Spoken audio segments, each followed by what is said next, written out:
Welcome back to Success with Steven. My name is Steven Smith. On this channel, we discuss all things financial literacy. Recently, this month, I've been adding new videos about credit repair, and I've actually done one new video almost every day this month. In fact, I have released one video every single day, but a majority of the content was in regard to credit repair. Now, I'm going to take all of the videos that I've made and I'm going to put them in one single comprehensive guide. I have been receiving a lot of comments asking me, which video should they watch for which particular outcome that they're looking for. Instead of you having to actually click through multiple videos, you can now watch everything in this one single video. There will be timestamps down in the description, and I'm going to give you the order that I believe you should do everything in.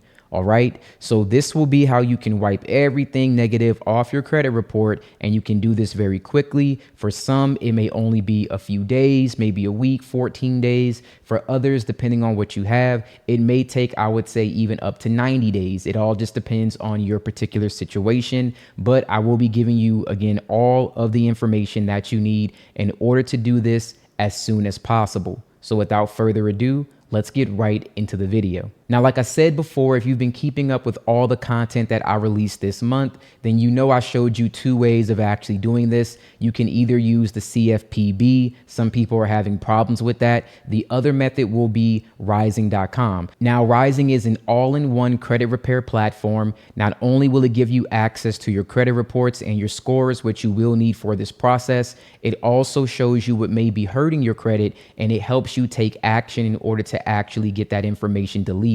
Now, it has custom dispute letters and bureau response tracking. And I believe by the end of this week, there should be an update where you're able to send your disputes through Ryezing.com. So you may not even need the CFPB at all anymore.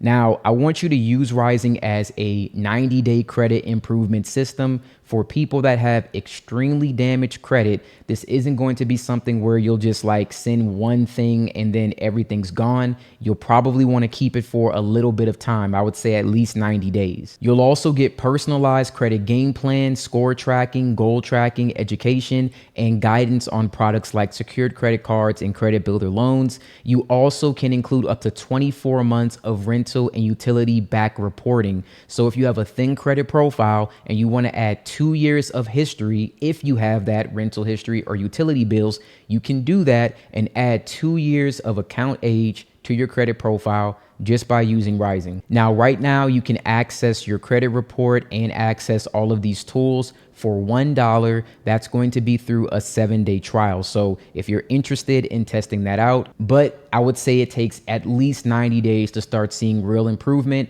depending on what your situation is. Now, let's start with the order of these videos. The first video that you're going to see is delete anything from your credit report fast. That's going to be the one where Ryezing is actually explained and how you can use this to submit your disputes.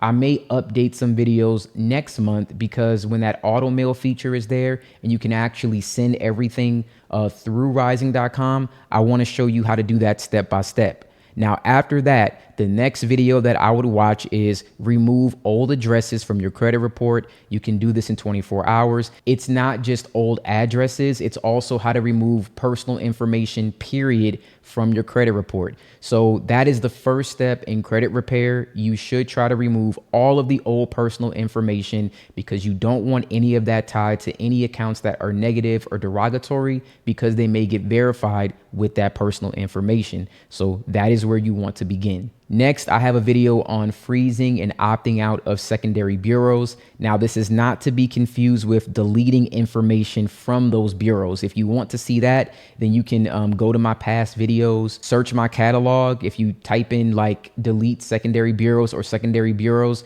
you'll see videos on how to actually delete that information. But if you want to opt out and freeze that information, watch that video. I believe that that is good.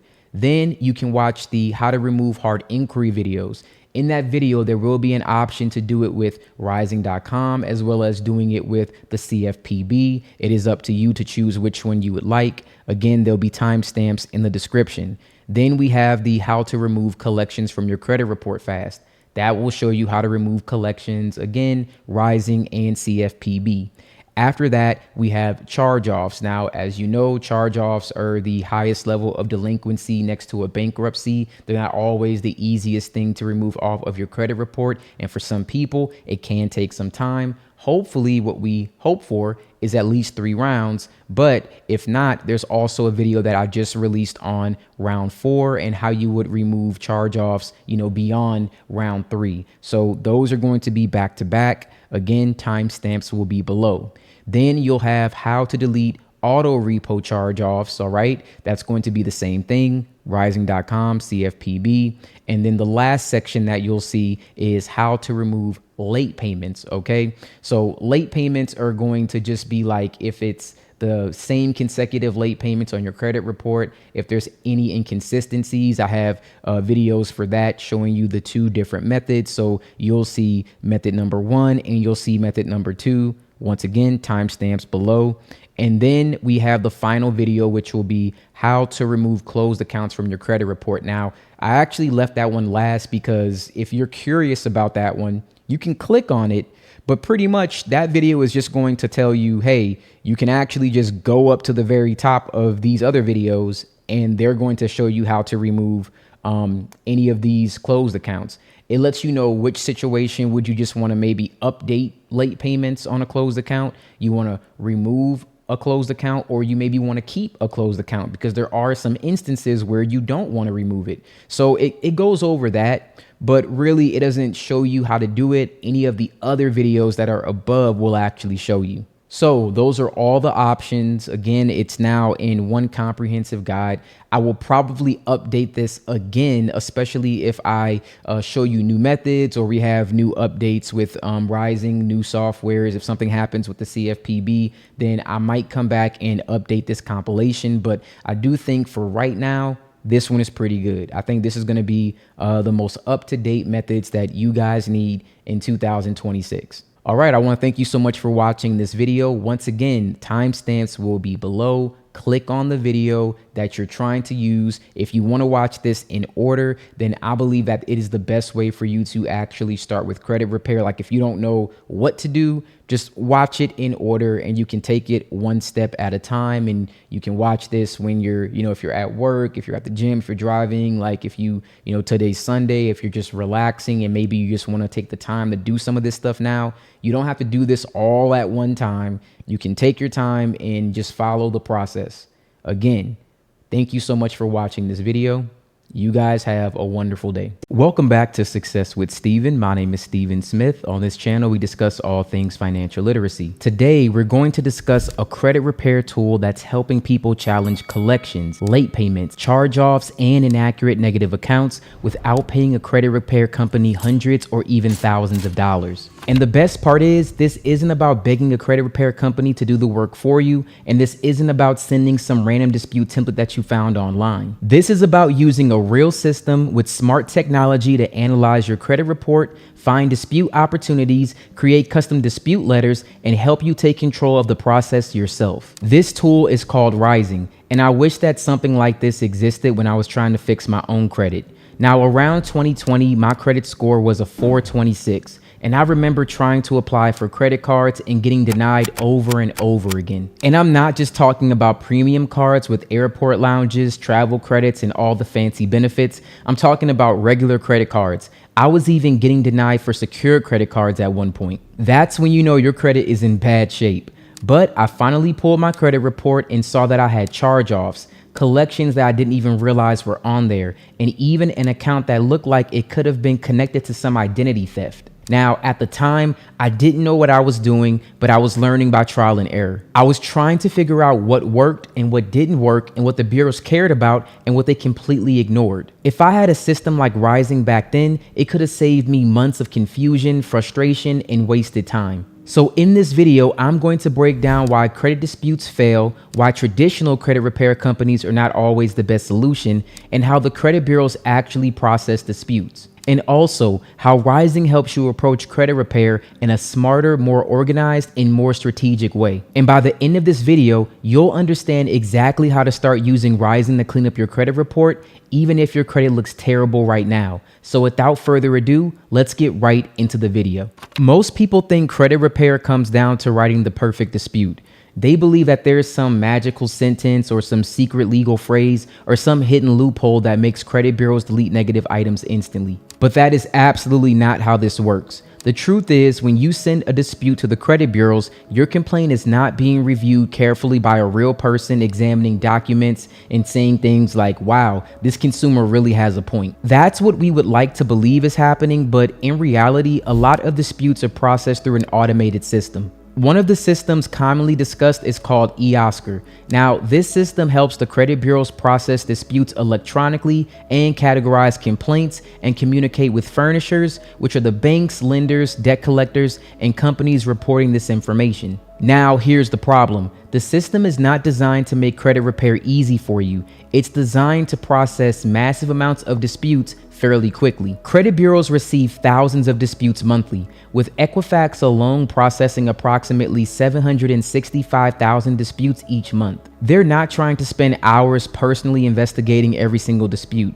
So instead, your disputes get scanned, categorized, coded, and then sent off for verification. That's why so many people get those generic copy and paste responses. So you send a dispute explaining something is wrong. Then you get a response that says the account was verified as accurate. And then you're just sitting there confused because you know that something is wrong, but the bureaus basically tell you, we checked it and it's staying. And that's one of the most frustrating parts about credit repair.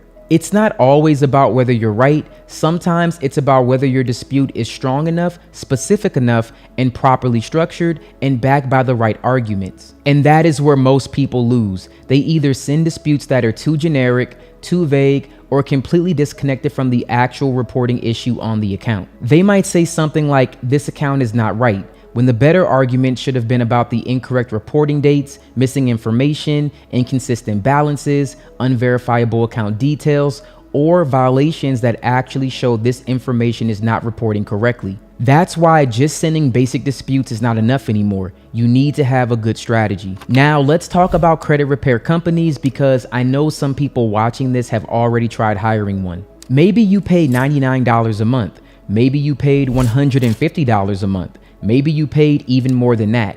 And what happened? For some people, maybe they got a few results, but for a lot of people, they paid month after month and barely anything changed. I've seen people spend thousands of dollars with credit repair companies only to get maybe 1 or 2 items removed from their credit report after a year or more. And here's the part that bothers me. A lot of these companies know the system is difficult. They know that bureaus reject a lot of disputes. They know that generic verbiage doesn't actually work, and most disputes sent out on someone's behalf will be thrown out as frivolous. But instead of building a smarter process, they keep using the same old templates. They charge you every single month, they send out a few basic dispute letters, they wait for the bureaus to respond, and then tell you the account was verified. Then they send another round, then another round, then another round, and meanwhile you're just paying for nothing. And because you don't see the process behind the scenes, you don't know if they're really customizing anything. You don't know if they're analyzing your full report, and you don't know if they're targeting the right accounts first. And that's the problem with giving away control of your credit repair process.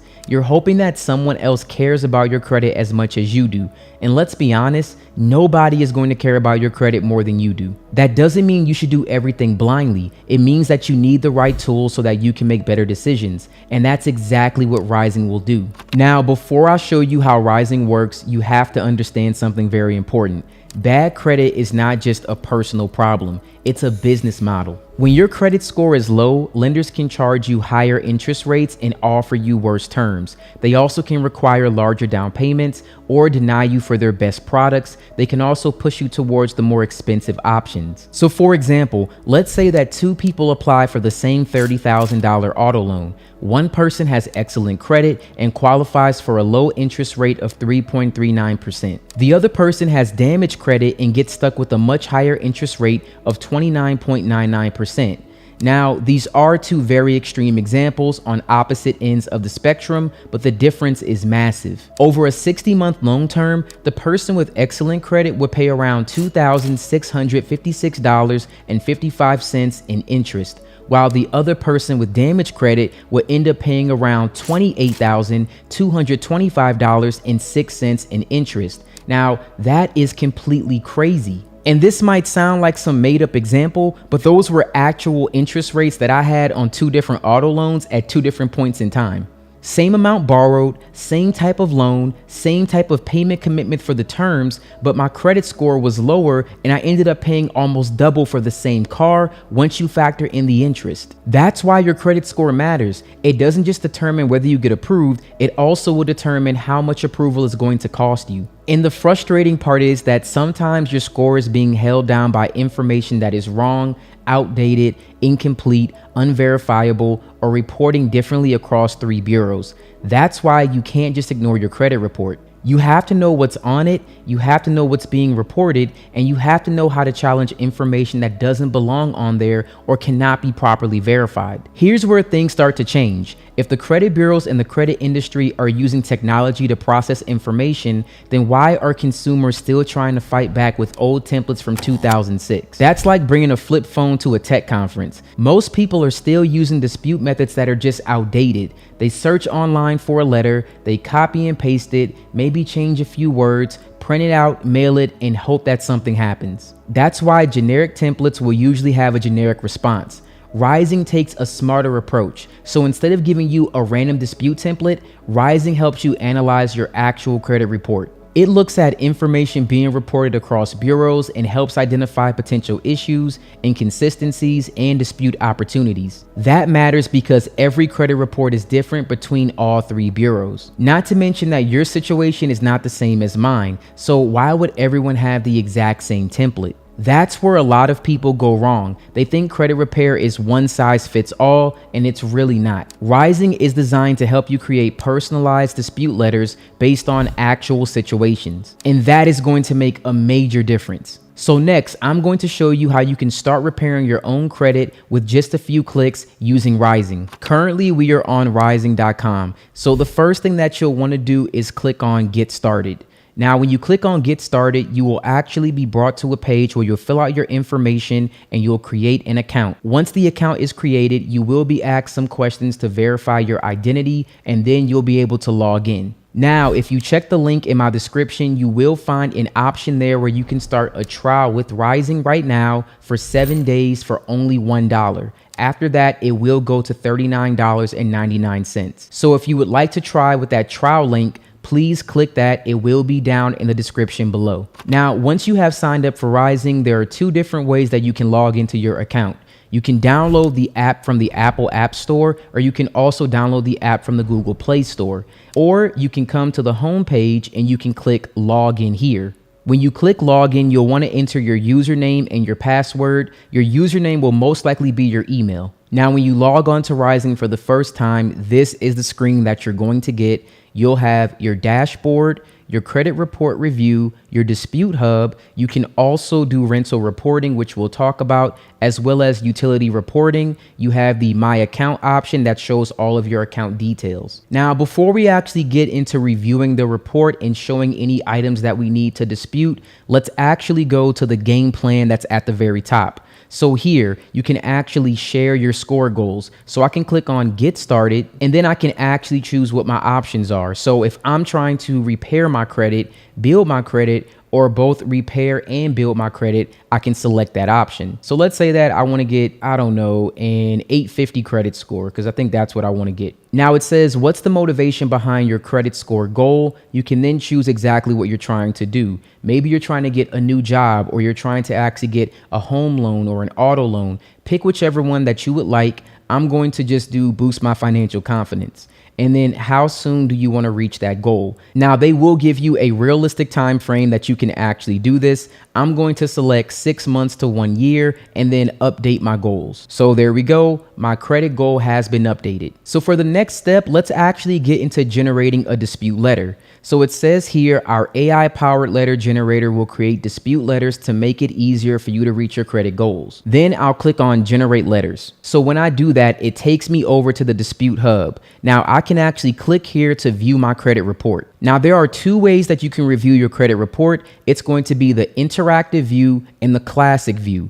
Now the classic view is going to give you all your information here. Now for me, my current address will probably be blocked out here, but it will show the last time that my credit report was updated. It'll have my names. It'll have any aliases here, also known as any employer information. And then it'll have all of my accounts. And then it will also have each bureau. So this will be a tri-merge credit report where you can see each bureau next to each other. And when you scroll down, you'll actually be able to see things like your credit history and what's being reported. Now, what's cool is that they have a legend right here that lets you know about any inaccurate information. So if it's current, it's going to have a check. If it's paid as agreed with a 0 balance, it'll also have a check. If there's a line going through, that means unknown or no data. If there's a line with an asterisk, that is a gap in the month. If you see 30, 60, 90, 120, that will let you know how late the account is. If you see COL, that means that you have a collection. If you see CO, that means you have a charge off. If you see RPO, that's a repossession. FC is a foreclosure, and VS is a voluntary surrender. Now, in order for us to actually dispute things, I'm going to click on interactive view, and then I'm going to scroll down. Now, this is actually my personal report. I don't have any negative information, but I'll give you an idea about how you can actually start a dispute. Now, normally Ryezing will identify negative items and take you through a step-by-step process in order for you to generate those disputes. But let me show you how to do it if you manually wanted to make a dispute. So I'm going to click on other accounts, and I'm going to go to my closed accounts. So I have a simple closed account here that I'm going to make a dispute, right? So nothing's wrong with this account per se, but I'm just going to use it as an example. So I'm going to click on the account, right? And then you should see the start dispute button right here. You're going to click on that. Now it's going to ask me how many times have I tried to dispute this account. I'm going to put 0 because I've never done it before. And then I'm going to click on next. Then it's going to ask you to select the reason that you're disputing this account. So you can choose things like this account is not mine or this account is inaccurate. So for this example, let's just say this account is inaccurate and then we'll click on next. So Ryezing recommended this option right here. Inaccurate information needs to be corrected. However, that may not be the reason that I want. So I can uncheck that and click on other reasons. Then there's multiple reasons that you can actually search. So if I want to say something like the balance is past due and that's incorrect, like for late payments, or the amounts other than the balance or past due are incorrect. Let's say the credit limit or high balance is incorrect. Payment history, dates, my account is too old to be on my credit report. The account is settled. So you can keep scrolling down. There are many different reasons that you can choose to dispute this account. And then let's say that for whatever reason, you can't find an option that works best for you. You can click on here and provide a specific detail. So this is where I would basically type in whatever I want to put. Okay, so if you want to customize this and use your own verbiage, and you might need this depending on exactly what you're disputing, then you can do that right here. But for this example, let's actually just pick this account is not closed, and then we'll click on next. Now it tells me right here that this will send to TransUnion, Experian, and Equifax. The account is not closed. I can also add specific comments for the bureau. So if I wanted to include any additional details, like this account is not closed and it should be open, I'll attach a copy of my statement showing the account is open now. All right. And then I'm going to click on finish. Now, what it did was added this to my drafts. Now let's go over and take a look at what that shows. You're going to scroll down here and click on draft disputes. Now, whenever a dispute has been drafted, you'll have the opportunity to take a look at it and see what it actually says. So let's click on generate dispute letters. And then we're going to click on continue. Now, I do want to point something out. Currently, at the time of recording this video, Ryezing will only generate letters and then they will allow you to print them out and you can send them off certified mail. However, there will be an option, hopefully by the end of the year, where you can actually send your disputes through Ryezing and you will no longer have to use the CFPB and you won't have to send letters whatsoever. So just keep a lookout for that. Once that actually does happen, I will keep you updated. Now, right now, it's actually going to show that when you send your dispute letters via US Postal Service, it's the best way to do it because of all the following reasons. Now, I'm just going to close that right now. If you want to preview your dispute letter, you can click on this paper with the eye, or you can actually just download it. So I'm going to click on the download option for our example. Now, when you download the letter, you will get some dispute letter instructions. Now it says that your envelope should include the dispute letter itself. You should add, like I always say in all of my disputes, you should add a copy of your photo ID, your driver's license, your passport, something like that, your proof of social security number. So you want to have a picture of your actual card attached to this. And then you also want to have proof of residency. Now, when it comes to sending these disputes, nothing will change with our dispute process. You will still do round 1 through 3. And remember, in round 1, you're asking for an initial investigation if we're doing a charge-off dispute. Now, this is a closed account, but I'm just letting you know, like, the process won't change. But what you'll do is include all of these documents. If you're sending a factual dispute, you'll actually want to send a screenshot of the report, which you can get from Ryezing.com as well if you go over back to your report and just take a screenshot. Now, once you go to your letter, it will include all of your personal information automatically. But for me, it's probably going to be blurred out, but it'll have your first name, last name. It'll have your address, your date of birth, your social. It'll also have TransUnion or whatever the credit bureau is, and then the place where you're going to be sending this letter. And then it'll say, "Dear TransUnion, I am writing to inform you of inaccuracies present on my credit report, which require immediate attention." So this is going to always be like the very beginning of the dispute. And this is dispute number 1, right? So it's already letting you know I've done this one time. This is the very first time. And again, you can add the number onto there. It will adjust. And this account is not closed. This account is not closed. It should be open. I'll attach a copy of my statement showing the account is open now. And then it's going to show that they request that the information be promptly deleted or updated, and they want you to provide the correct details within 30 days. So this is all that we need, right? Everything has already been done for us. Now, in most instances, you'll be able to download this, right? And then you'll be able to send this in the mail certified with a copy of driver's license, social, your proof of residency, all of this put together, and you can send off your dispute. Now, once you have actually sent your dispute, you want to click on Mark as Sent, and then you want to choose your method. So if it was sent certified mail, click on certified mail, click the date that it was actually sent, and then click Mark as Sent. Now, when you do that, you'll see the sent option here, right? And then you can come down and you can actually add your results. So let's say that you added the results, confirm, results needed. We're going to put that the account was updated, right? And everything was corrected. So account changed to open. And then we're going to click on save results. So it says, congratulations, this TransUnion letter is complete. You had a successful dispute. And then you'll click on continue. All right. So that one will now be moved into the completed section. So this will help you keep track of everything. But let's say I want to go back to my other ones, and I'll go back to Equifax and I'll confirm the response here. And then we're going to click verified as accurate. And then we're going to save the results. And then it'll say that you had one declined dispute, and then you will click on continue.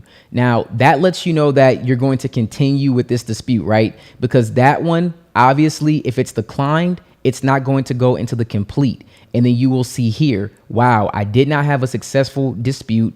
I need to go here and send another one. And then you will be able to go ahead and send another dispute on this one and then mark what happened after that. Now, one thing that I really love about Ryezing is that you can report your past rental payments up to 24 months. They can do back reporting. So if you were in a situation where you wanted to boost your credit score, like let's say maybe 25 or 30 points, if you were to back report 2 years of rental payments, you can see that boost. This will only report positive payment history. It will never report anything negative. So this can never hurt you. Now, there's 5 steps to doing this. You want to enter your rental address address. You want to connect your bank account to identify your rental payments. You then want to input your username and password for that provider. And then you want to use two-factor authentication in order to verify all the information. And then finally, you're done, and the account will actually be reported monthly, and it will boost your credit score. Now, the same thing works with your utilities. What you'll want to do is link your utilities by the provider. It can be power, gas, water, or even your phone bill, right? And they're going to report this for you, and then they'll track the progress. So you can do this again for backdated 24 months. And then if you have any additional questions, there's a FAQ right here, right? Like, what happens if I missed a payment? We only report on-time utility payments. So if you missed a payment or paid late, it simply won't be reported.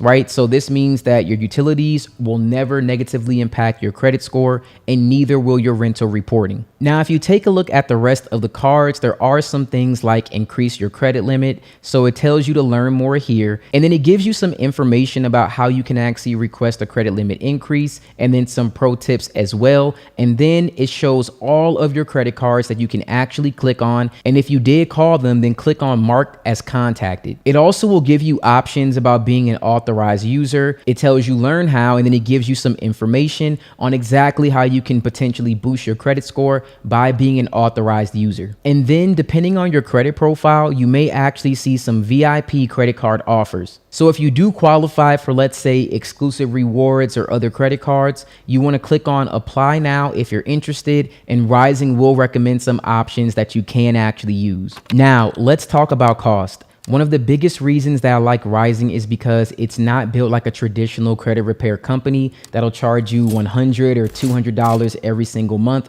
just to send out basic disputes. Ryezing is designed to give you the tools that you need to work on your credit, while also giving you access to your credit report and additional credit building features all in one place. So for example, my FICO will have a subscription that's around $39.95 per month for detailed 3 bureau credit monitoring and reports. With Ryezing, you're getting access to 3 bureau credit reports and scores, but you're also getting so much more than just monitoring. You get monthly 3 bureau credit reports and scores, your personalized game plan, inaccuracy disputing, utility payment reporting, up to 24 months of historical reporting with that, as well as rental reporting. You also get your score center, your goal tracking, your quick action guidance, some score factor education, and even that credit card guidance. So instead of paying for a credit monitoring service here, a credit building service there, and possibly paying another company to help you with disputes, Ryezing brings all of those tools together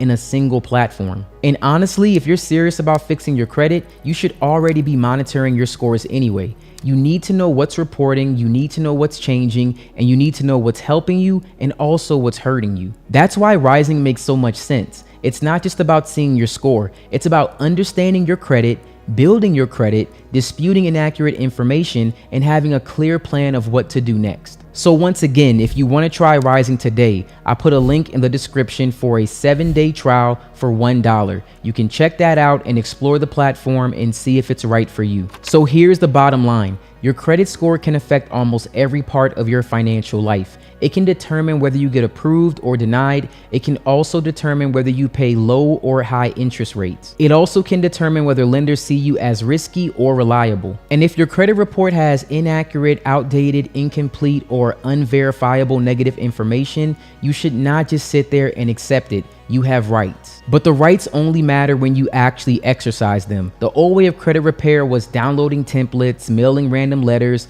paying companies that barely explain what they're doing, and waiting months for results that never actually come. Ryezing gives you a smarter way to approach this process. It helps you review your credit report, identify possible dispute opportunities, create more personalized letters, and in the future, you'll actually be able to send your disputes via the mobile app or the website. This platform will also help you stay organized and take control of your own credit repair journey. Now, this doesn't mean every account will disappear overnight, but it does mean that you can stop relying on outdated methods and start using a system that's built for how credit repair should work today. So if you're tired of getting denied, you're tired of paying high interest, you're tired of seeing collections collections, late payments, charge-offs, or other questionable accounts dragging down your score, then it's time to stop ignoring your credit report and start taking action. You can click the link below or scan the QR code on screen to set up your Ryezing account today. Because the longer you wait, the longer those negative accounts can keep costing you money, and your credit is too important to leave it in the hands of a broken system. As always, thank you so much for watching this video, and you guys have a wonderful day.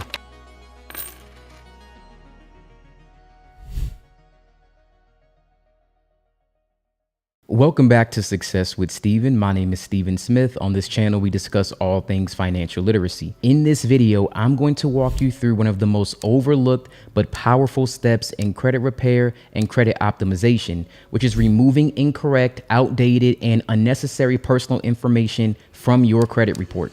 If your goal is to clean up charge-offs, collections, late payments, or any other negative items, this is the place that you need to begin. If your credit report contains old addresses, incorrect names, outdated phone numbers, or mixed information, it will significantly reduce your chances of winning disputes on negative items. From a personal information standpoint, it becomes much harder for inaccurate or unverified negative accounts to remain on your credit report once this information is gone. As of 2026, there are roughly 332 million Americans, and multiple independent studies continue to show that 8 out of 10 people have errors on their credit report. So that means over 260 million people likely have incorrect personal information reporting right now. So if you're watching this video, there's a strong chance that would include you. So I'm going to show you step by step how to remove this information. And in many cases, these updates can happen within 24 hours or less. So without further ado, let's get right into the video. Now, before I show you how to remove this information from the credit bureaus, we need to discuss where you should be getting your credit reports right now. The first place you should always check is annualcreditreport.com. This is the only website authorized by federal law to provide free credit reports for all 3 credit bureaus. As of 2026, you can still access your credit report weekly, which does make it easier for you to track as things progress. Now, these reports tend to show the most complete personal information, history, and include addresses and name variations that may not appear anywhere else, including online. The second option is Ryezing.com. Now, Ryezing will provide a tri-merged credit report, which means it combines Experian, Equifax, and TransUnion into one single report. It also will give you access to all 3 credit bureaus in one place. Now, this matters because disputes are far more effective when you can clearly see inconsistencies across bureaus instead of just guessing. This will also help you in future disputes and keeping track of credit score changes. You can start a trial for $1. There will be a link in the description. And now let's move on to the actual removal process. So the first credit bureau that we're going to be looking at is transunion.com. You want to look for this website, and then you'll look for the option that says log in. Now, if you don't have an account, you can sign up for free. Now, when you sign up and you log in, make sure that it says service.transunion.com, because that will take you to the service center. There's a couple different websites for TransUnion where they show you like your Vantage score and some other things, but make sure you're at the service center, and then you're going to look for dispute. Once you find that option, you'll see that you can dispute phone numbers, addresses, employers, things like that. And then you'll want to click on Start New Request. And then you'll want to click on I acknowledge and agree and continue. Now, for me personally, I've done this, before in the past, so I probably won't have information that I can actually show you that can be removed. But let's scroll down. As you can see, I have one name, and I probably have to blur out everything but the name, but I have one name, I have one address, I have no phone numbers, I have no employers. Now for you, if you see multiple phone numbers, if you see multiple employers, you need to click on dispute. There'll be an option there to do it. And then you're going to add all of these to a dispute, and then you'll submit the request, and that information will be removed in usually like 5 to 10 minutes, but it can take up to 24 hours. Now, the one thing that you may have to call in order to update or change will be your name or your social. Certain information like that just can't be removed online. You will need to call, or you can also write a letter and send verification documents. But other than that, address, phone number, employer, we can remove all of that. You need to have one address, no phone numbers, no employers, all right? So now let's move on to the next credit bureau. The next credit bureau that we're looking at is Equifax.com. So then if you don't have an account, you can go to sign up now. Once again, it's completely free. Or if you have an account, you can just log in. Once you are logged into your account, the first thing that you'll do is go to Dispute Center. Now, when you go here, you'll scroll down and you'll look for File a Dispute. Very simple. Then you'll click on I authorize Equifax to notify me via email when the results are available for this dispute. And then you'll look for personal information and then you'll click on this. Now, once again, I've already done this a long time ago, so I only have one name, my social, and I have my date of birth. Now, when you look at the addresses, you'll see dispute this as an option. Now, for me, when I click on it, it's actually going to give me a few different options here. I never lived there. The address belongs to another person with a similar name, or I believe that I'm a victim of fraud or identity theft, and this is not mine. It could be really, I've never lived there is fine. I believe that really any option is actually fine. It doesn't really matter which one that you choose. You could just pick like, I never lived there, click continue, and then you'll have to type in your new address. Now, listen to me here for this part. The only reason why you're seeing update my address is because I only have one on here. If you have multiple, you may not see this. You'll click continue and follow the prompts and you'll be able to remove the information. But if you only have one address currently, and let's say it's old, you'll have to enter that information here. And then on the next screen, you may be prompted to upload something.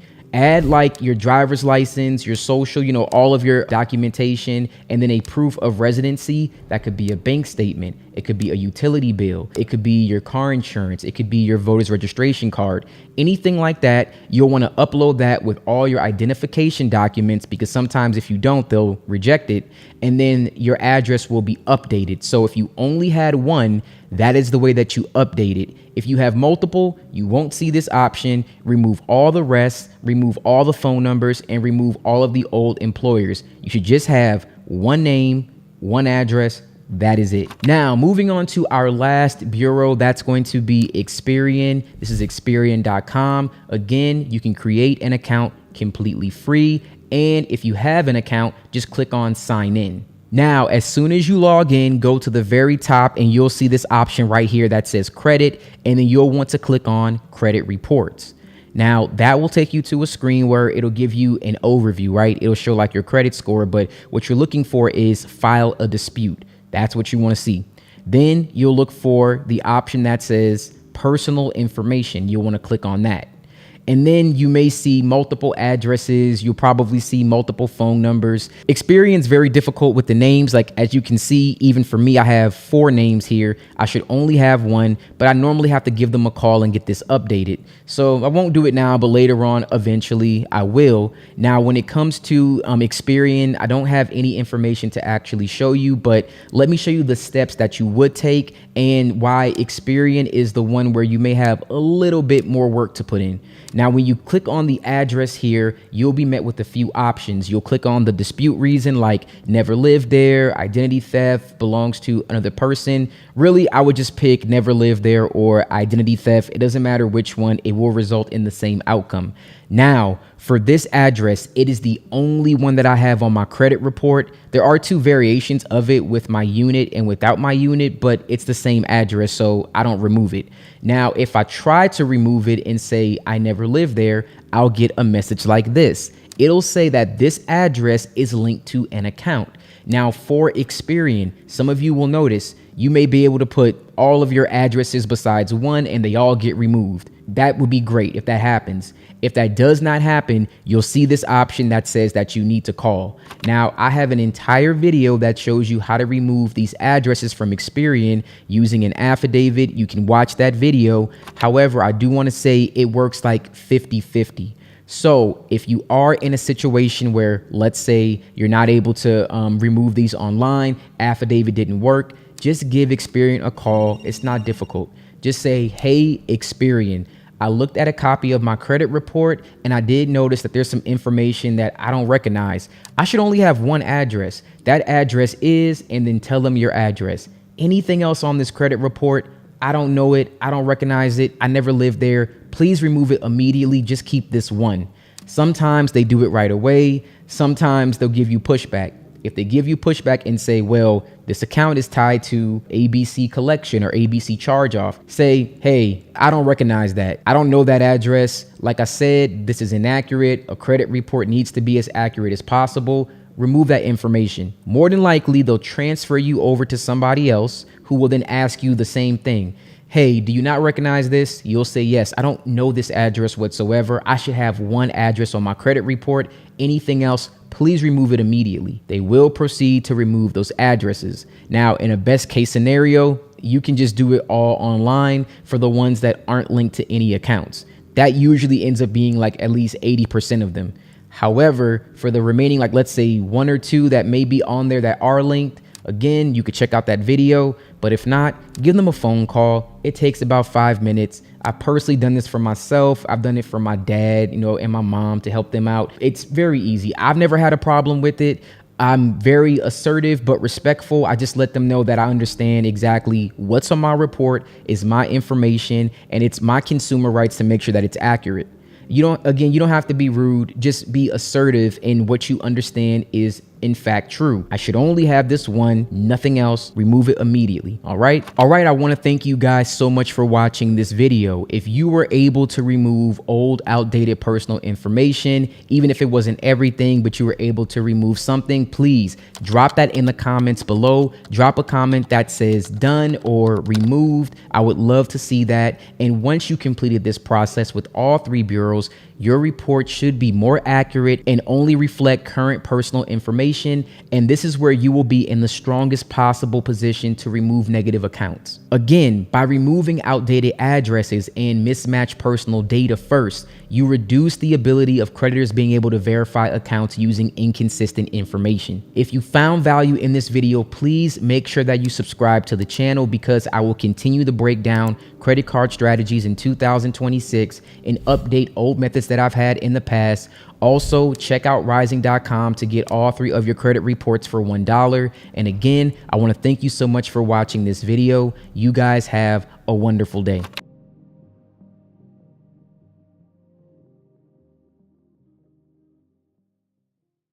Welcome back to Success with Steven. My name is Steven Smith. On this channel, we discuss all things financial literacy. Now, today we're going to be talking about how you can remove hard inquiries, and this will be an update in 2026.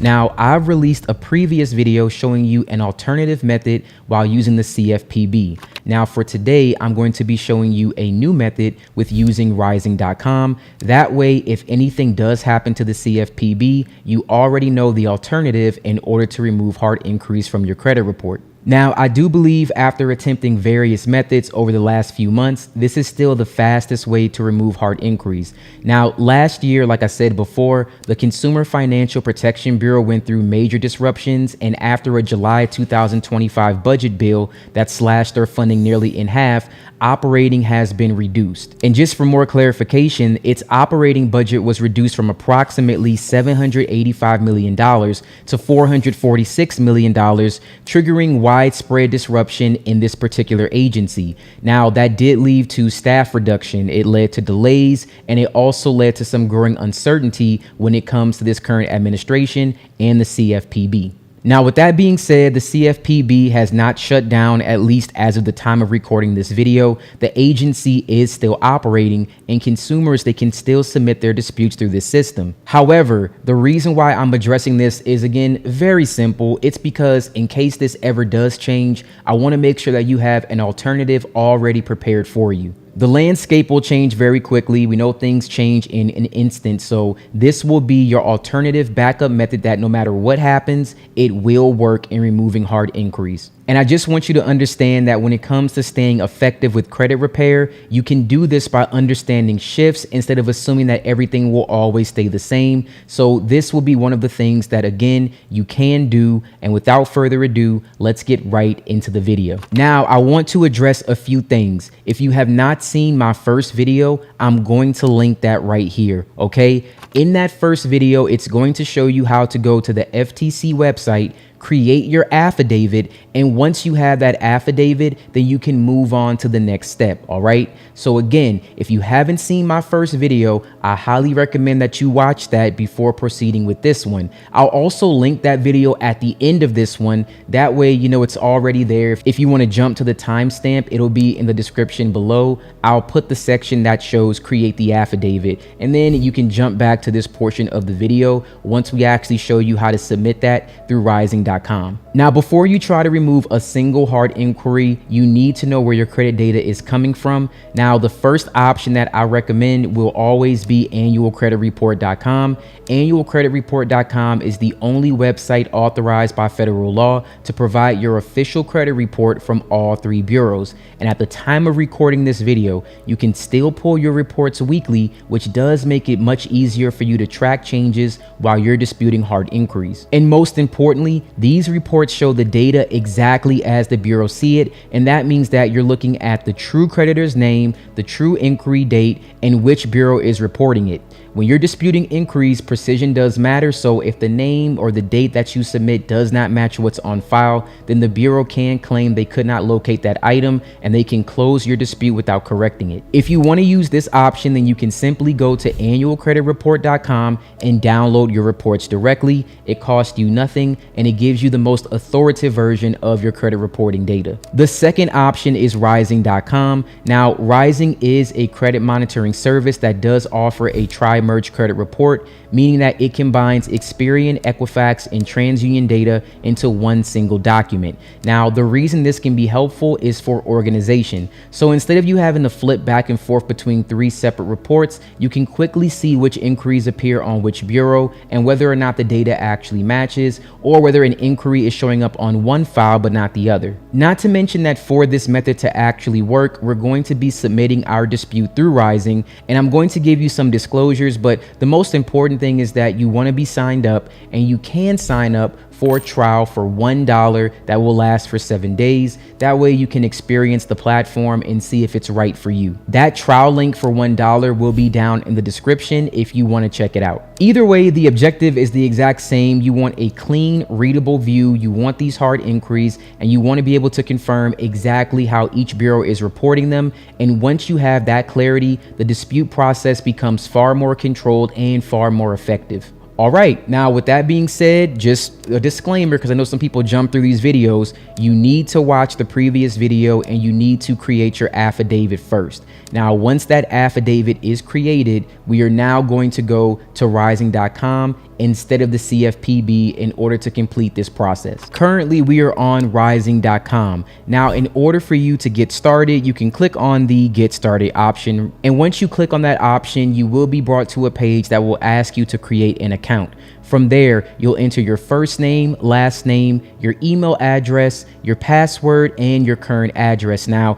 it is very important that you have been at that current address for at least 6 months or more, because Ryezing.com will need that information to verify your identity. I would also suggest using an email that you actually put on, let's say, multiple applications, or is the email that you use primarily. Now, you should see the preferred option with the trial. That's going to be 7 days for $1. Then it's going to be the regular price of $39.99. So all you have to do is agree and then click on next. Now, once that happens, you may be asked some security questions. Usually it's going to verify like maybe recent accounts that you've opened or recent addresses or your county, something like that. Once that's done, you should be able to create your password, and your login username should be your email address and that password that you just created. Now, there are a few different ways that you can access this platform. Hopefully at the time that you're watching this, it will be available on the Apple App Store or the Google Play Store. If you don't see it, I would say just wait like a week or two and it should be available. But you can also click on log in from the home page. Once you do that, then you'll be asked to enter your username as well as your password to access the account. Now, once you log in, it should say hello and your name. Now, this is not my credit report. This belongs to someone else. I've just been given permission to use it as an example. So all the personal information will be blurred out, but this is someone's real credit report. So it'll give you all 3 scores. As you can see here, this one is a credit report that definitely needs some disputing.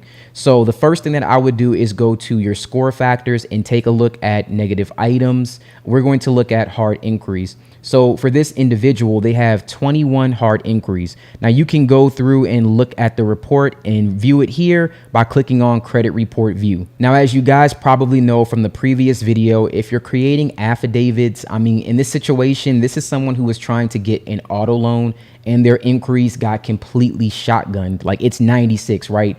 That is absolutely insane, right? So you can't put 96 on the affidavit from the FTC website, but you could put like 5 at a time. So for this person, it would take them a while to create all of them, but they would have to add 5 per each dispute. Okay. Now, hopefully in your case, it's not that many, but this is what you will be looking for. Now, what we're going to do is scroll down and we're going to look at inquiries right here. Now, as you can see, they have some with Navy Federal. This one's kind of old, from 2024, but here's something with Something Motors, West Coast Auto LLC. So these are all like some of the ones that I was referring to, like they got their credit report shotgun by all of these auto loan places. Now, the first thing that we're going to do is click on this inquiry, one of the most recent ones, and then we're going to click on Start Dispute. Now, just to be clear, you would have already added this exact inquiry to your affidavit. So if you watched the previous video, you would have gone to the FTC website, created your affidavit. You can list 5 inquiries there, and then you would have put nowcom/West Coast Auto. That is how you would have put that. And then you would have put the inquiry date. Okay, I just want to make sure that that's understood. You have to watch that previous video in order to understand that. Now, have you disputed the same issue with this account before? If yes, then you would enter the number of previous dispute attempts. So obviously we haven't done this before. I'm going to put 0 and then I'm going to put next. Then for the dispute reason, I'm going to select I don't recognize this inquiry. Then I'm going to click next. And then I'm going to add something simple right here because I do want to add a specific comment. Now, I did notice that a couple of previous comments that I saw said that the templates on this site, they're very generic. And I just want to point out that the body of the text will not change. Like the very top and the very end will always stay the same because it has to apply to multiple people. But where you can actually get specific and start to differentiate this is to make sure that in the specific comments, you actually state exactly what the issue is. And then very simple, just like on the previous video where you submitted through the CFPB, you can just put something like, please remove this inquiry from my credit report. I do not recognize this, which is kind of the same thing that it's going to be here, but you can again put it in your own words. If you want to add a little bit more, then you can, but something very simple along these same lines. Then you're going to click on finish. Now, once you have done that, we are going to click on draft disputes. Then we're going to click on generate dispute letters, and then we're going to click on continue.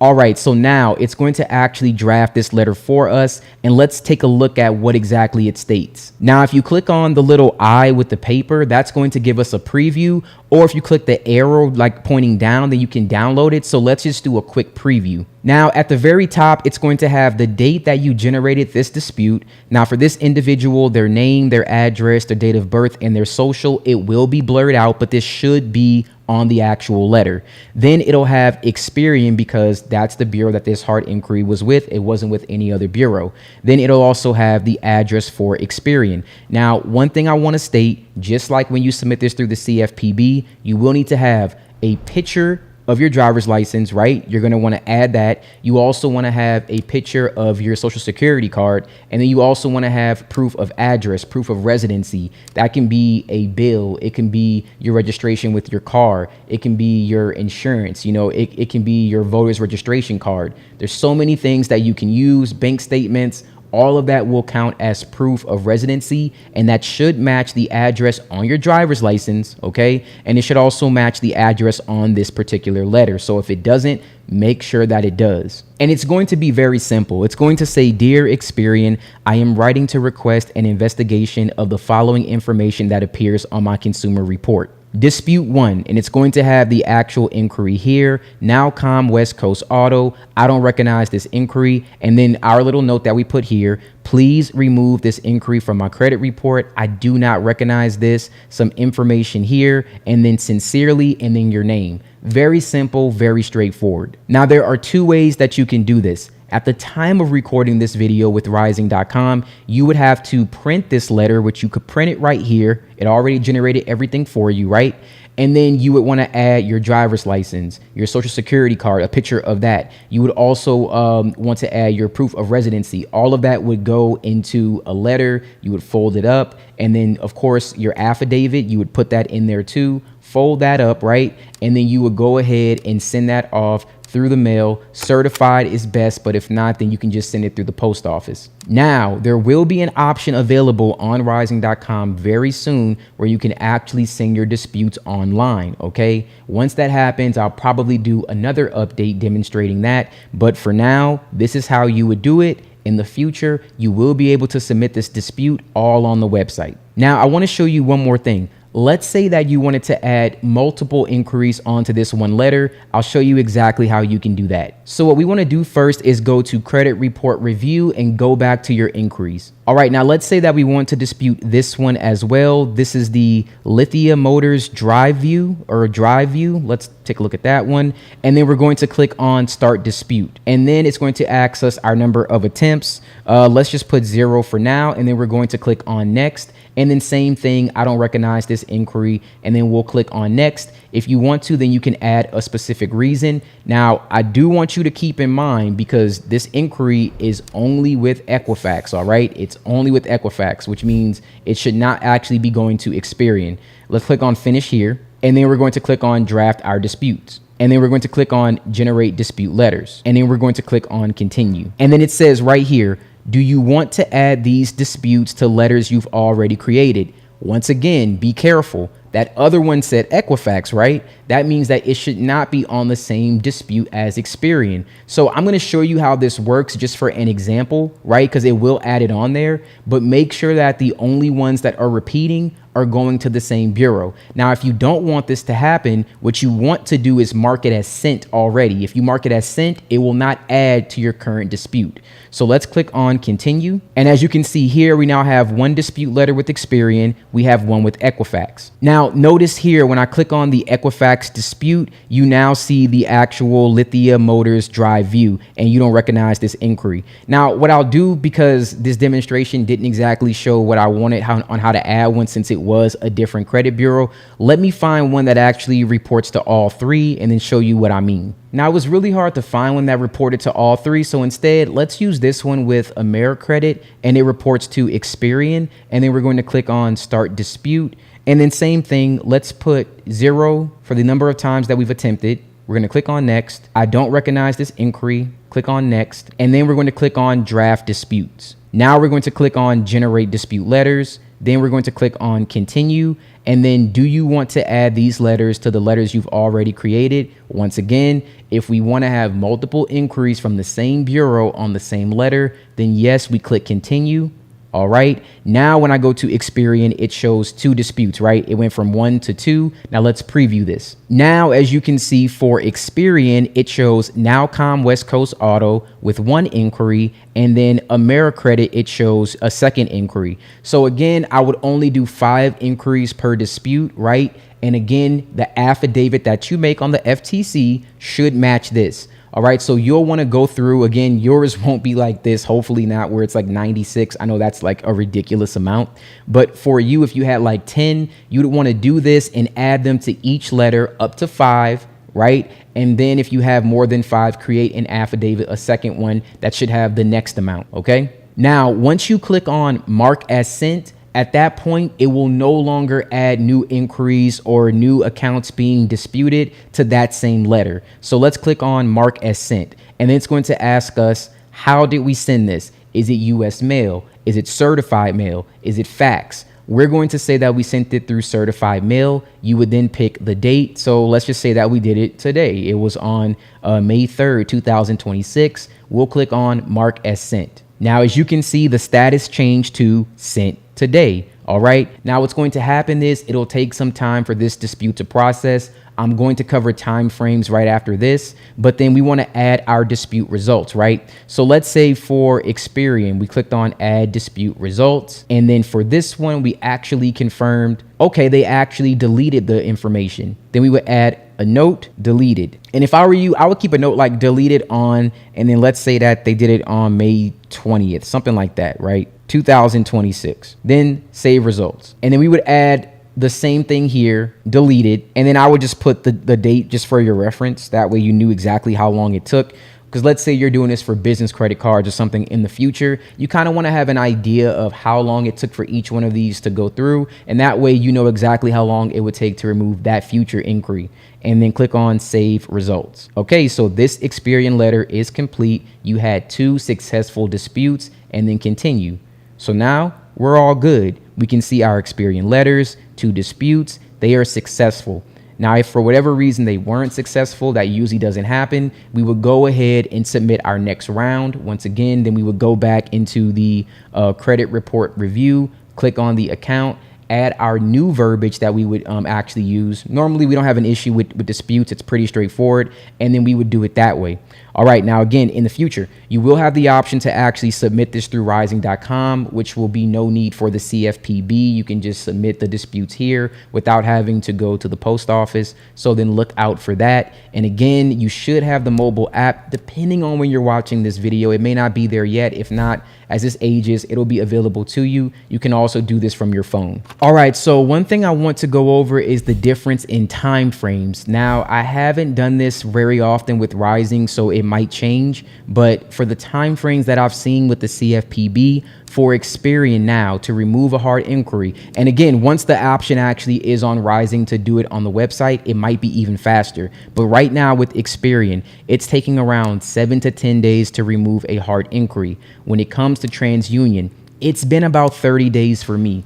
I've tried this various times through the CFPB, through submitting a letter. It seems to be the same for whatever reason. With Equifax, it's around 7 to 14 days, so not as bad. So best times are about a week, if not 2 weeks for Experian and Equifax. When it comes to TransUnion, it's taking about 1 month. Now, one thing that you can try and do is call TransUnion at 1-800-916-8800. Press 1, then say dispute. You might be able to dispute it over the phone, but results can definitely vary. I've done this before. It did come off in about 24 hours, but they did put a fraud alert on my credit report, which then went to all 3 bureaus. Very easy fix. You can actually do it online for Experian. You can remove the fraud alert for TransUnion online as well. However, Equifax will require you to call, at least in my experience. That's what happened. Very simple. You just call and let them know. So that's the reason why I recommend just doing it this way and just waiting the time frame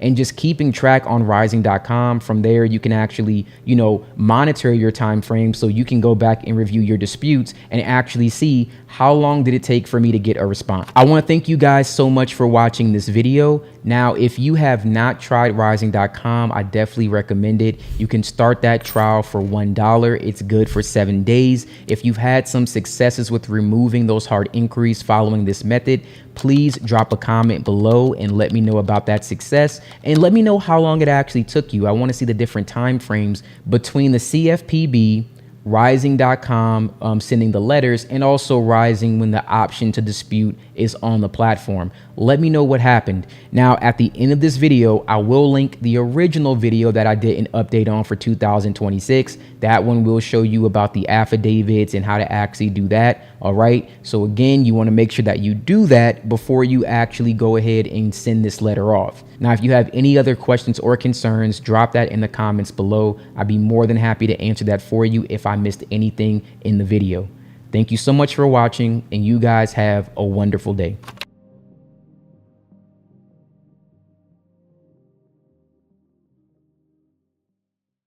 Welcome back to Success with Steven. My name is Steven Smith. On this channel, we discuss all things financial literacy. Today, we're talking about the best way to remove hard inquiries in 2026. I've released 2 other videos showing you various methods of how to do this. And after attempting a few methods, I will be providing you the fastest way to do this. Last year, the Consumer Financial Protection Bureau, the CFPB, they went through a major disruption after a July 2025 budget bill slashed its funding nearly in half. Now, because of this budgeting reduction, there were staff reductions and delays that essentially paused enforcement activity. It also had growing uncertainty as the current administration pushed efforts to scale back the Bureau's authority, with some factions openly advocating for elimination of this altogether. But with that being said, the CFPB did not shut down. The agency is still operating and consumers can still submit their dispute through its systems. Now, the reason I'm bringing this up is because I gave you a method of how to remove hard inquiries through the CFPB.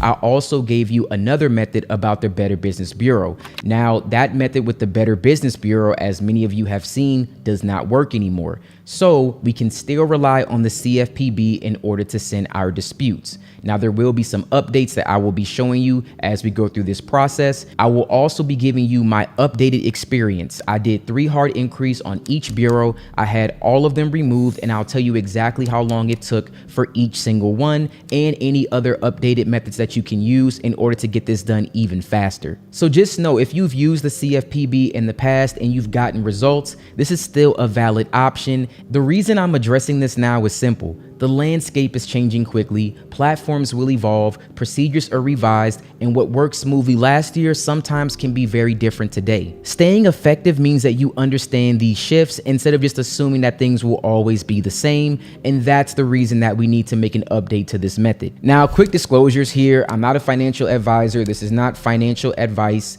I am not a credit repair specialist. You cannot pay me to do any sort of credit repair work for you. If you email me and you ask me on the side, I will ignore you. Again, I make videos about all things financial literacy. I've made videos on macro and microeconomics, and no one calls me an economist. So again, I'm not a credit repair specialist. I don't want to be one. So please do not ask me. This is all free information for your benefit. You do not have to pay for any of this, and this is all just to help you. The other thing that I'm going to ask more than anything is that you watch the video all the way through. Reason being, go back to my past video. I probably have over 1,000 comments, or if you combine all of them, maybe even 2,000 comments, and half of them is me responding to people. So it saves me time, but more importantly, it saves you time. Watch it all the way through. More than likely, all your questions will be answered. Now, without further ado, let's get right into the video. Before you try to remove a single hard inquiry, we need to talk about where your credit data is coming from. Now, the first option that I recommend that you use is annualcreditreport.com. Now, annualcreditreport.com is the only website authorized by federal law to provide you your official credit report from all 3 bureaus. And at the time of recording this video, you can still pull your reports weekly, which does make it easier to track while you are disputing hard inquiries. And more importantly, these reports show the data exactly as the bureau see it. So that means you're looking at the true creditor's name, the true inquiry date, and which bureau it is reporting to. Now, when you're disputing inquiries, precision matters. If the name or date you submit does not match what's on your file, then the bureau can claim that they cannot locate the item, and they will close that dispute without correcting anything. That's something I want to emphasize because a lot of people end up doing this and putting wrong information, and then they don't see the inquiry removed. So if you want to use this option, simply go to annualcreditreport.com and download your reports directly. It costs you nothing, and it gives you the most authoritative version of your credit data. Now, the second option is going to be Ryezing. Ryezing is a credit monitoring service that offers a tri-merged credit report, meaning it combines your Experian, your Equifax, and your TransUnion data into one single document. Now, the reason this can be helpful for hard inquiry removal is organization. Instead of flipping back and forth between 3 separate reports, you can quickly see which inquiries appear on which bureau, and you can also see if dates match or inquiries are showing up on a file but not the other. Ryezing also provides real-time dispute updates so you can see when inquiries are removed without constantly pulling fresh reports. You can start a free trial today for $1. The link will be down in the description. Either way, the objective is the same. You want a clean, readable view of your hard inquiries, and you want to be able to confirm confirm exactly how each bureau is reporting them. Once you have that clarity, the dispute process becomes far more controlled and far more effective. Now, I highly recommend that you get your report from one of these sources before you dispute your hard inquiries. That way you can make sure you're getting the correct information. That way you're not prohibited from any of this not being removed. Now, once you have your fresh credit report from either Ryezing.com or annualcreditreport.com, you will want to come here to identitytheft.gov. This is going to be the FTC website. I'll put a link down in the description below. Then you'll want to click on Report Identity Theft. Then you'll want to click on Yes. And then I get a lot of questions about this section right here. Guys, it does not matter what type of inquiry that it is. Always choose credit card. It does not matter if it's an auto loan, if it's a account for like a bank account. It doesn't matter what it is. Always pick credit card accounts for everything. All right. And then we're going to click continue. And then we're going to click to open a fraudulent credit card account. And then we will click continue. Now, this first section where it says theft details, you can completely bypass this. You will not enter any information here. You will then click continue. Now, on this next section, your information, you will enter your first name, your last name, your phone number, your email address, date of birth, your current mailing address, and how long that you have been there. These last two sections here, you can leave them as the default no. Now, one other thing I want to come back to is entering your phone number. If you submit this request various times, you may not be able to receive a verification code. Now, if you can no longer receive a code, you can either clear cache, open a new browser, clear your history, go incognito or a private window, or just use a different device altogether. Sometimes it has to do with the IP address. So if you did it on your computer, try doing it from your phone. If you did it from your phone, then your computer. Or again, try Google Chrome or try Safari. If you were using Firefox, you can try any of these methods. If all else fails, you need to use a different phone number. If you don't have a backup phone number, then you can try using a Google Voice number. That does work sometimes as well. And if none of this works for whatever reason, just wait some time, like a day or two, and then try again, and you should be good to go. Now, in section 3, suspect information, you can just select no, not at this time, and hit continue, and then we'll be on the additional information screen. Now here, have you received a copy of your credit report? Yes, you should have that fresh copy of your report. Was there any fraudulent accounts in your report? No, not at this time. And then none of the above if there was any personal information wrong on the report. Now, this is where I want you to pay attention. When you apply for credit, the lender will place an inquiry in your file. Inquiries are listed near the end of your credit report. If you see any inquiries that you did not initiate, please list up to 3 here. Now, again, like it says right here, you can only put up to 3. If you have more, then you will enter any additional in the personal statement section of your report, which we will get to next. So let's add 3 here. So I just added Bank of America, January 1st, 2026. Let's add another one. I added Wells Fargo, January 2nd, 2026, and then we'll do one more. Then I did PNC, January 3rd, 2026. And as you can see here, I have no more room left. I cannot add any more inquiries. So now we will move on to the next screen. Now for everything else that you see here, leave the default no, no, no, and then click on continue.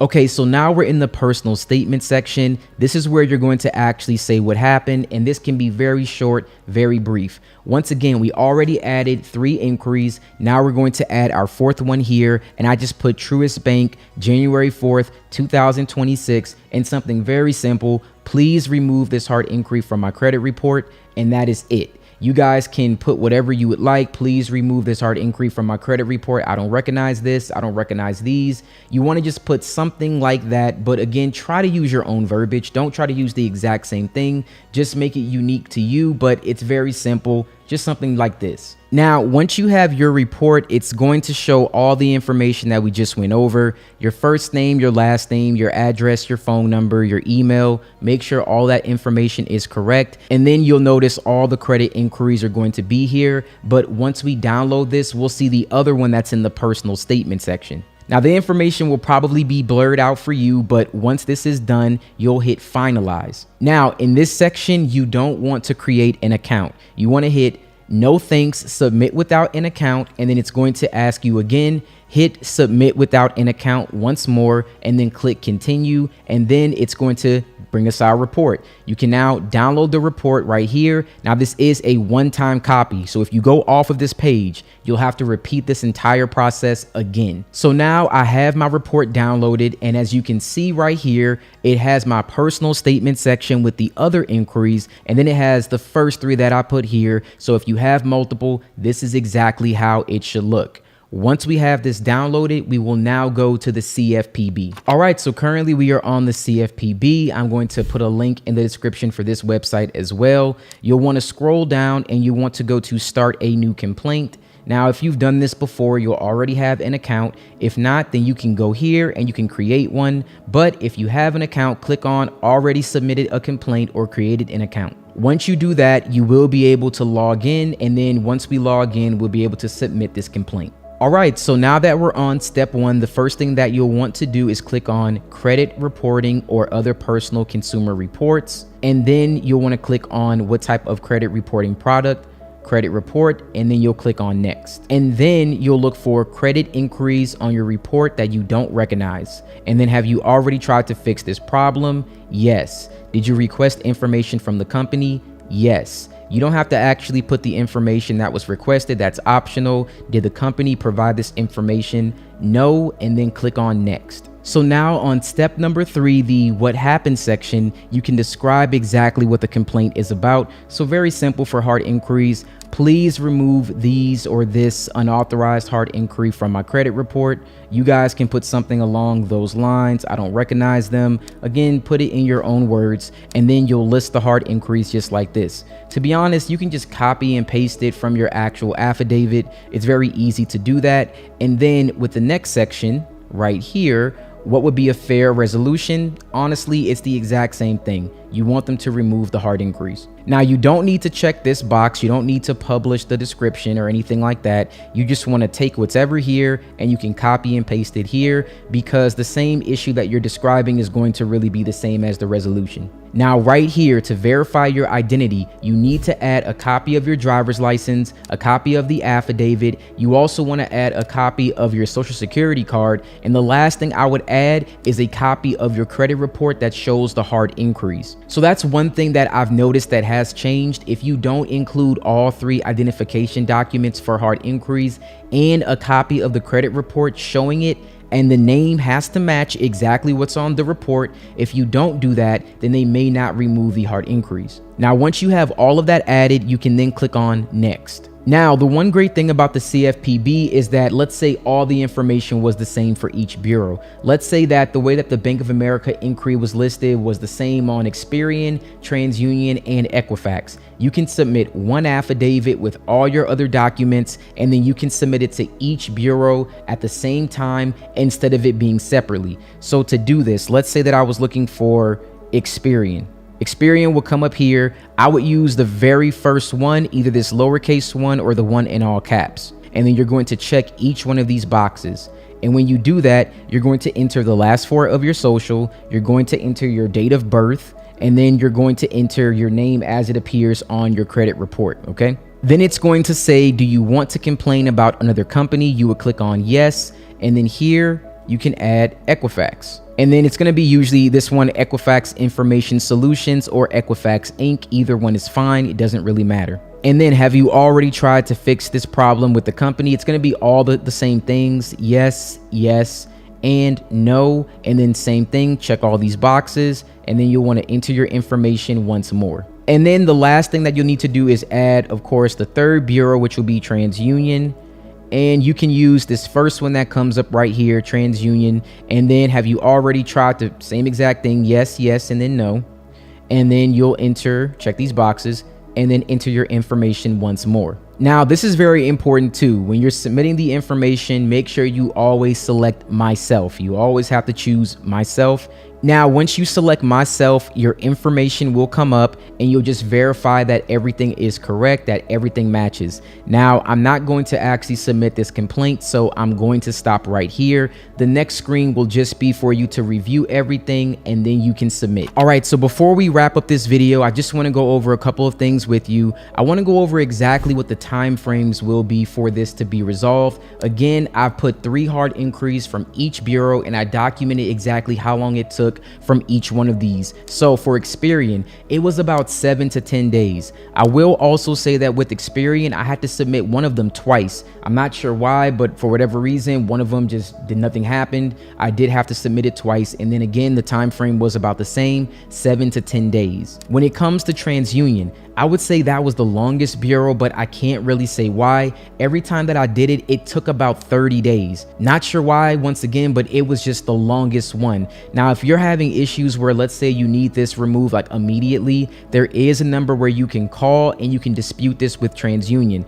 I don't really like this option because the experiences have been very mixed. Not only that, but when you remove the hard inquiries, sometimes they'll put a fraud alert on your account. Then it gets sent to all 3 bureaus. Now you have to contact everyone and remove it, so it can be a hassle. The last thing that I would suggest that you try if you're in a rush is sending a letter. Now, everything that we did, you can basically take all of those documents, print them out, send a letter to TransUnion, send that letter certified. Sometimes that has faster results if the CFPB is taking too long for you. If not, I would say expect around 30 days. And when it came to Equifax, it was kind of a range, to be honest. Equifax was more like around 3 days. It was fairly quick. Now, I just put 7 to 14 days just to be fair, because sometimes it was about a week, but then I had 3 days, then I had 5 days. So let's just say 7 to 14 days for Equifax. All right, I want to thank you guys so much for watching this video. So hopefully this update will come in handy. You have more information now to be able to get these hard inquiries removed, and you have an idea of the time frame.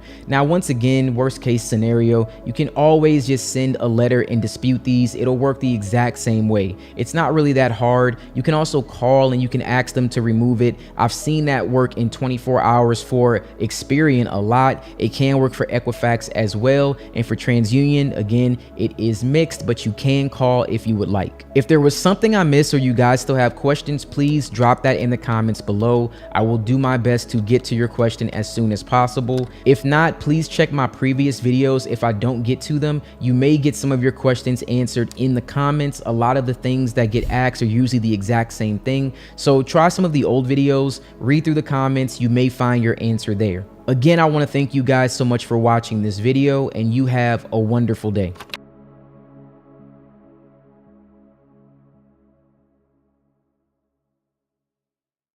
Welcome back to Success with Steven. My name is Steven Smith. On this channel, we discuss all things financial literacy. Now, in today's video, I'm going to give you an updated alternative method for removing third-party collection accounts from your credit report.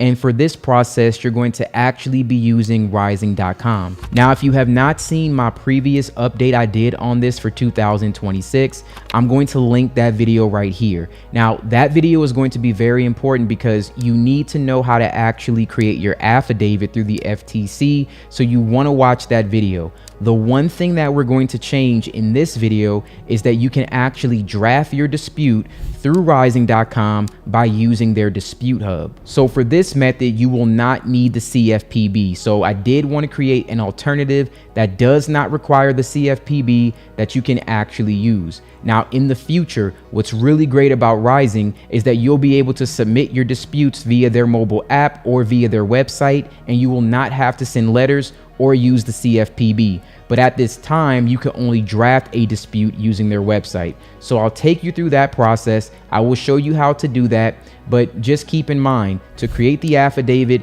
watch the previous video. And if you want to submit it through the CFPB, that video shows you how to do that. This will be an updated method where after you create your affidavit, you can then draft your dispute through Ryezing, and eventually in the future, you'll also be able to send your dispute through Ryezing.com. All right, so without further ado, let's get right into the video. Currently, we are on Ryezing.com. Now, I just want to reiterate, because I know some people skip through the videos. You need to go to the FTC website, create your affidavit. That's in my previous video. I'm going to link it here, or it'll be down in the description.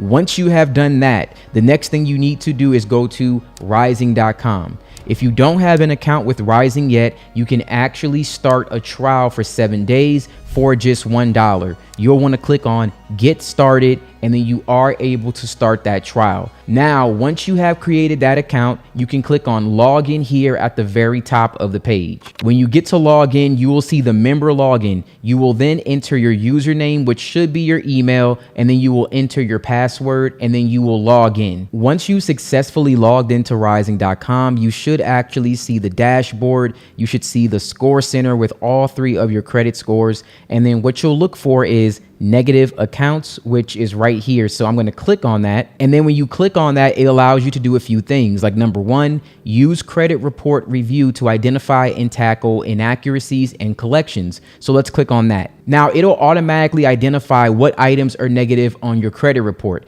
Now I have seen where some companies will change where their collections are actually listed. And instead of listing them as collections, they'll be listed under like a different part, or it'll say other. So like even here, it says 0 collections, like you'll notice that. And if I go to collections, it's not here. But if you scroll down to other accounts, again, sometimes this is what they do to try to trick how they're put on your credit report. You go to other accounts here, and you can actually click on it. Now, you should already have this information because you already filled it out for your affidavit. So you already have the account number, you have the account name, you know exactly what this collection already is. Now it says this account is reported as a charge off, but again, I know that this account is a collection just because of how it's actually reported every single month. So I would click on how to repair. And it's going to give you some information here about what you can do, but let's just bypass that and let's go to start a dispute. Now, one more thing I want to point out, if you're ever confused about if an account is a collection on Ryezing.com, check the payment history and look at the legend. Now, if we scroll and look at the payment history here, this was something from 2020. And as you can see, it's marked COL. That would be your way to identify this as a collection account. But again, let's click on start dispute. You'll enter how many times you've actually tried to dispute this account. If it's 0, then just click 0, and then you'll click on next. Now, please select the reason you're disputing this account.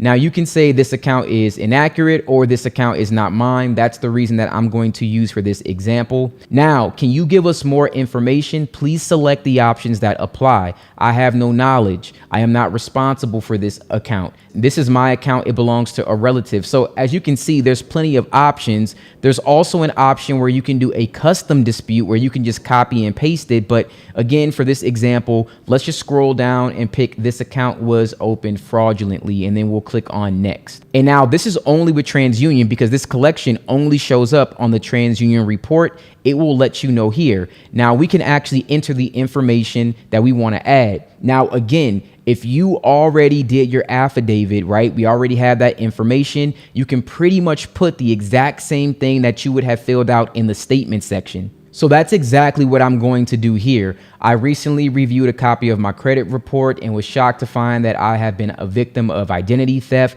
I don't recognize this account. Please remove this from my credit report. It's hurting my ability to obtain credit. Of course, you modify this how you see fit, and then I'm going to click on finish. Now my dispute has been drafted. So you can click on draft disputes. So now we have our dispute draft here, and what you'll want to do is generate dispute letter, okay? So we're gonna click on this, and then we're going to click continue. Now, once you do this, you're going to see a letter that's been generated. You can view it here, or you can click on this right here to download it. So I'm going to download this dispute letter, and then we're going to go over exactly what you do after that. Now, one thing I love about Ryezing is that it gives you all of the letter instructions, okay? So it's going to say the dispute letter itself, right? You should add a copy of your driver's license, your proof of social security number, so a picture of that, and you want to also add your proof of residency. So all the things that we always talk about. you're going to make a copy of them. So you can take a picture of your driver's license, a picture of your social. You could use your bank statement. You could use your insurance. You could use your voter's registration card. You could use even a utility bill, a phone bill.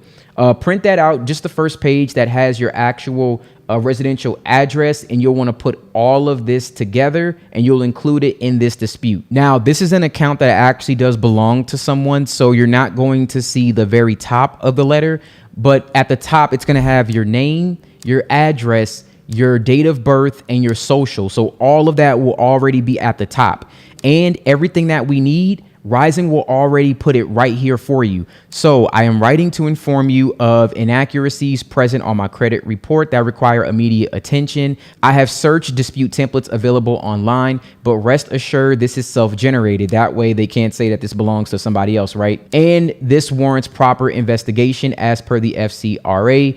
So it has the account name with the account number. This account was opened fraudulently. I recently reviewed a copy of my credit report and was shocked to find that I have been, our verbiage that we already used. And then I request that you promptly delete any misleading information associated with the mentioned account. So all of that is done. All of that is already there. There's a name right here, but that would be your name. This is going to be blocked. So of course you won't see it. So if there's like a blur right here, that's because it's this individual's name. All right. So you will have all of that signed by you, completely done. So what you do is you print this out, you print out your affidavit, you also print out that picture of your driver's license, your social, and your proof of residency, and you're going to put this all in one letter, and you are going to mail this certified. All right. One thing that I do like about Ryezing that I'm aware of is that it will in the future give you the option to send these disputes online or through the app. So you will not have to always do this, but right now it only allows you to draft letters. All right. So that's what you will need to do in the meantime in order for you to actually get this sent. Now, if you wanted to ever change anything, then you can revert letter to drafts and you can actually go back in and add more information. Like, for example, if you wanted to say, oh, I also have an affidavit that I'm going to attach to here, they're going to see it. So it's not really like a big deal. But once you mail this out, whatever date you mail this letter certified, you will then want to click mark as sent. And then you'll want to pick the method. You can either do US mail or certified mail. I suggest doing it certified mail. Whatever date that you actually sent it, you'll want to click on that. And then you'll want to click on mark as sent. Now, when you mark this as sent, you'll actually see the letter in your dispute hub. All right.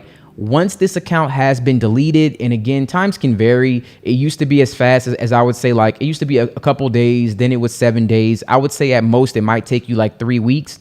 But once this has actually been deleted from your credit report, you'll then want to click on add dispute results and then click confirm.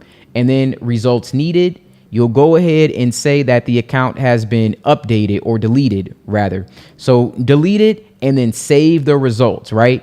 Once the results have been saved, you'll have a way to actually keep track of all of your disputes. So this is a very, very easy, very simple way for you to keep track, generate a letter, send it certified. And this is if for whatever reason you, let's say, couldn't use the CFPB. All right.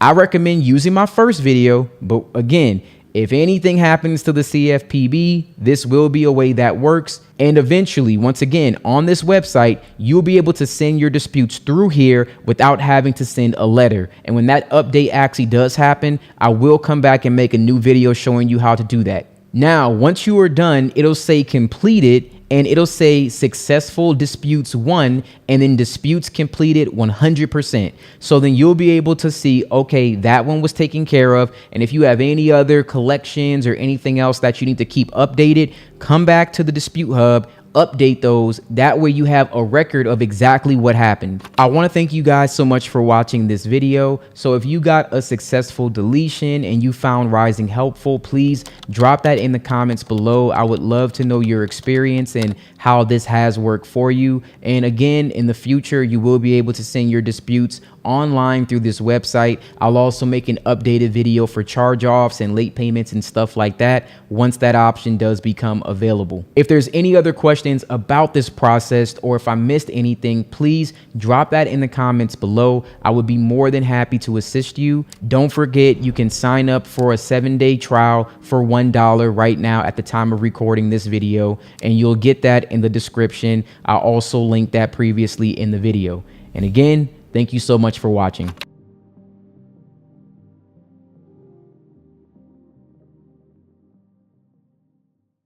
Welcome back to Success with Steven. My name is Steven Smith. On this channel, we discuss all things financial literacy. In today's video, I'm going to walk you through an updated method for removing third-party collection accounts from your credit report using the CFPB dispute process, and some things will be adjusted for how this will function in 2026. This is going to be a practical walkthrough of the process that we've done in the past based on consumer protection law and reporting requirements that credit bureaus are required to follow. Now, before we get into the steps, I need to make a few important disclosures so that there's no confusion.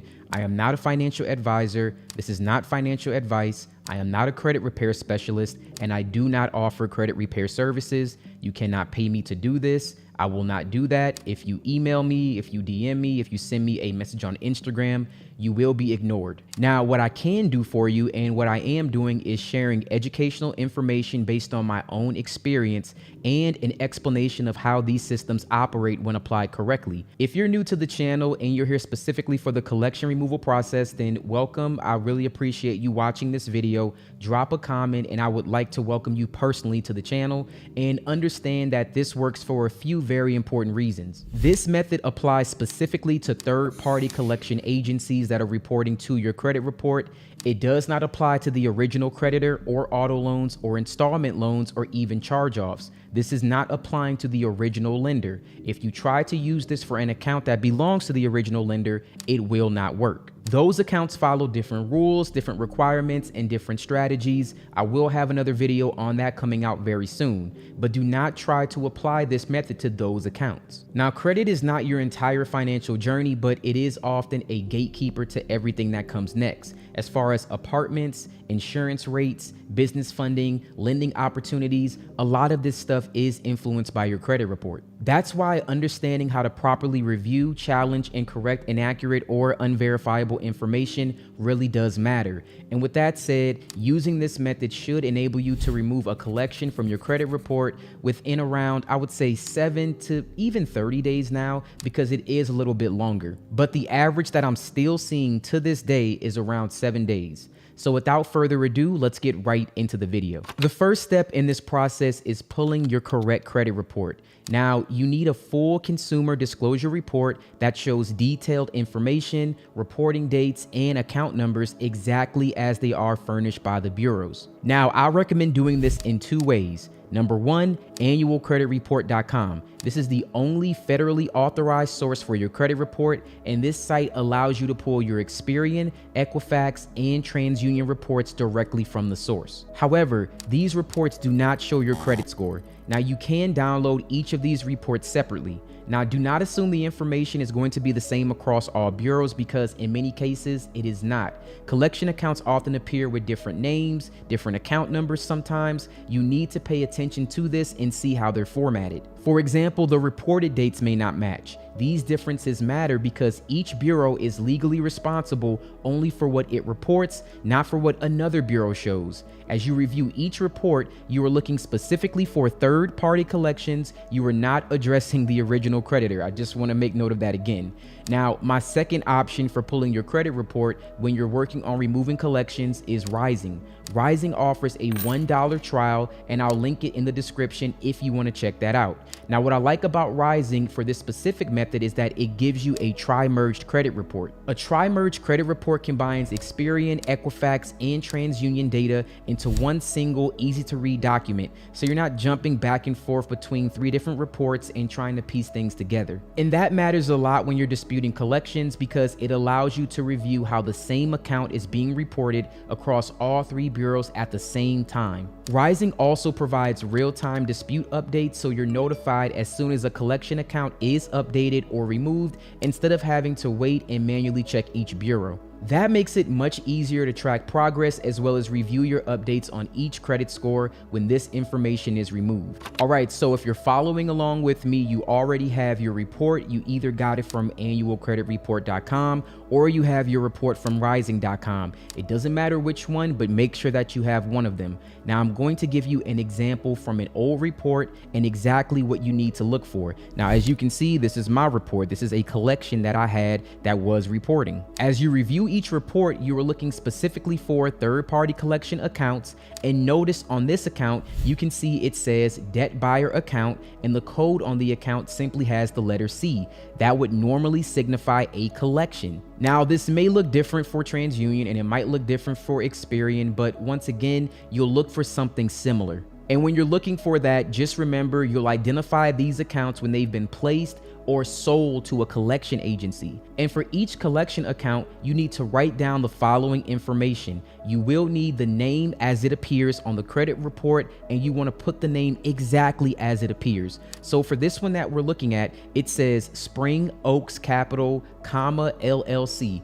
It's very clear cut. It's very straightforward. You need to list it exactly as it appears. You also want to enter the account number as it appears, including whatever you see that is masked, okay? So for example, where you see the asterisks right here on the screen, like it shows 1*8806, that's exactly what you would put. That is the full account number. I get asked that question all the time. That is the full account number. You don't need to find out what those numbers are. If they have X's by them, if it's several X's, write it down exactly as it appears on the report. You'll also add the date the account was opened. Here it is, September 29th, 2022. You need to make sure that you have that information.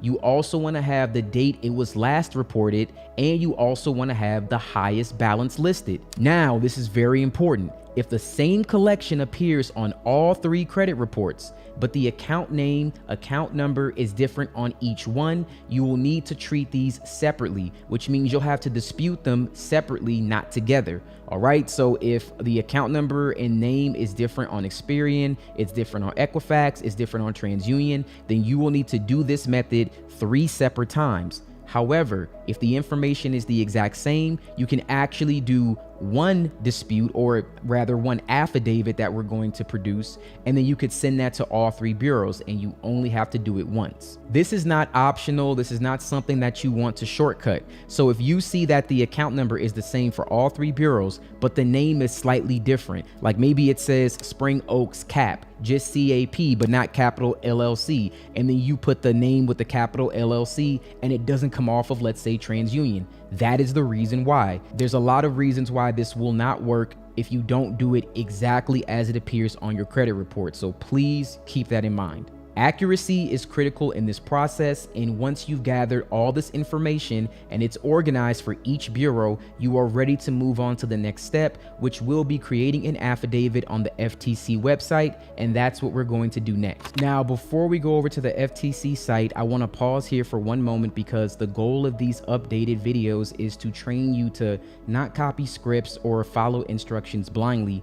The goal is to help you understand where the authority actually comes from, so you're not dependent on YouTube or templates or personalities to try and solve problems that are rooted in law. Your right to dispute inaccurate or unverifiable information does not come from a website, it doesn't come from a complaint portal, and it doesn't come from a specific agency. It comes from federal law, specifically the Fair Credit Reporting Act, which governs how consumer information can be collected, reported, and maintained, and that distinction matters because systems change, platforms get redesigned, and response times will eventually fluctuate. Now, you need to understand that when it comes to collections, the underlying obligation does not disappear just because a process becomes slower or a portal looks different. The law still requires that consumer reporting be accurate and verifiable. Now, at its core, the Fair Credit Reporting Act is built on a simple principle. If information is being reported about you, it must be accurate, or at least as accurate as humanly possible. And if its accuracy is challenged, it must be reasonably investigated. And if the reporting party cannot support the information with proper verification, it cannot continue to be reported as fact. Now, a lot of people overcomplicate this, and I understand It's not like you guys want to be doing this. You don't care about being a credit repair specialist. I don't either. But I understand just enough that I can interpret what the law is, so I understand exactly what I'm doing. So your responsibility as a consumer is to identify what is inaccurate, incomplete, inconsistent, and you're going to provide a reasonable basis for why you believe that information should be investigated. Now, when it comes to third-party collections, and there's a reason why I put so much emphasis on third-party collections, these people have to actually prove that you actually owe them something. Now, I've done this in several videos. I've broken this down so many times. If you guys want to look at past videos, then you can. But the FCRA will tell you exactly what you can and you can't do, and why a lot of the stuff that happens with credit reporting, a lot of it ends up being illegal. And a lot of what's going on is fraudulent activity. Again, it's defined by the law, but if you don't understand it, then it's not going to make sense unless you look this stuff up.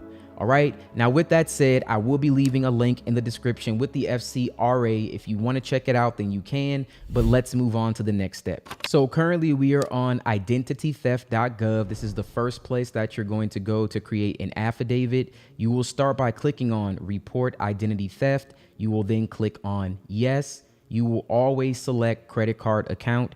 It does not matter if this was a collection for a utility or a credit card or a different account. Always select credit card. Do not choose any other option. This will be the option that you select. Then you'll click on to open credit card account, and then you'll click on continue, and then you will also hit continue again. That will bring us to step number 1, and that's going to be what company or bank issued the credit card. Once again, it does not matter if it's a credit card. Use this same option. And we are just going to paste in our information. That's the easiest way that you can do this. You will then pick the date that you first noticed the problem. The date will always be whatever month and year that you're currently in. So if we're in January of 2026, that's when you notice the problem. Now, do you know when the account was opened? Well, we know that it was September of 2022. That's what we got from the report. And the amount, I believe, was $1,160. If it's not exact, then I'm sorry. I'm just doing this off of memory.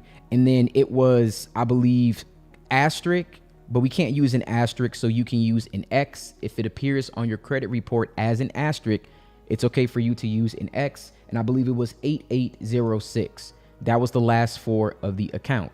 Now I'm going to click add, and you will see the account right here. Now, if you need to add more than one account that's currently on your credit report, you would then add the account name here, same thing that we did exactly, the account number, and then you would click on add another account. And you would keep doing this until you hit the limit. And if you do have more than, let's say, whatever the limit is, I think it was like either 3 to 5. If you hit that limit, then you can go ahead and create another one of these and submit a separate report. All right, moving on, we're going to go down and hit continue. Now, this is where you're going to enter your first name, your last name, your phone number, your email address, your date of birth, your current mailing address. It should match the mailing address on your driver's license, because you will need to submit your identification documents. All right. How long have you lived there? And then these 2 options, they will stay no. Just keep the default no. The other thing that I want to mention that I've seen people have problems with, they have an issue when they submit this several times. If you submit multiple of these, you may run into an issue where you cannot receive a verification code. The options to fix this is to clear the cache and history in your web browser. Try to connect to a different internet. You can also try to use a different web browser altogether. Try to use Google Chrome, or try to use Safari, or try to use Firefox, like use something different. And if all else fails, use a different device. I believe it has something to do with the IP address using the same web browser so many times. So worst case, if you're on your laptop, try it on your phone. And then if, all else fails, use a different phone number. If you don't have a different phone number, that's fine. Wait like 3 days or so, come back, you will be able to do it again. Now for suspect information, you're going to select no, not at this time, and then you're going to click on continue. Now we are on step number 4, additional information. Have you reviewed a copy of your credit report? Yes, you have. Were there any fraudulent accounts in your report? Yes, there was. Was any personal information wrong in your report? You could just put none, not at this time. This is where you would do inquiries, but we're not doing that. That's a separate video. And have you requested a fraud alert? Everything else is just going to be no. no, not yet, no, not yet, no, and no. And then you're going to click on continue. All right, and then moving into step number 5, your personal statement. Now, this is where you just talk about what happened. And for this one, just use your own verbiage, but I just did something very simple. I reviewed a copy of my credit report. I noticed an account that I don't recognize. Please remove this from my credit report as soon as possible. Very short, very simple. That is going to be it.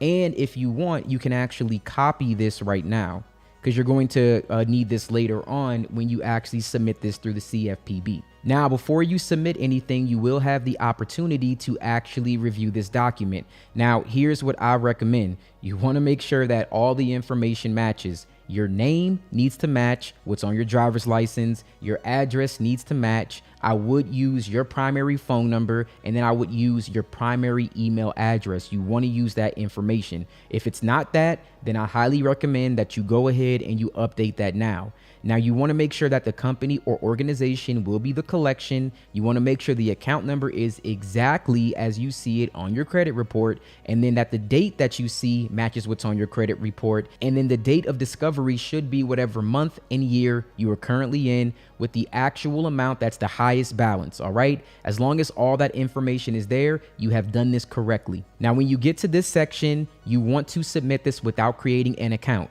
So say no thanks, submit without an account, and then again, submit without an account, and then hit continue. Now, once you have done this, you should get the option to download this report. You will download this as a PDF file. Now, once you've downloaded that, you can save it to your desktop. And now we're going to move on to the CFPB.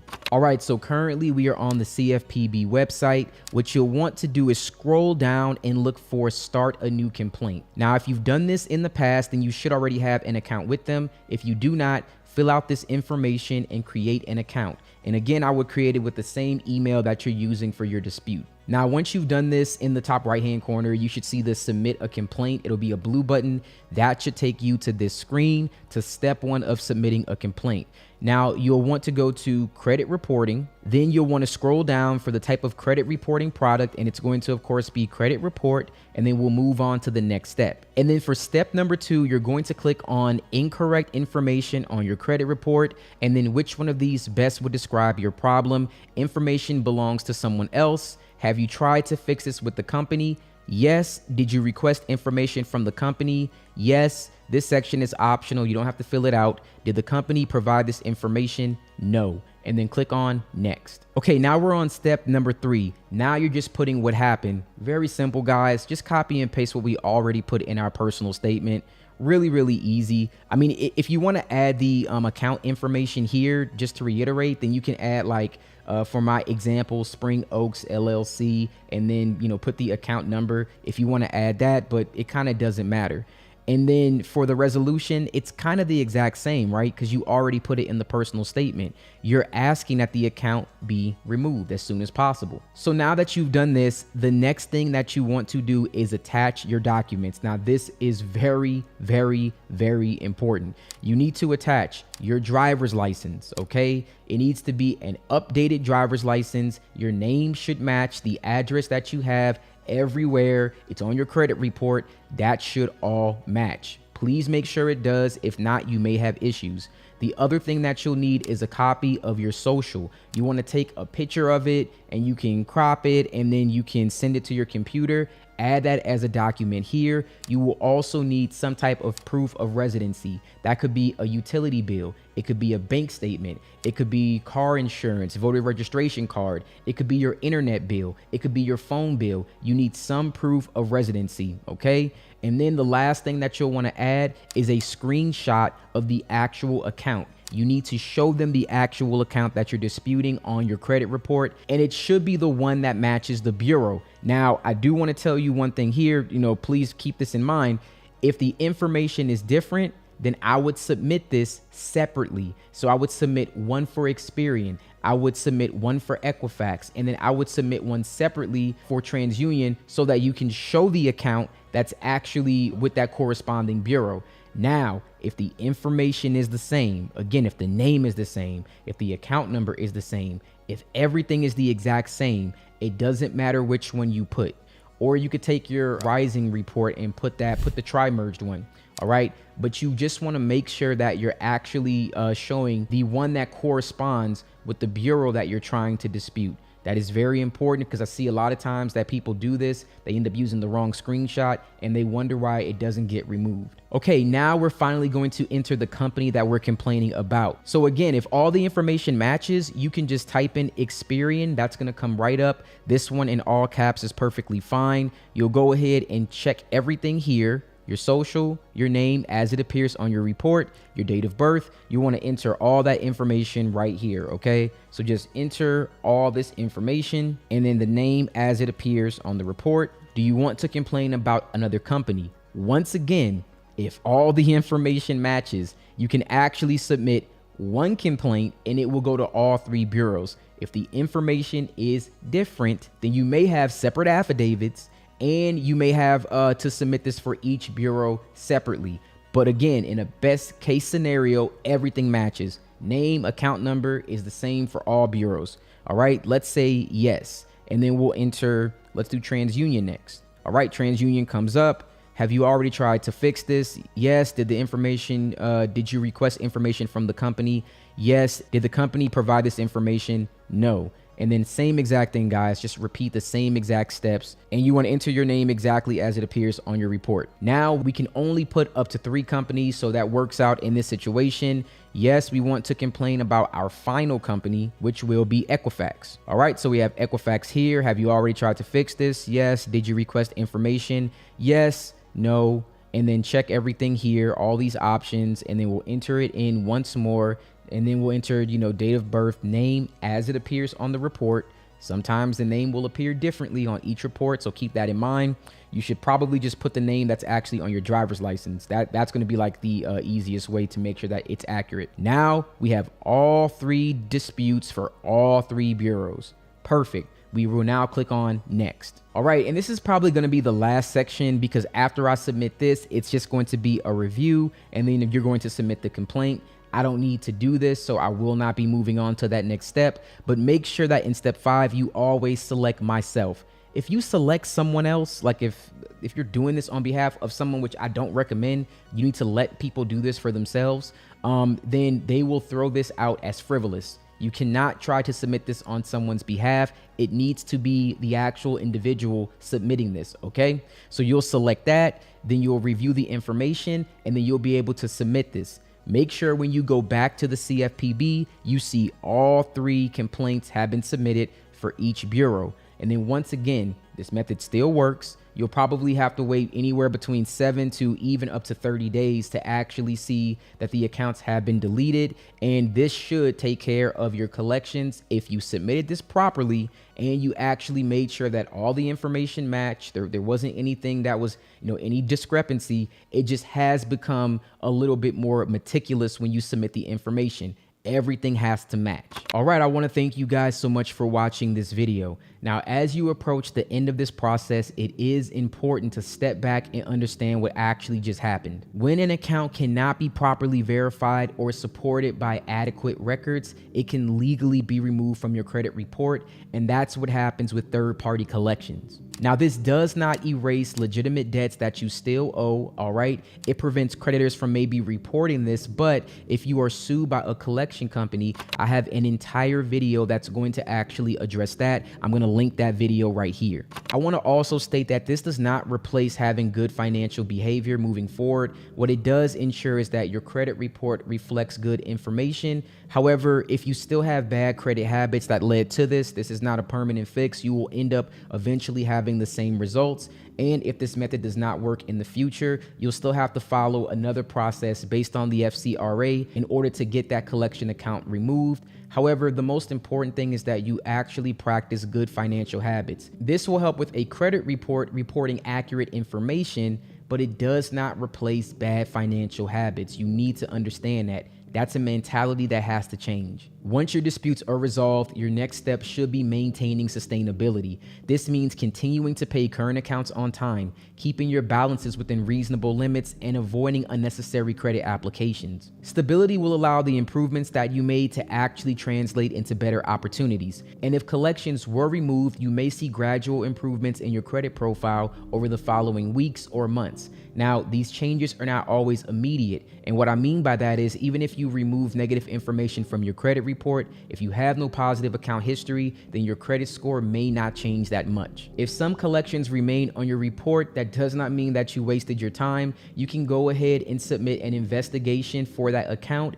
and then you can ask them from a method of verification. That's the exact same other way that people get collections removed. This method is just more straightforward, it's faster, but you can always just submit my round 1 and round 2 charge-off removal process. It works the exact same way, just takes a little bit more steps. But again, improving your income, managing your expenses, building a savings, and learning how to deploy capital strategically, that all matters. Credit simply determines how easily you can access certain tools along the way. And throughout this entire process, the most valuable skill that you developed was attention to detail. And that skill will apply far beyond credit disputes. It applies to contracts, lending terms, business agreements, and financial decisions of all kinds. Now, for those of you who took the time to watch the entire walkthrough, I appreciate your patience and your attention. This information is most effective when it's understood and not rushed through. So use this knowledge responsibly, stay forward, keep focused on your long-term progress rather than short-term wins. And thank you guys for watching. You have a wonderful day.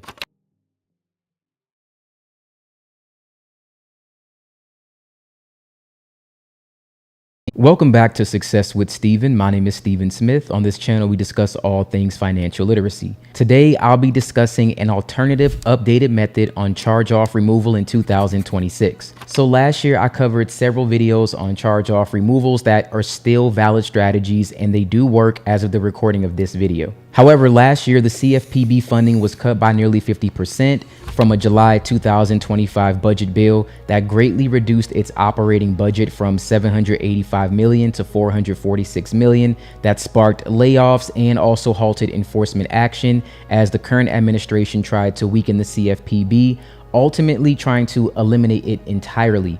So I already covered a previous video which should have been released already. If it has not been, I'm going to also put that video at the end of this one because you would have needed to watch that video in order for this one to actually make sense. So in this video, I'll be covering why you don't need the CFPB to remove charge-offs, as we talked about once before.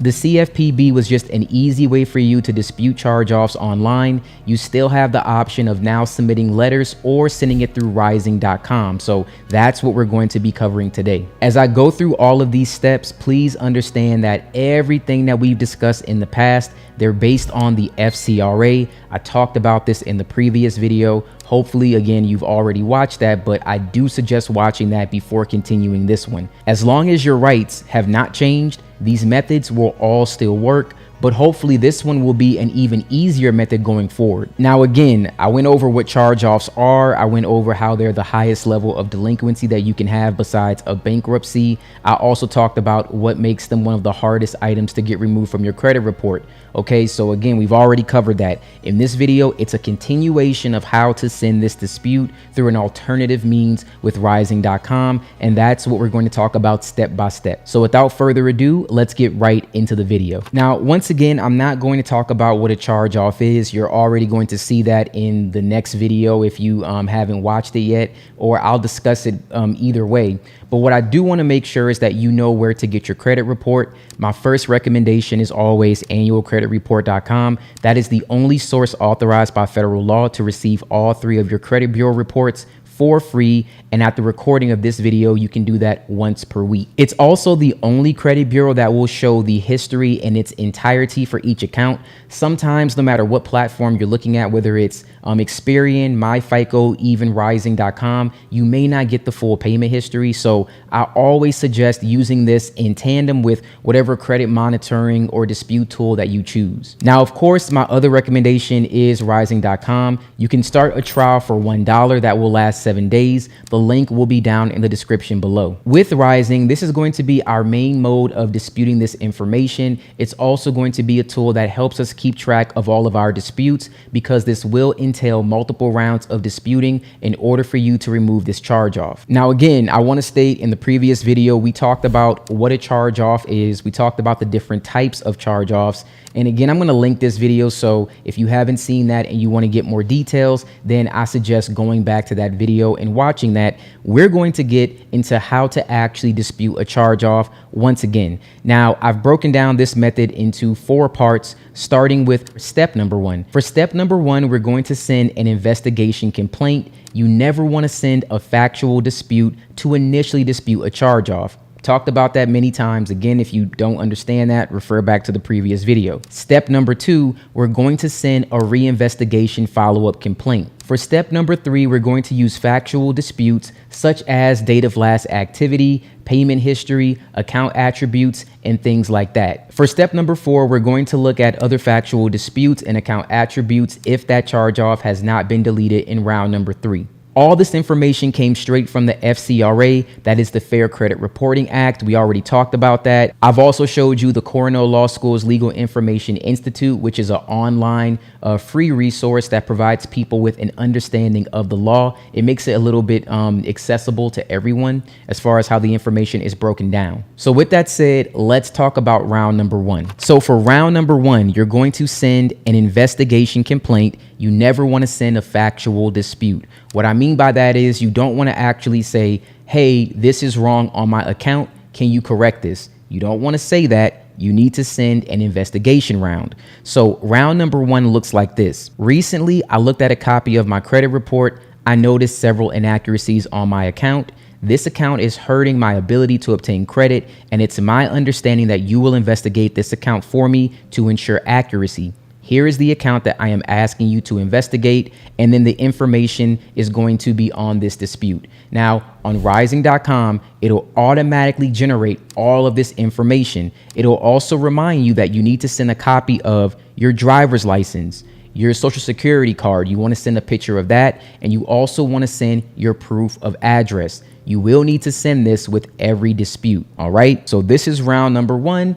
We've talked about this. I'm going to show you how to easily send this on Ryezing.com. Let's move on to round number 2. Round number 2 is for you to send a reinvestigation complaint. So round number 2 should sound something like this. I don't agree with the account listed below, which still appears on my credit report. Even after your investigation, I would like this account immediately reinvestigated. These inaccuracies are highly injurious to my credit rating. Furthermore, and so on and so forth, in accordance with the Fair Credit Reporting Act, please provide me with the names, business addresses of each individual with whom you verify the above with, so that I may follow up. Please forward me an updated copy of my credit report after you have completed the investigation and corrections. Your cooperation and prompt attention is greatly appreciated. And also the account information, which once again will automatically generate on Ryezing.com. And then you send a copy of driver's license, picture of your social security card, and then proof of address. Now, just like before, I told you with round number 3, before we send that, you actually want to take a look at your account or take a look at your actual credit report.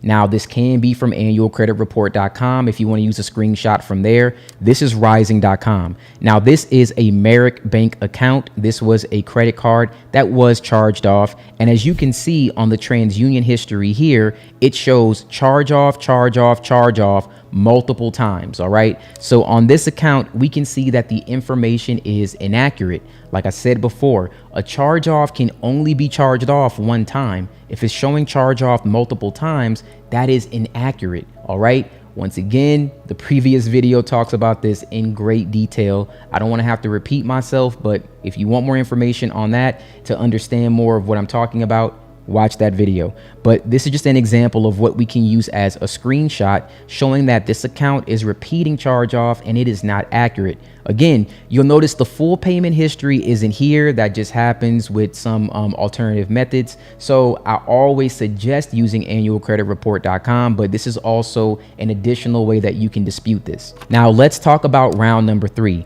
Now this is the method for disputing a charge off with a factual dispute. And round number 3 is the first round where you'll actually send a screenshot of your credit report, just like you see here. So again, we broke this down into step number 1, investigation. Step number 2, reinvestigation. In between these rounds, some of you may be asking, when do you know when to send this? You send this when the credit bureaus actually respond to the initial disputes. So round number 1, you send it off.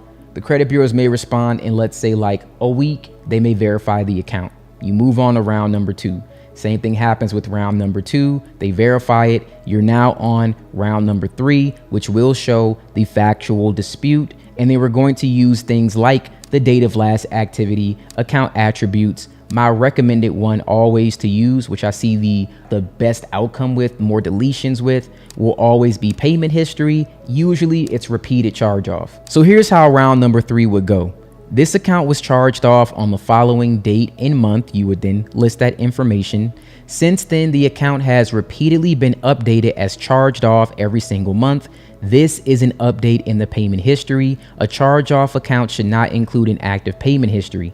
This information is inaccurate. It falsely manipulates the statute of limitations. You failed to investigate this account properly, and your neglect has violated my rights. I am demanding a deletion of this account name, account number, and of course, send a copy of driver's license, your social security card, your proof of address, your screenshot of the inaccuracy with round number 3.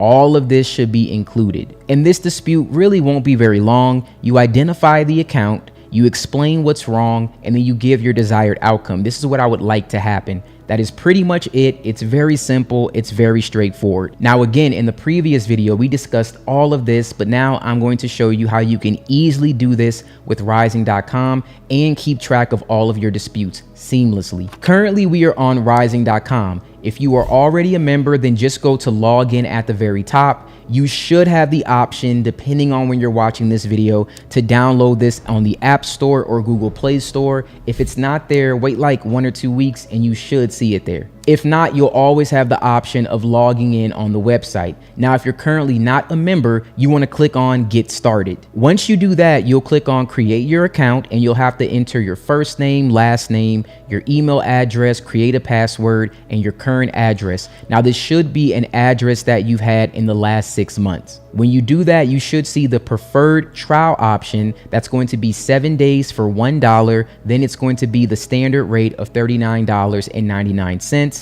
But today it'll just be $1 for you. Then you'll want to click on Agree and Next. Once you do that, you'll be asked some security questions to verify your identity. It could be like recent loan accounts or recent accounts that you've set up, maybe even current addresses or counties that you've lived in. Once you answer those questions, your username should be your email address, and the password that you made here will be the password to log in. So once you click on log in, you'll be brought to this page. Once again, you can access this through the app if it's available at this time through the App Store or Google Play Store. If not, Ryezing.com, click on login at the very top. Username is your email address. Password is the password that you created. And this is the home page of what it should look like for Ryezing.com, or the dashboard rather. So the first thing that we want to actually do is scroll down to our score factors and take a look at the negative accounts. Now, when you do that, it's going to tell you to use the credit report review tool. So let's click on that. Now, it lets us know that we have 38 negative accounts. So here it says 12 collections. Now, we're not looking at collections right now.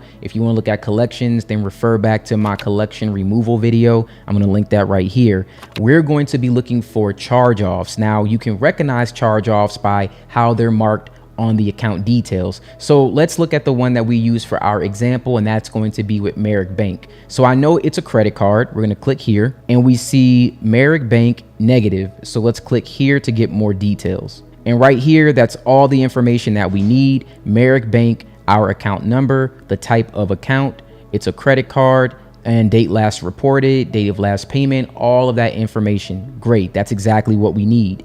And we see the repeated charge off right here. Now for this one, it's only reporting to Experian and it's also reporting to TransUnion. And you can see some of the account activity was cut off here, so we don't have that. If you don't see it on Ryezing.com, no worries. Get that screenshot from annualcreditreport.com instead. Now let's click on Start Dispute. Now the first thing that it's going to ask you is, have you disputed the same issue with this account before? If yes, then you want to enter the number of times, but this will not actually be any attempts so far. So you want to start with 0, and then you want to click on Next. And then you want to click on This account is inaccurate, and then we're going to click on Next.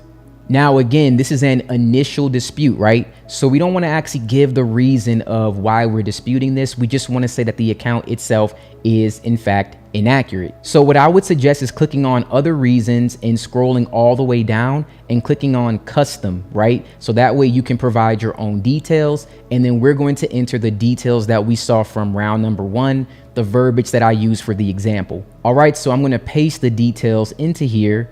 And now we have our verbiage, and then we'll click on Next. All right. And then we'll click on Finish. Once we do that, we'll click on Draft Disputes. And after we click on Draft Disputes, we'll want to click on Generate Dispute Letters and then Continue. Now, remember, this account was only reporting to Experian and TransUnion. So, of course, we only have 2 disputes that were actually generated. Now, here's where things will differ from the CFPB method.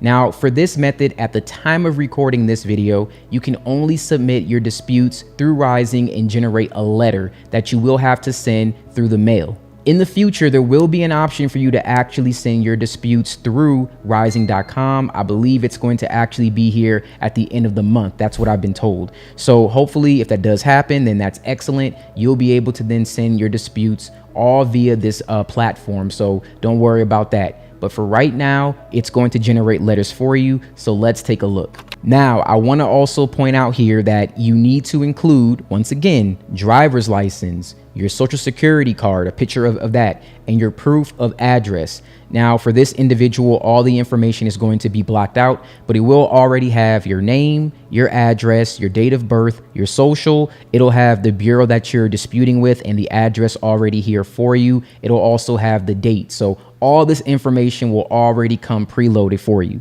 Then it'll say, Dear TransUnion, or Dear Equifax, or Dear Experian, but our example is TransUnion. I am writing to request an investigation of the following information that appears on my TransUnion Consumer Report. Dispute number 1. It's with Merrick Bank. Recently, I looked at a copy of my credit report and I noticed several inaccuracies on my account. This account is hurting my ability to obtain credit. Now, this is the exact same verbiage that we went over. All right. So then at the bottom, it also puts inaccurate information needs to be corrected. All right. It doesn't say what's going on. It's just asking them to investigate the account and to correct it. Now, this is everything that you would need. All right. And it's going to be the exact same thing, whichever bureau that you're looking at, exact same information. Now, again, this is round number 1. What we then want to do is mark this as sent. All right. And then we want to choose how we sent it. For now, until the option to do this online is available, you can click on US mail or certified mail. I suggest certified mail. And then the date that you sent it, which will be, of course, the same date, and then click Mark as Sent. Now, once you do that, excellent. Whenever you get a response from the bureaus, like you may see this from like a notification that you got from, let's say, Experian, TransUnion, or Equifax, or a letter, they'll let you know the dispute has had a response. Normally, it'll come back verified as accurate. So then let's do this. Let's go to Experian and add the results for round number 1. And what we're going to do is say that it was verified as accurate, round 1, verified. And I would just put like the date that it was verified. Let's say that it was the 15th of May. I think it's just good for keeping up with exactly what's going on, and click Save Results.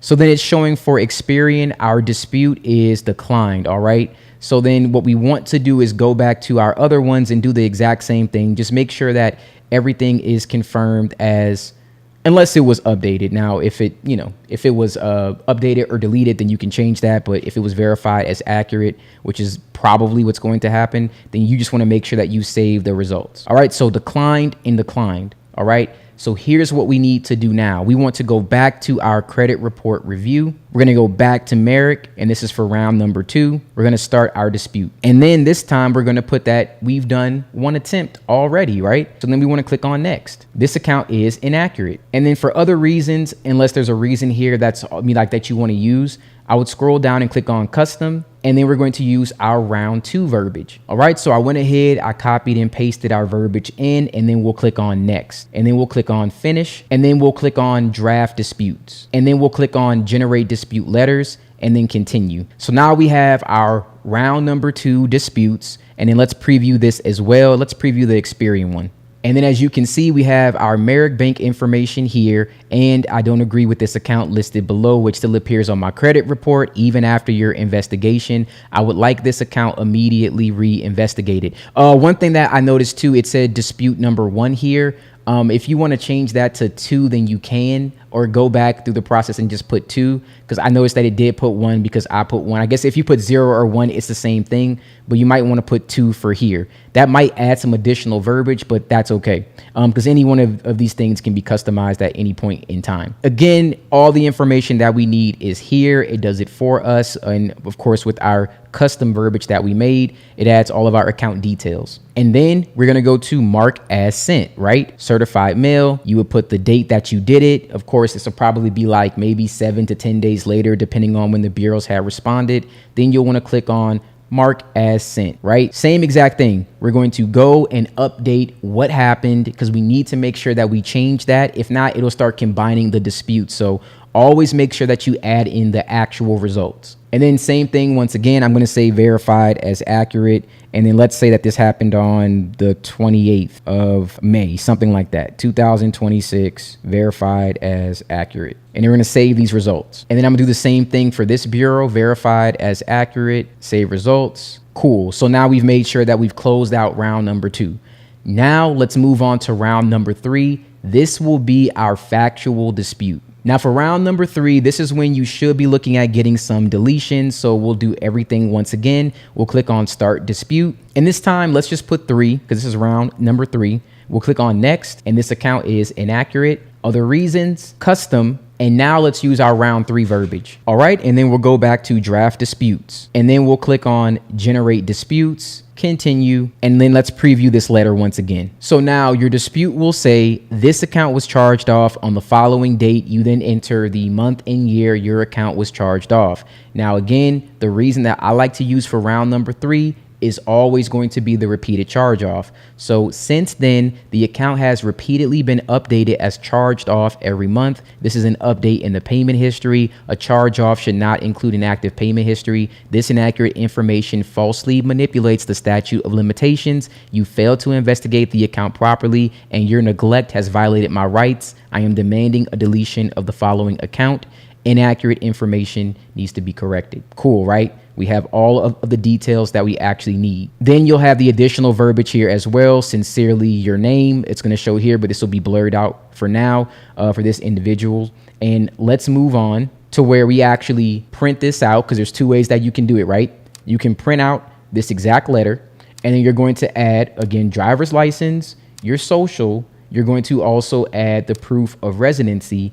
And this is where finally you're going to add a picture of your account. Now you can get that from annualcreditreport.com. You can use the one from Ryezing. It doesn't really matter. Just make sure that it's actually showing the information. I've noticed with payment history, it can be kind of off. Ryezing is really good for like account attributes side by side, showing like the inaccuracies between accounts, which you would use for round 4 and beyond that. Okay. So for round 1 through 3, this is exactly what you would do. And once you mark this one as sent, hopefully what we'll be looking for is that the account got deleted. All right. So that's what we would do. Mark it as sent, and then we would wait to update our status. Hopefully at that point, the account is deleted. If not, then you would move on to round number 4. And let's talk about that very briefly. Now, when it comes to round 4 and beyond, you're going to be looking at other account attributes. Again, on Ryezing.com, they put things side by side. So it should be easy for you to locate these attributes. Like, for example, the one I've used here is double jeopardy. That means that you may have a collection account that's the same as your charge off. Now, two accounts can't be reported at the same time on your credit report. So if the collection is reporting, the charge-off can't report. That's what double jeopardy is. So because of this, both accounts need to be removed from your credit report immediately. And you can use verbiage like this: the following accounts are claiming to both own the same debt with a balance. And as you know, this is not possible. This is also a violation of my rights. Because of this, both accounts need to be removed from my credit report immediately due to you not properly validating the information in which a company has passed to you. Please delete immediately. So that's just one example of what you could send in round number 4. Now, there may be verbiage already on Ryezing.com for this, but that's when I would take a look at the account attributes. Again, look at all the accounts side by side. Start trying to figure out what information is not reporting accurately. I have plenty of videos on round number 4, and I will make a new one with Ryezing.com probably in the near future, probably in the next couple of weeks. So look out for that video. If you do want that, then we'll continue from that point. I want to thank you guys so much for watching this video. If this helped you at all, please like and subscribe and share this video with anyone who you think might need it. I really want to emphasize that even if the CFPB is no longer available, there will be alternative methods. Everything will always change, and that is okay. That's the reason why we have tools like Ryezing. That's the reason why you can just send your letters certified mail if you wanted to go that route. There's always going to be another way, and the CFPB is not the ones who upheld your rights. It was an easy way to send your disputes. They were a government credit bureau, the only government credit bureau that we actually do have, and they did enforce a lot of things, which was great. But that is not the only way to get information deleted, and they weren't some magic hub. The information that we're using in these videos and what's actually given to you in the FCRA, your consumer rights, that is how you get information deleted from your credit report, especially when it comes to removing charge-offs, which are highly damaging to anyone's report. If you guys have any additional questions, please drop that in the comments below. I'd be more than happy to answer them as quickly as I can. Also, at the end of this video, you will find the first video attached. If I did this properly, it should have released yesterday. So hopefully that isn't something that you need to watch again, but I had to make sure that I put that one out first before I release this one. But either way, all of these options work. Whichever one is better for you, that's the one I suggest that you use. And as always, thank you again for watching this video, and you guys have a wonderful day.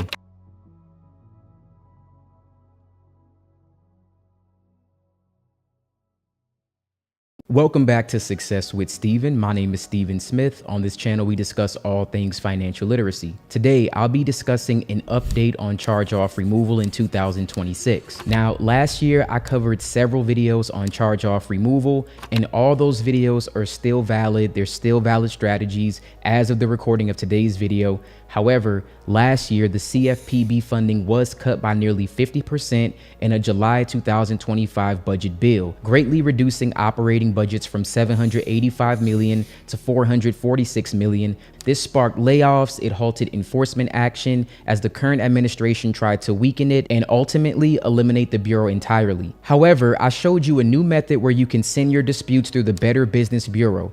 I want to let you know that method does not work nearly as well as it used to, but you can still send your disputes through the CFPB. I'll also let everyone know the mail always works. So what I'll be covering is a few things. Number one, you don't need the CFPB to remove charge-offs. The CFPB was just an easy way to send your disputes online. You can still send options by disputing them through the mail and sending letters certified. However, the CFPB still does work. So as I go through the steps today, please understand that the methods that I've discussed in the past and to this day, they are all based on the FCRA, also known as the Fair Credit Reporting Act. And as long as your rights have not changed, then these methods will always work. So like I said before, in the future, if the mode of sending these disputes becomes obsolete, you can always fall back on sending all your disputes through the mail. Now, when it comes to a charge-off is the highest level of delinquency that you can get besides a bankruptcy on your credit report. And that's what makes it one of the hardest items to get removed from your credit report to date. But I'm going to show you step by step the way that you can dispute charge-offs to get them permanently deleted from your credit report. And once again, this has been and still will be you the most accurate method that I can provide, and I'm going to give you some information on exactly what you can expect. So this will be the fastest and most accurate way to dispute charge-offs in 2026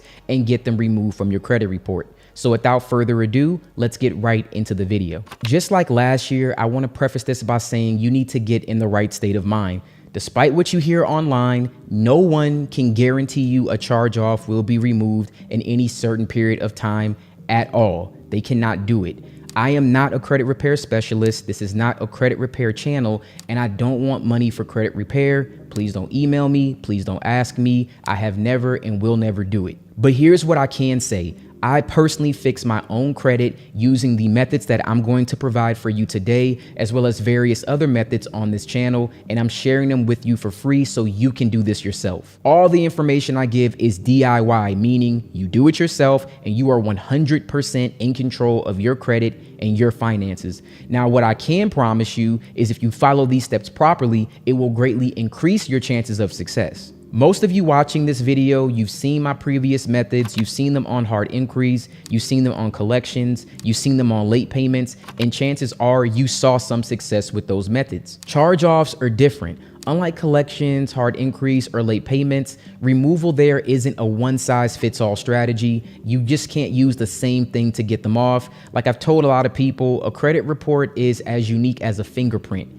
Every charge-off is unique, which means not any one charge-off can be removed the exact same way perfectly where you can guarantee the same result. However, for me personally, I've removed 8 charge-offs from my credit report, all collections, and I did it using all the methods that I provided on this channel. Did it take me a long time? Yes, but I didn't have all of these methods that I'm providing you today. I learned all of this along the way, and I'm giving it to you up front, so hopefully you can do it faster. And to put this in perspective, again, I've said this in several videos, but some of you might be new here. It took me roughly 2 years to clean up my credit from start to finish. The first 12 months, I didn't do anything except let the accounts age. And then after that, I spent 12 months adding positive payment history and disputing derogatory information. And around the time that I created this channel, it was around January of 2024. I think 2 months after that, I got my last charge off removed and I documented the entire process on this channel. So once again, what you're getting is not some credential that I'm throwing around. I'm giving you real world experience from a person who's done it by himself, okay? So let's move on. To begin, let's discuss where you should be getting your credit reports to get the most accurate information. Now, my first recommendation is annualcreditreport.com. Annualcreditreport.com is the only source authorized by federal law to receive all 3 of your bureau reports completely for free. And as of the recording of this video, you can pull your report once per week. It's also the only credit report that shows your complete payment history in its entirety. Now, my other recommendation is Ryezing.com. You can start a trial for $1. The link will be down in the description. Now, Ryezing is a credit monitoring service with a credit simulator, and it can predict where your score can rise depending on actions that you take. The reason I like Ryezing for this method is because it provides you with a tri-merged credit report. A tri-merged credit report combines your credit information from all 3 major bureaus, Experian, Equifax, and TransUnion. It puts it all into one single comprehensive document, making this very easy to review your accounts and show the credit bureaus the information that will be inaccurate. You also get real-time updates on your disputes, so you'll be notified when charge-offs have been removed. Either way, the goal is the same. You want a clean, readable credit report. That way you can get charge-offs removed. So by now, you should have a clean, accurate credit report either from annualcreditreport.com or Ryezing.com. Now let's define exactly what a charge-off is. A charge-off means that a company has written off a debt because it does not believe it will receive money that it's owed. You are still responsible for paying debt that has been charged off. Paying off or settling the overdue debt does not mean that it will be removed from charge-off status on your consumer credit report. So even if you pay off a charge-off, it does not mean that the status will go away. It will still remain on your credit report. Instead, the status will likely be changed to charged off, paid, or charge-off settled. That's the reason why we focus on deleting the account. A charge-off that's settled still has the same amount of damage as a normal charge-off. It will hurt your credit report. It will prevent you from getting funding. It will definitely bring down your score. So today, factual disputes will be the main topic of conversation. I will give you different scenarios because again, not all charge-offs will be the same. They're going to be different depending on your situation. Now, before we talk about the different types of charge-offs, I do want to say that I've been doing a new business where I'm actually doing data furnishing. So I do have some information that I plan to provide in a follow-up video of how you can dispute charge-offs from your credit report from a creditor perspective, because like now I basically know exactly what happens when you're a creditor and exactly what you have to uphold. But again, I will discuss that in a separate video. Now, when it comes to different types of charge-offs that you'll encounter, there are high balance charge-offs. These are charge-offs that can be anywhere from $1,500 or more depending on your situation. Now, when it comes to high balance charge-offs, these are the ones that usually debt collectors like to sue over. Now, I do have an entire video where I talk about lawsuits. I'm going to link that video right here. If you have an account that's been charged off and it's also been sold to a debt buyer, then check out that video. It definitely will give you more details into that particular scenario. Just be aware that higher balances can most likely lead to lawsuits. I just want to make sure that I give this information and address it. It does not mean that I'm saying you should not dispute the account, because regardless, if the account is still on your credit report, you can still be sued. Whether you get it removed, whether you don't, it can still happen. Next, we have a low balance charge off, and that can be anything below $1,500. You can usually get these accounts deleted by factual disputes. They are a lot easier to remove.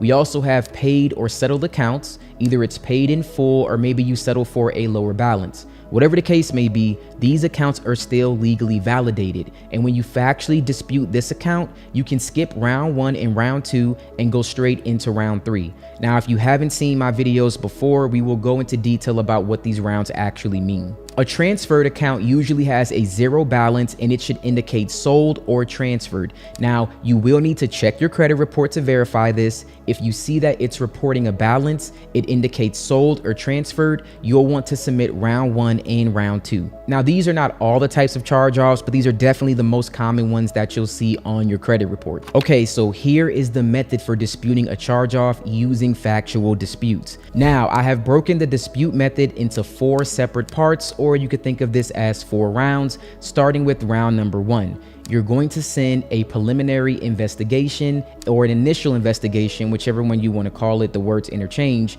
You never send a factual dispute to initially dispute a charge-off. Step number 2, we're going to send a reinvestigation, a follow-up complaint. For step number 3, we're going to use factual disputes. Now, I use things such as date of last activity or payment history or certain account attributes, and I'm going to go over that later in this video. And for step number 4, if the charge-off isn't deleted with that previous round, you will then send additional disputes until that account has been deleted. All of this information came from the FCRA, which is the Fair Credit Reporting Act, and that's what we're going to be going over next. And then we'll also be going over to the Cornell Law School Legal Information Institute. They provide free online resources that help people understand law, and it makes it very easy for anyone to decipher this information. All right, so currently I have the Fair Credit Reporting Act pulled up. I will put a link in the description for you, and I really want you guys to please pay attention to exactly what's going to happen when we're looking at this report.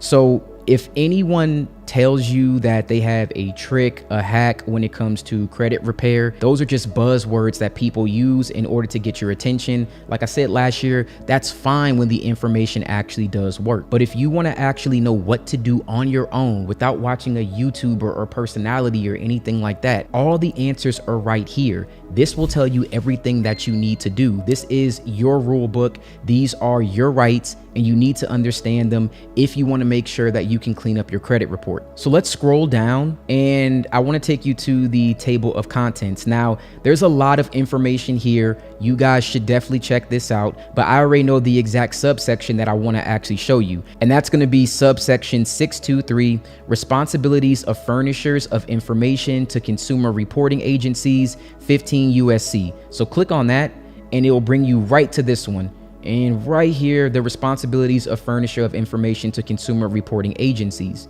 So These are the responsibilities of a furnisher. Like I said before, I started doing data furnishing now, so I understand exactly what rules need to be upheld in order for this to be legally applicable to your credit report and for the information to actually stick.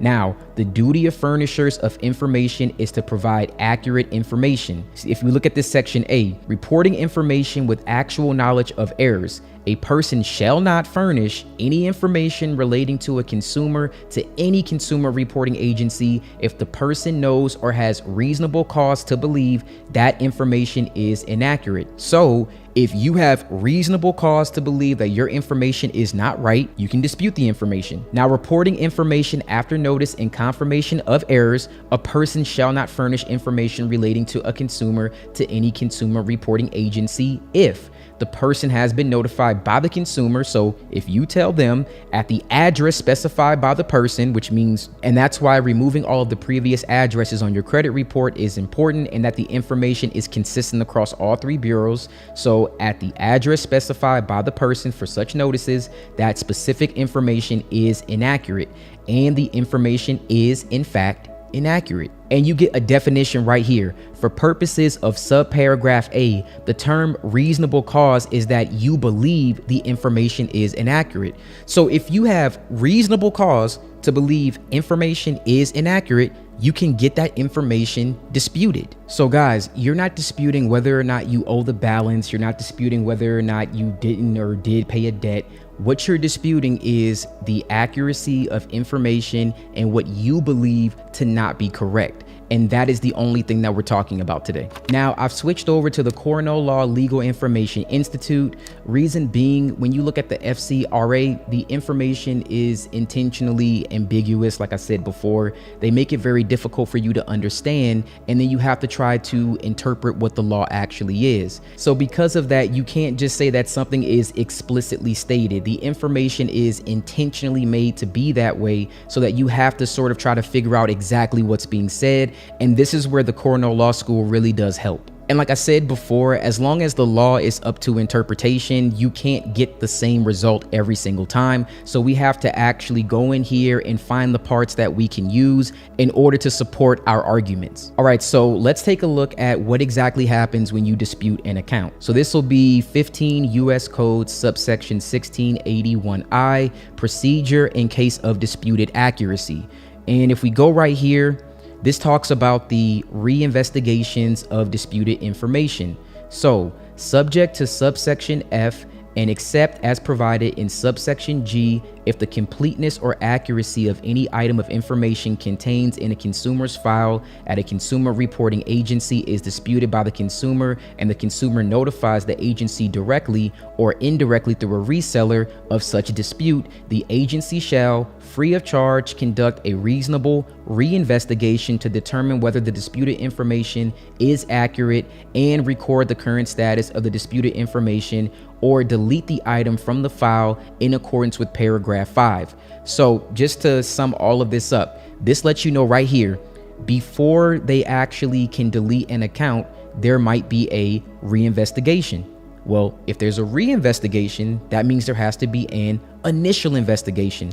That's the reason why when I read this, when I was trying to clean up my credit report, I would interpret this as you need to send an investigation first to ask them to look into the accuracy of an account. Then you have to submit a reinvestigation. When you do that, they have to reasonably investigate the account to determine whether or not that disputed information is in fact accurate. Now, they have to do this before the end of the 30-day period beginning on the date on which the agency had received the notice of the disputed information from the consumer or the reseller. And then we're going to scroll down a little bit and we're going to take a look at treatment of inaccurate or unverifiable information.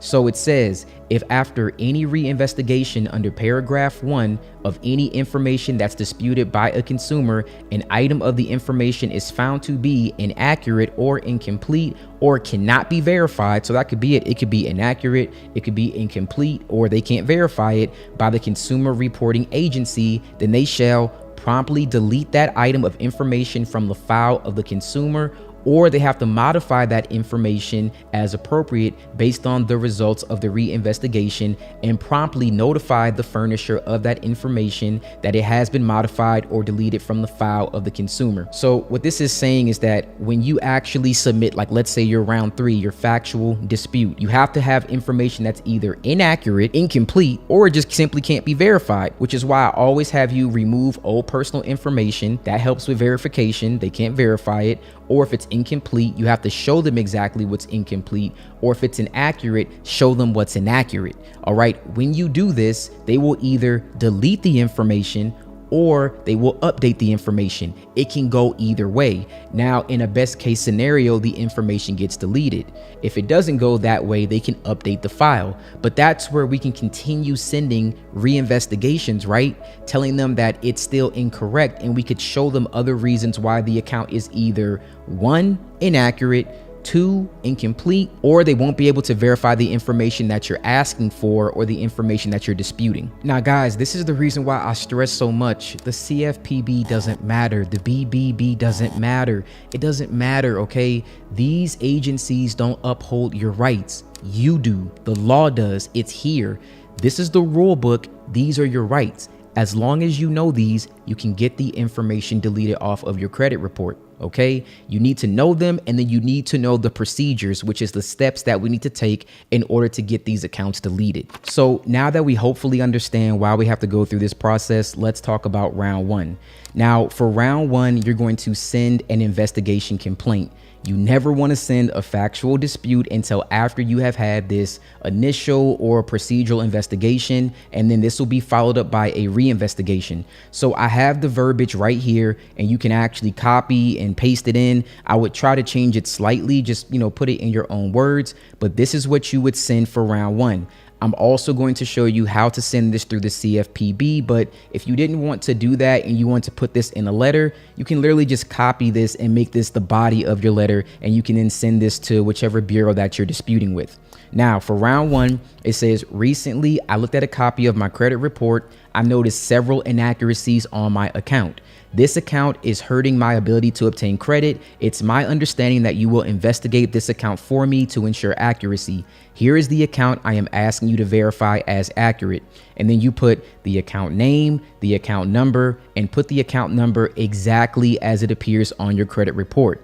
Now you need to send a copy of your driver's license. This is very important. Make sure that your driver's license matches the address that is on your credit report. If the information is mismatched, then this will not help you. Please make sure that you remove all the old personal information. You have one name, you have one address that matches. All right, that is non-negotiable. The next thing that you want to do is send a picture of your social security card. Take a picture of that, crop it. You want to upload that and send that through the CFPB as well. You can also put that in your dispute letter. And then you also want to send your proof of address. You will send that for round 1. And proof of address can be a utility bill. It could be your bank statement. It could be your car insurance, anything like that, that proves that you live somewhere. I mean, it could even be like, internet, Wi-Fi, anything like that.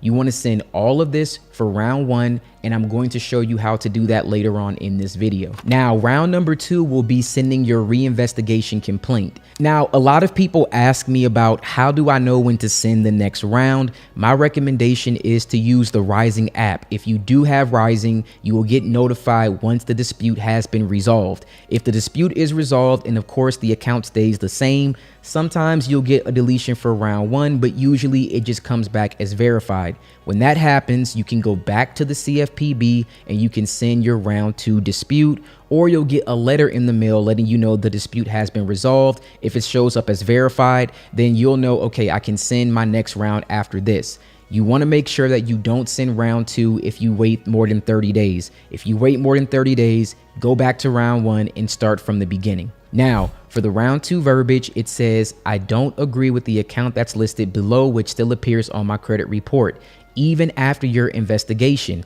I would like this account immediately reinvestigated. These inaccuracies are highly injurious to my credit rating. And then furthermore, in accordance with the Fair Credit Reporting Act, again, it's the same thing that we talked about. Please provide the names and business addresses of each individual with whom you verified above so that I may follow up. Please forward me an updated credit report after you have completed your investigation and corrections. Your cooperation and prompt attention is greatly appreciated. And then you will put the same information, the account name, the account number, send driver's license, copy of social, and proof of address. You do not send any factual disputes or a picture of your credit report yet.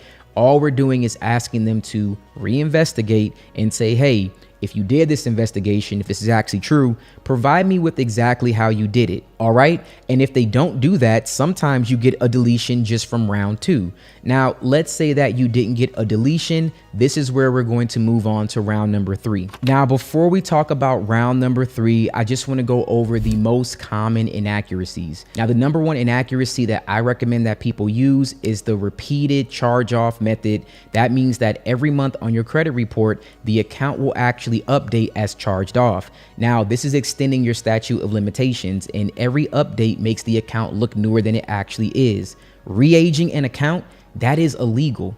The next one is not indicating when or if the account has been sold. That is a misrepresentation of the account status. Not reflecting a $0 balance after the account has been transferred, sold, that's double jeopardy. If you're reporting inconsistent balances across all 3 bureaus, that's misinformation. There's also the date of first delinquency. That would be illegally changing the account to reflect the wrong date. There's also changes after the 180-day status of a charge-off. Normally, a charge-off is an account that after 180 days, the account was not paid. Once again, the bank had decided or the creditor had decided that they cannot collect on this account. They charge it off. Once that happens, you cannot update the account. The account is dead. Now, these are the most common inaccuracies that I'm going to discuss in this video. Later on, I'm going to show you another video where, as a data furnisher, exactly what the mistakes are where our accounts can be deleted. That way you have a little bit of insider information in case you need to go beyond round 3.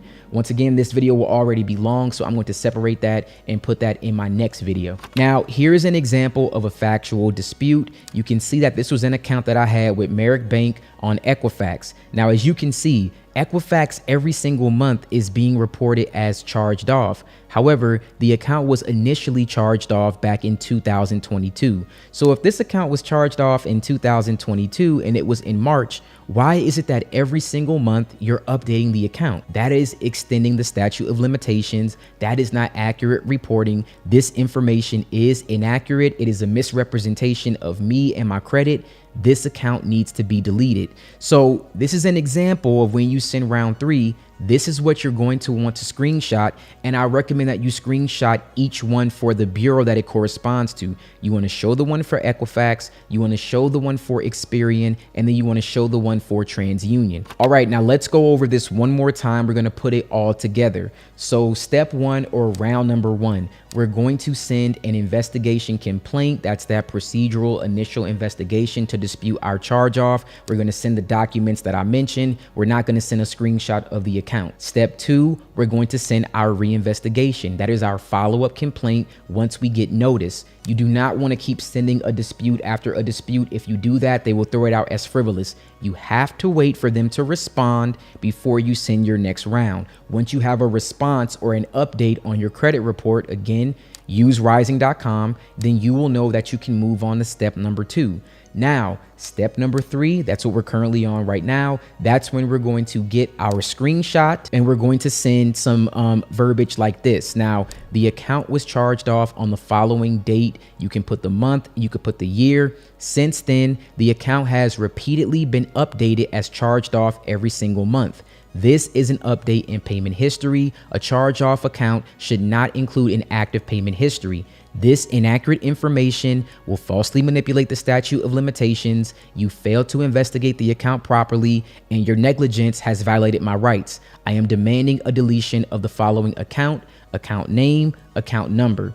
Now you can screenshot this, copy this, try to change it up a little bit, but you'll send something like this and you'll match the information on your credit report. The reason why I like to show you this one is because most people will have this example. Now, if you don't have this example, any of the other disputes that I talked about, you can use. Now, once again, I'm only going to show you round 1 through round 3 because round 4 and beyond depends on what's on your credit report. I have no idea what's on your account. When you're watching this video, this is the most likely one that you'll see, but I don't know what's actually on there. So I could not tell you what to do for round 4 or beyond that. You'd have to look at your report and see what information is either unverifiable, inaccurate, or incomplete. Now, again, I will have a follow-up video with some more examples, but here is one example for round 4. Now, let's say that you have an account that's charged off, but there's also a collection. Now, again, that's double jeopardy. I can't have the same charge off and collection on my credit report. So this is an example of something that you would send for round 4 if this was a scenario that you were in. Now, the following accounts are both claiming the same debt with a balance. As you know, this is not possible, and this is a violation of my rights. And because of this, both accounts need to be removed from my credit report immediately due to you not properly validating the information in which a company has passed to you. Please delete immediately. Now, that's when you would list account number 1, the name and the account number, and then account number 2. So that is an example of the next thing that you can do if, let's say, after round 3, it was deleted from Experian and Equifax, but not TransUnion. Now, if TransUnion does something like this, you can send this as a dispute. But as you can see here, it's highly personalized. That's why I said there's no one charge off or personal information on a credit report that's the same. That's why you can't just exactly copy what someone else did and expect to see the same results. Everybody's credit report is different, and that's why there are so many different ways to dispute these accounts. You have to find them. Now, with that being said, I'm going to actually show you how you would submit round 1 through the CFPB, and then from there, that's the same way you would submit round 2 and round 3 and any round beyond that. Or once again, you can also copy this text, put it in the body of a letter, and you can mail it certified if you want to go that route. Either way, it does not matter. They will both work. So currently we are on the CFPB website. I'm going to put a link in the description if you guys want to check this out. You're going to scroll down and you're going to select start a new complaint. Now, if you do have an account created, you can actually go to already submitted a complaint or created your account here, or you would go through this process of signing up. Now, if you click on here, then you'll be able to log into your account. Now, once you log in, you'll look for the top right-hand corner. There'll be submit a complaint. It's a blue button. Just click on that, and then it will take you to this section right here. Now, the first thing that you'll want to do is select credit reporting, and then you're going to select credit reporting for the type of credit product, right? You're going to click on next. Then for what type of problem that you're having, you're going to click on problem with the company's investigation into an existing problem. And then you're going to select their investigation did not fix an error on your report. Have you already tried to fix this problem with the company? Yes. Did you request information from the company? Yes. This section right here is optional. You don't have to put anything in here. Did the company provide the information? The answer is no. And then you'll click on next. Now, once you do this, we're going to be brought to the section where we can actually say what happened. Again, you can just copy that and try to change the verbiage up slightly, but you're going to do this. Recently, I looked at a copy of my credit report. Again, the same information that we talked about for round number 1. Then you're going to put the charge off name, and then you're going to put the account number as shown on your report. And then you're going to scroll down here. What would be a fair resolution? And then for fair resolution right here, you can just say, please investigate this account. Please investigate this account for accuracy. Or to be honest, you really could just copy and paste the exact same thing if you wanted to. It's not really like a big deal because you're going to restate the exact same thing. You notice several inaccuracies with this account. You want them to investigate it and ensure that it is accurate. It's really going to be the exact same thing. Now, when you come down here, this is where you're going to upload your documents. Again, Driver's license, you want to have the address that matches your credit report. Very important. You want to also have the same correct name. Then you want to make sure that you add your proof of residency. All right. It needs to be something that shows the same address on your credit report and on your license. And the last thing you'll need is a copy of your social. If you don't add this, they will try to do a stall tactic saying that they can't identify you. Once that happens, it just prolongs this process. All right, then you'll click on next. Now, here's the great thing about the CFPB. For round 1, for round 2, you can pretty much send one dispute and you can send it to all 3 bureaus. Now, when it comes to round 3, if your dispute reason is different, then unfortunately, you'll have to send them separately. So I'll give you an example right here. You'll put Experian, right? Look for the company name. It's going to ask you to enter your social, your name as it appears on your credit report, and your date of birth. So I'm going to enter my social. I'm going to enter my date of birth here. And then I'm going to enter my name as it appears on my credit report. Then it's going to ask, do you want to complain about another company? And the answer is yes. Now I want to complain about, let's say, TransUnion, right? And again, round 1 is going to be pretty much the exact same if you're disputing one charge off, because round 1 isn't really going to give you any specific information, but that might change across the bureaus as you get to round 3 and your factual disputes. So I've already tried to fix this with the company. Did you request the information? Yes. You don't have to put anything here. Answers no here. And we're going to put the same exact thing, guys. So just repeat that process. And then we're going to enter the name as it appears on the credit report. And then, do you want to complain about another company? Yes. And then I want to complain about, finally, Equifax, right?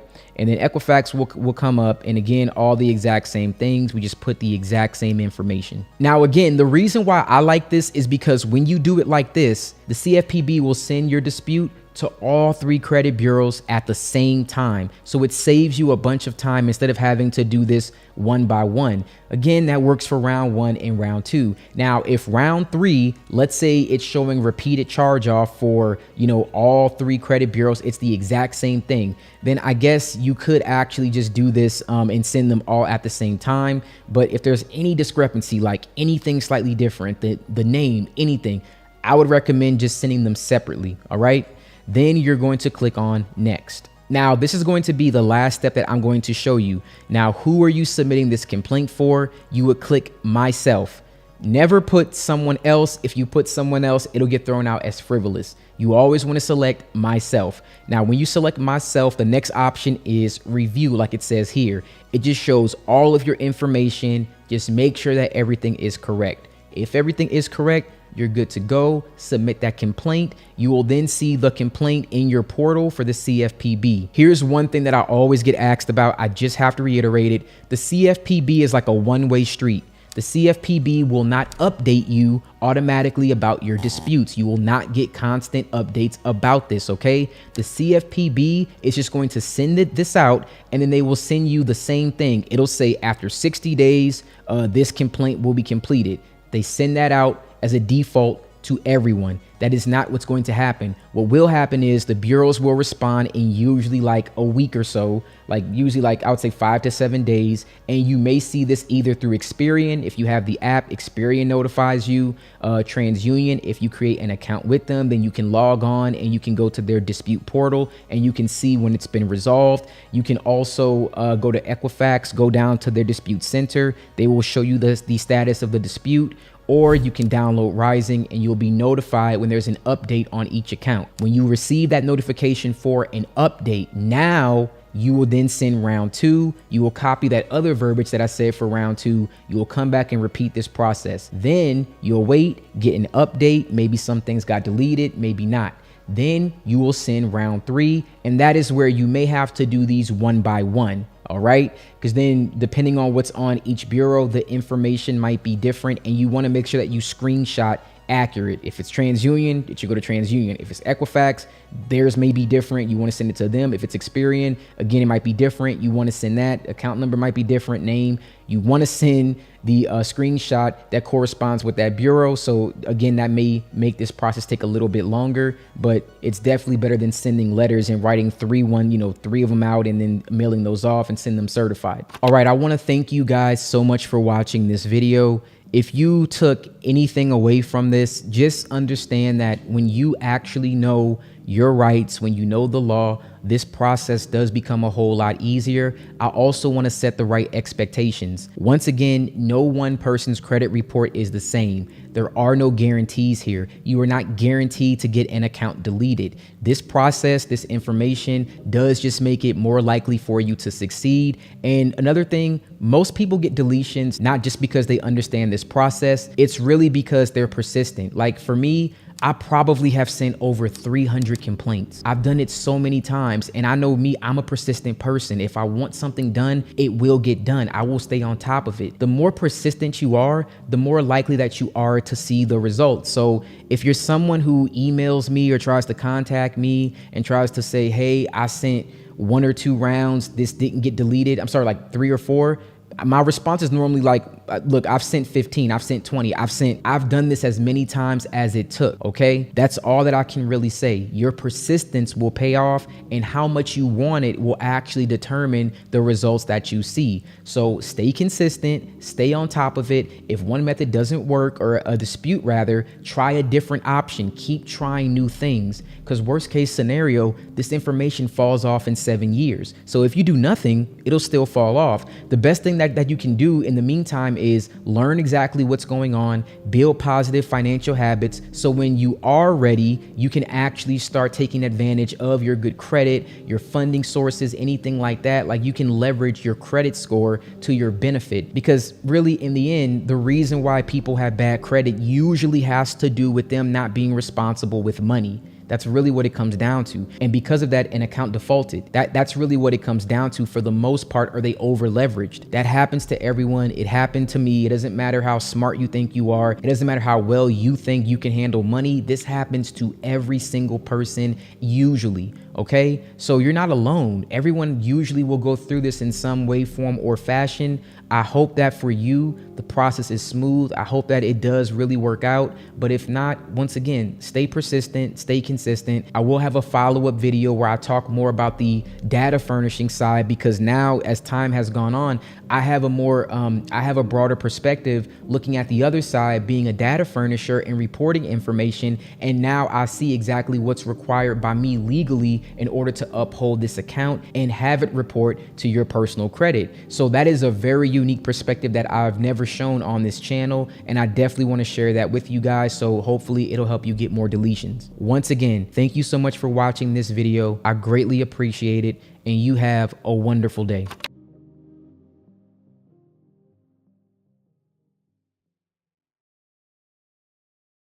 Welcome back to Success with Steven. My name is Steven Smith. On this channel, we discuss all things financial literacy. Recently, I made an updated video about how to remove charge-offs from your credit report in 2026. And today, I'm going to be talking about a new dispute method that you can use after round 3. And this is something that I learned while actually becoming a data furnisher. We're tackling one of the most requested and most misunderstood topics in credit repair, and this is how to remove a charge-off from your credit report using Metro 2. And before we begin, let's clear something up immediately. Metro 2 is not law. Metro 2 is not a loophole. Metro 2 is not a secret phrase that magically forces deletions.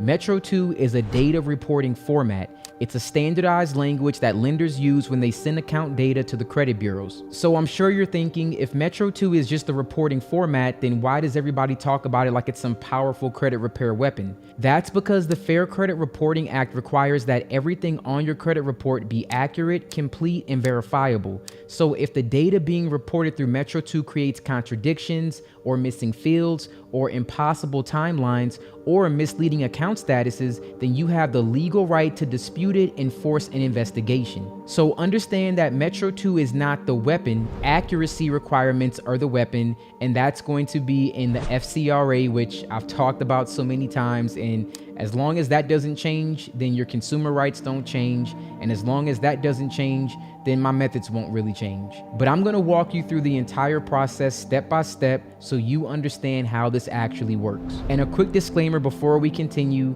this is educational content. I'm not a financial advisor. I'm not your attorney, this is not legal advice, and I'm not a credit repair specialist.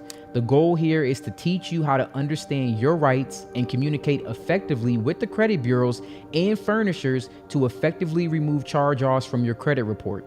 That is it. So without further ado, let's get right into the video. I'm going to begin by recapping what charge-offs are, but if you want to watch my previous video, I highly recommend. It'll have this video make a lot of sense and they build on each other. So if I haven't linked it already, I'm going to link it right here. Please watch my previous video about removing charge-offs in 2026. Now, a charge-off is an accounting action. It's not a forgiveness of debt. When a creditor charges off an account, they're saying they no longer expect to collect the debt through normal billing. It becomes a loss on their books. However, that debt does not disappear. It can still be collected, it can still be sold, settled, or even sued on. From a credit reporting standpoint, charge-offs are extremely damaging because they usually include long history of late payments, followed by a major derogatory status, and that's why it drops your credit score so much. I know charge-offs can feel permanent to so many people. However, the most important thing to understand is that a charge-off is just a complex trade line. And when I say complex, I don't mean difficult to understand. I mean that it includes multiple dates, multiple balances, multiple status codes, and a detailed payment history. And the fact that it is a complex account actually works to your advantage. The more complex something is, the more opportunities there are for mistakes. And mistakes are where disputes live. Now let's go over what Metro 2 actually is. Now, once again, Metro 2 is the standardized system that lenders use to send account data to the credit bureaus. It was created by the Consumer Data Industry Association and is the industry-wide system used by Equifax, Experian, and TransUnion. Think of it like this. Your credit report is not typed by humans. It's generated from coded data fields sent every single month by lenders. So Metro 2 equals the rulebook plus the coding system that tells lenders what fields must exist, what codes must be used, and how charge-offs must be reported. It also includes how dates must be reported, how disputes must be handled, and it exists to make reporting accurate, complete, and compliant with the FCRA. So you can think of it as a giant spreadsheet with hundreds of data fields. Every month, lenders send, they update, they include account statuses, balances, past due amounts, the date of first delinquency, payment history, and many other details. And what you're seeing on the screen right now, it's basically exactly how these fields are supposed to show up. By portfolio name, account type, the date open, highest balances, term frequency. All of this is exactly how you're supposed to report it if you're a data furnisher. And you guys can screenshot this or you can save it, but this is actually the exact way that you're supposed to format this. And this is why Metro 2 matters. Not because it forces a deletion, but because it exposes reporting inconsistencies, and inconsistencies trigger disputes. Like I said before, Metro 2 itself is not law, but failing to report accurately under Metro 2 can become an FCRA violation. As long as the FCRA does not change, your rights don't change. Stop worrying about the CFPB or all the other things that you tell me. It doesn't matter. As long as this does not change, you delete these accounts the exact same way. Nothing has changed. This is the entire foundation of Metro 2 disputes. And this dispute method will actually pick up where my last video left off. Now, before you do any disputing, you need to make sure that you have the correct credit reports. Now, my first recommendation is annualcreditreport.com. This is the only website authorized by the federal government that you have access to all three of your credit reports for free. At least at the time of recording this video. You can still pull them once a week, which does make it much easier to track changes while you're actively disputing these accounts. This is also the only report that shows the full payment history in its entirety, so it is the most accurate. But if you want a simpler way to access this information, then I recommend using Ryezing.com. You can start a 7-day trial for $1. A link is down in the description. Now, Ryezing is a credit monitoring service. It does have a tri-merge report that combines your credit data from all three major credit bureaus, Experian, Equifax, and TransUnion. It's going to be in a single easy to read document, and it also has a dispute hub built right into the website. You also have the option of reporting things like rent reporting and utility payments in order to boost your credit score. Either way, you want a clean, easy to read report that you can view your account history, compare what's wrong, and dispute these accounts. Now, let's talk about how charge-offs are supposed to be reported under the Metro 2 rule. Metro 2 once again contains hundreds of required fields, but a few are critical for charge-offs. The first major category of errors involves the date of first delinquency. Now, this date determines how long the account can legally remain on your credit report. Now, I may have to zoom in on this account, but if you notice, the date of first delinquency is January 6, 2024. There's already something wrong with this account. If we take a look at it, January of 2024, the account was actually paid on time. There was no delinquency. It was not delinquent until February of 2024. That is already inaccurate information. If this date is incorrect, the reporting timeline becomes illegal. You should carefully review the payment history grid and identify the first late payment. And just to clarify, that's going to be the first late payment that never returned to a current status before the account was charged off. If the timeline does not match the payment history, you may be dealing with re-aging, which is one of the most common errors in charge-off reporting. The second category involves balances and past due inconsistencies. So you should compare the balance with the past due amount and the charge-off amount. If the balance keeps growing every single month, even though the account is closed, then the reporting may not properly reflect the account status. Remember, once an account is charged off, there should be no new activity, which means there shouldn't be any balance changes either. The third category involves original charge-off amounts. When an account charges off, lenders must record the original charged off amount. And that happens when the original creditor and a collection agency both report a balance at the same time. If the debt was sold, the original creditor should not continue reporting a balance owed to them. So always keep that in mind. I talk about that double jeopardy, right? If there's a balance on a charge off and there's also a balance on a collection, that's not possible. There can't be a balance on both. That's inaccurate reporting. Duplicate balances create an inflated debt picture. Like if I have a $5,000 collection, but a $5,000 charge off, how do I owe $10,000? That doesn't make sense. Not to mention, if the balance changes over time, that's an account error. The fourth category involves status codes and payment history. Metro 2 requires data to be consistent. We've talked about this all the time as far as repeated charge-offs and re-aging of accounts or things that just don't line up correctly, which also ties into category 5, payment history. That must be accurate month to month. So if you've watched my first video and you've done round 1 through 3, and usually the first thing that we start is what? Inconsistent payment history. This is what you would do for rounds 4 and beyond that. Common Metro 2 errors include missing payment history, incorrect transaction history, wrong loan types, incorrect balances. These are all very common. Your goal is to find what's wrong and then to actually use that. And then we're going to talk about what you should actually say. All right. Now, again, if you have not seen my previous video, you need to go back and watch that because you do need to do round 1 through 3 first before you actually would submit this dispute. Now, let's go line by line and actually read this verbiage, okay? This complaint serves as a formal notice of my intent to file suit under the Fair Credit Reporting Act if this matter is not resolved immediately, and then you want to add the account name and the account number. Now, these complaints work when they create real litigation risk. Furnishers delete when their legal department thinks that the consumer understands the FCRA. That's why this particular dispute is starting out like this. Not to mention that when you did round 1 through 3, there is a paper trail that shows negligence. That's the reason why you have to start with those first. Now, more than likely, this account isn't worth defending in court, which is why you need to complete at least 3 rounds first. This complaint would also signal that you understand the dispute process. All right, let's continue. I have disputed the above referenced account with the consumer reporting agencies on multiple occasions, despite receiving notice of these disputes through the automated consumer dispute verification, that is ACDV system. You have continued to verify and report inaccurate and inconsistent information. Now, let's talk about that for a second, because now they know that you know the ACDV system even exists. So for clarification, the ACDV, the Automated Credit Dispute Verification System, this is an electronic form used by credit reporting agencies to notify lenders or data furnishers about a consumer's credit reporting dispute. Now, this is sent via the eOscar system.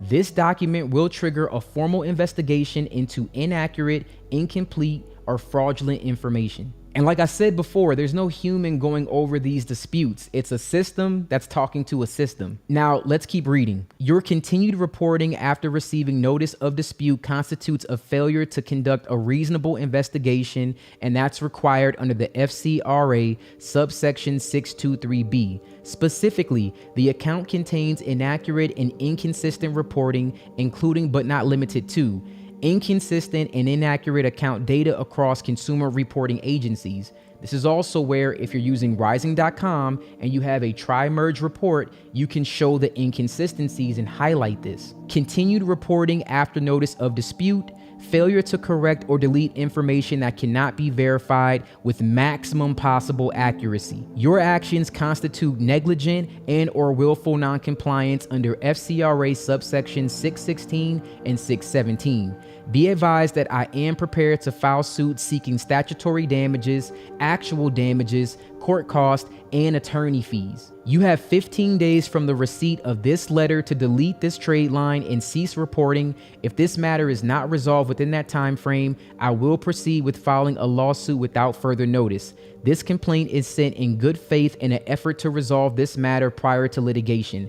And then sincerely, your name. And I can tell you now, as someone who actually knows what furnishing looks like in furnishing information, once a furnisher sees words like documented pattern of negligent investigation, things like that, continued reporting after notice of inaccuracies, failure to conduct a reasonable investigation, all of these things like this, the liability exposure will exceed the account value. The risk calculation changes. So deleting a $2K charge off becomes cheaper than defending litigation. Not to mention, you've shown that you're someone who actually understands the legal standard of reasonable investigations. Like, you are showing that they are willfully non-compliant. And something like that usually will warrant a deletion, especially if they can't verify the information. Now, I do want to clarify something else. It is important to have realistic expectations when you're using verbiage, especially when you're talking about your intent to sue as part of your dispute process.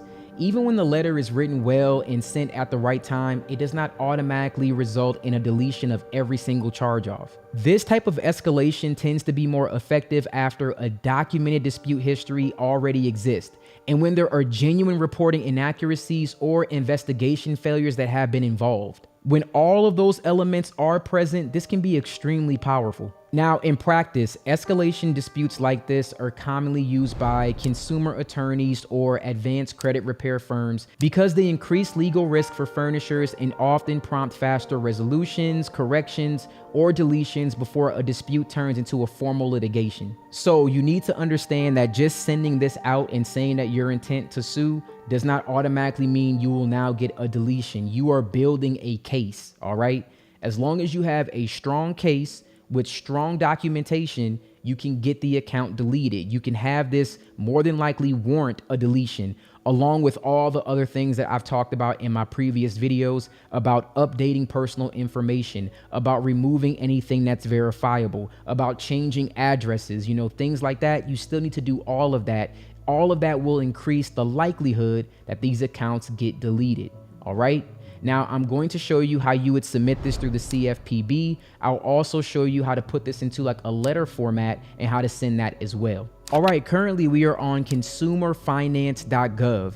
Now, I just want to address a few things here. Let's start by scrolling down and clicking on Start a New Complaint. This right here, this new credit and consumer report compliance notice. Now, here's the thing, guys. If we've done 3 rounds, we have started to dispute this account, all right?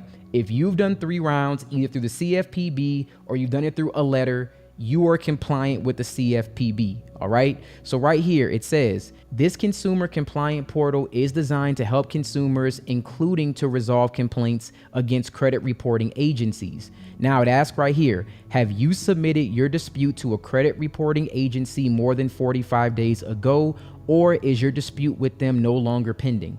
So if you have a dispute with the credit bureaus that is no longer pending, and you shouldn't send disputes while they're already active, you need to wait for them to close.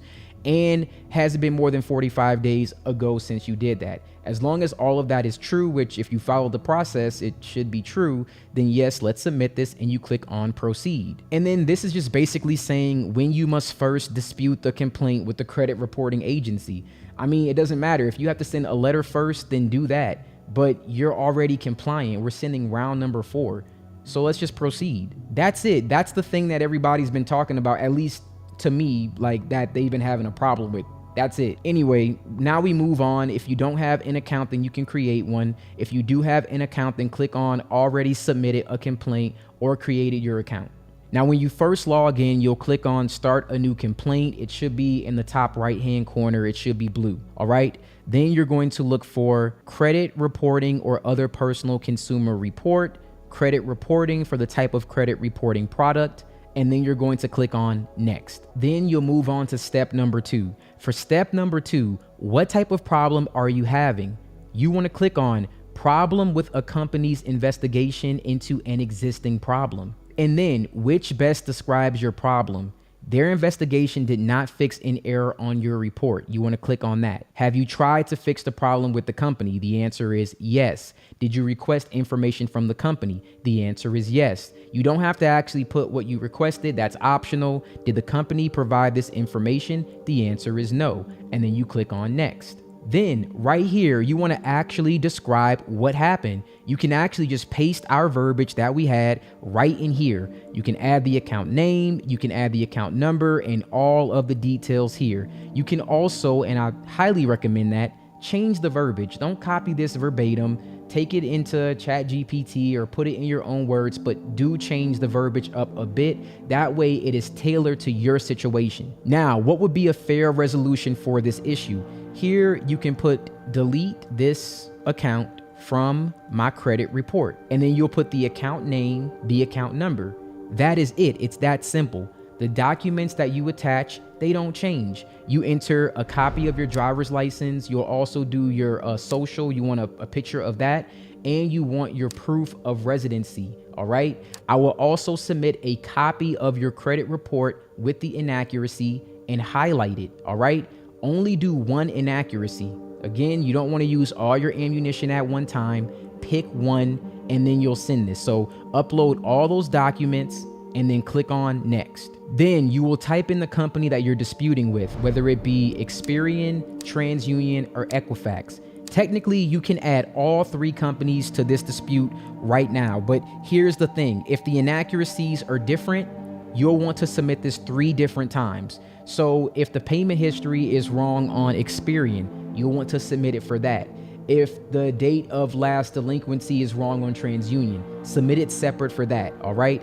If it's the same inaccuracy across all 3 bureaus, it's fine. You can do one picture with the same inaccuracy, and then you can select other companies. Like, for example, we have Experian here. You'll check the social option, you'll check the date of birth option, you'll check the name option, you'll enter the last 4 of your social, you'll enter your date of birth here, and then you'll enter your name as it appears on your credit report. Just like that. Do you want to complain about another company? If the dispute reason is the same, yes, you can do it all in the same place, all right? And then let's say you want to include TransUnion. You can do that here. Now, once you have found TransUnion, have you already tried to fix this problem with the company? Exact same thing. Did you request information from the company? Yes. What information did you request? That is also optional. And did the company provide that information? No. And then you add the exact same thing. Last 4 of the social, and then you'll add your date of birth as well as your name as it appears on your credit report. All right. And then so on and so forth. As long as the dispute reason is applicable to all three, then you can do this and it'll send to all three. Just going to show all my information and the dispute reasons and everything else. So I'm not going to do that. I'm just going to stop right here. Okay, but you would review, confirm all the information is correct, and then you would submit. All right, then that complaint will get sent to the bureaus. Now, if for whatever reason something is going on with the CFPB, with this current administration, they've been trying to dismantle the CFPB since last year. If it does happen and there is no CFPB, that is okay. Once again, the thing that actually empowers you to get information deleted or updated is the FCRA. That has not changed yet. Now, if that changes, we have a problem. But as long as that does not change, you still have your own consumer rights that can be upheld. All right. So let's actually go to a Google Doc, which will be available for everyone. I'll put it in the description below, and it's going to have a sample letter of the exact verbiage that I've shown you here today. All right. Now, this Google Doc will be available down in the description. As soon as you go to this doc, the first thing you need to do is go to File and then Make a Copy. If you try to edit the master copy, you will not be able to. I will never grant you access because it needs to be available for everyone. Go to File, go to Make a Copy. That is how you will get this. And it's fairly simple, guys. It's going to say up here, attach a copy of your driver's license and proof of address and your social. This isn't magic verbiage. Like, you copying this verbatim will not help you any more than it will if you just change it slightly. All right. What will help you is if you actually did rounds 1 through 3, you built the case, and then you send this. There are actual inaccuracies that you can show, and you've done all the previous groundwork of eliminating any other verifiable information on your credit report. So there's a lot that goes into this. It's not just easy black and white. You just send it in a deletion. You need to do all the groundwork first. Now you will enter your first name, your last name, or as it appears on your credit report. You will enter your address, you will enter your social, you will enter your date of birth. Just type all that information in. You will then enter the credit bureau address. This can actually be deleted when you get a chance. I just added that there so you can know it for your context, but it's a letter. You know, you add where it's going, and you can easily Google TransUnion, PO Box, Experian, Equifax, and you change that here according to which bureau it's being sent to. Then you add the account number, you add the account name, you change up the verbiage, and you make it to where it actually pertains to your situation. All right. You sent 3 rounds. What happened? What didn't they update? Make it pertain to you. Then the only thing that I would say is get a copy scan of your driver's license, a copy scan of your social, and then you'll also want to add proof of residency, right? And the last thing that you'll put in this certified letter, you need all of this, just like on the CFPB. You need to get a printed copy of your report. Once again, it can be from Ryezing.com. Highlight the inaccuracy to easily show exactly what you're disputing. Add that to this letter. So again, the letter should contain a copy of the credit report inaccuracy, your driver's license, a picture of your social, right? It should also contain your proof of residency, all right? All of that with this letter, send it certified mail, all right? That's all that you need to do. As long as you have taken all of those steps, you will be in a very good position to get a deletion. All right, I want to thank you guys so much for watching this video. If you have any questions, you can drop them in the comments below. I will be making future videos about removing charge-offs, but I'll probably be doing it on Ryezing.com. In the future, at some point, I don't know when it's going to happen, but in the future, you will be able to send your disputes through Ryezing.com. So more than likely, when that does happen, I'll be showing you how to do that online. You'll no longer need the CFPB. You'll no longer need to send letters certified mail. You'll be able to do everything through that website. So I'm hoping that will update very soon so that you're able to submit these even more easily than before. Once again, thank you guys so much for watching this video, and you have a wonderful day.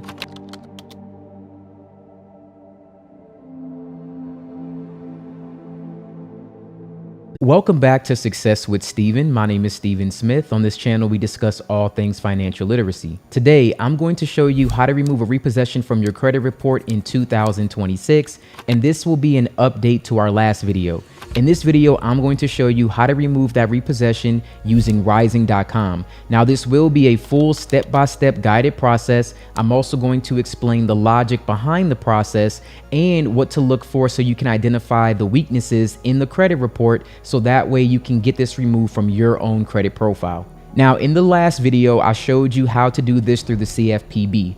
In the future, if the CFPB is down or you're no longer able to use that mode, then this will be your alternative. However, in my previous video, I explained exactly what a repossession is, why it appears the way that it does, and exactly how it gets verified behind the scenes. Now, if you want to watch that video, I'm going to link it right here. I'll also put it at the end of this video, so it will also be down in the timestamps below. But the way that my videos work, they're more like a class, right? So if you missed a class, then you can always refer back to the previous lesson, and I like to put them somewhere in my videos. So I do a lot of callbacks because everything that we do on this channel is building off of other information. Okay, I know that's different from most other channels, but that's the way that these videos work. So sometimes you have to go back and watch previous videos to understand or to gain information that I'm currently talking about in the video you might be watching today. And once again, everything I teach is based on personal experience. I showed a previous repossession that was removed from my other method, and then I'll be showing you a repossession that I'll be removing using this current method. So without further ado, let's get right into the video. Now, just like our previous video, before you try to remove a repossession, you need to know where to get your credit report from, because repos are one of the account types where details really do matter a whole lot. Now, I'm going to recommend that you actually get both of these. Now, I haven't been saying that in my previous videos, but for this one, you should go to annualcreditreport.com. Annualcreditreport.com is also the only website authorized by federal law to provide you your official credit report from all three bureaus. And at the time of recording this video, you can pull your reports on a weekly basis. Now, our second report that you're going to use, and of course our mode for actually submitting this dispute, is going to be Ryezing. Now, Ryezing is a credit monitoring service that will offer a tri-merge credit report, which means it combines Experian, Equifax, and TransUnion. You can see everything side by side, and that is very important, especially when you're dealing with repossessions. And by using the Ryezing Dispute Hub, you can actually see what negative information on there is impacting your credit profile. It'll also help you get that information deleted. Now, if you want to try using Ryezing, you can start your 7-day trial for $1, and the link will be down in the description below. Now, once again, I just want to point out, in my previous repossession video, which is going to be down in the description, or it's going to be at the end of this video, I talked about what a repossession was and gave you some additional information that I think is good for you to know. However, I'm not going to be going over that same information again because we already talked about it. I don't want to have to reiterate. Again, refer back if you want that information. I do believe that it's important, but since I already gave you that information, I don't need to say it again just to explain how you will dispute this through Ryezing.com. So let's start with our dispute example. Now, this will be a screenshot from Ryezing, and we're looking at an account called Bridgecrest Auto Loan. Now, the status of this account is derogatory, and the payment status is showing repossession. Now, the current balance on this account that's listed is $11,864. The highest balance is listed as $21,006, and the amount past due is showing that $11,864. Now, as mentioned in my previous video, sometimes after a repossession, the lender may sell the vehicle. In most instances, they do. They'll apply the proceeds to the balance and then charge off the remaining deficiency balance. So now what I'm going to do is go through all of the issues with this account that you'll be able to see on Ryezing.com, and that will let you know all of the factual inaccuracies that you can use to get this account deleted from your credit report. Now, let's take a look at the first factual inaccuracy, and that's going to be the issue that I have with the dates. Now, this account shows that it was opened December 8th of 2023, and it also shows a date closed of June 30th, 2025.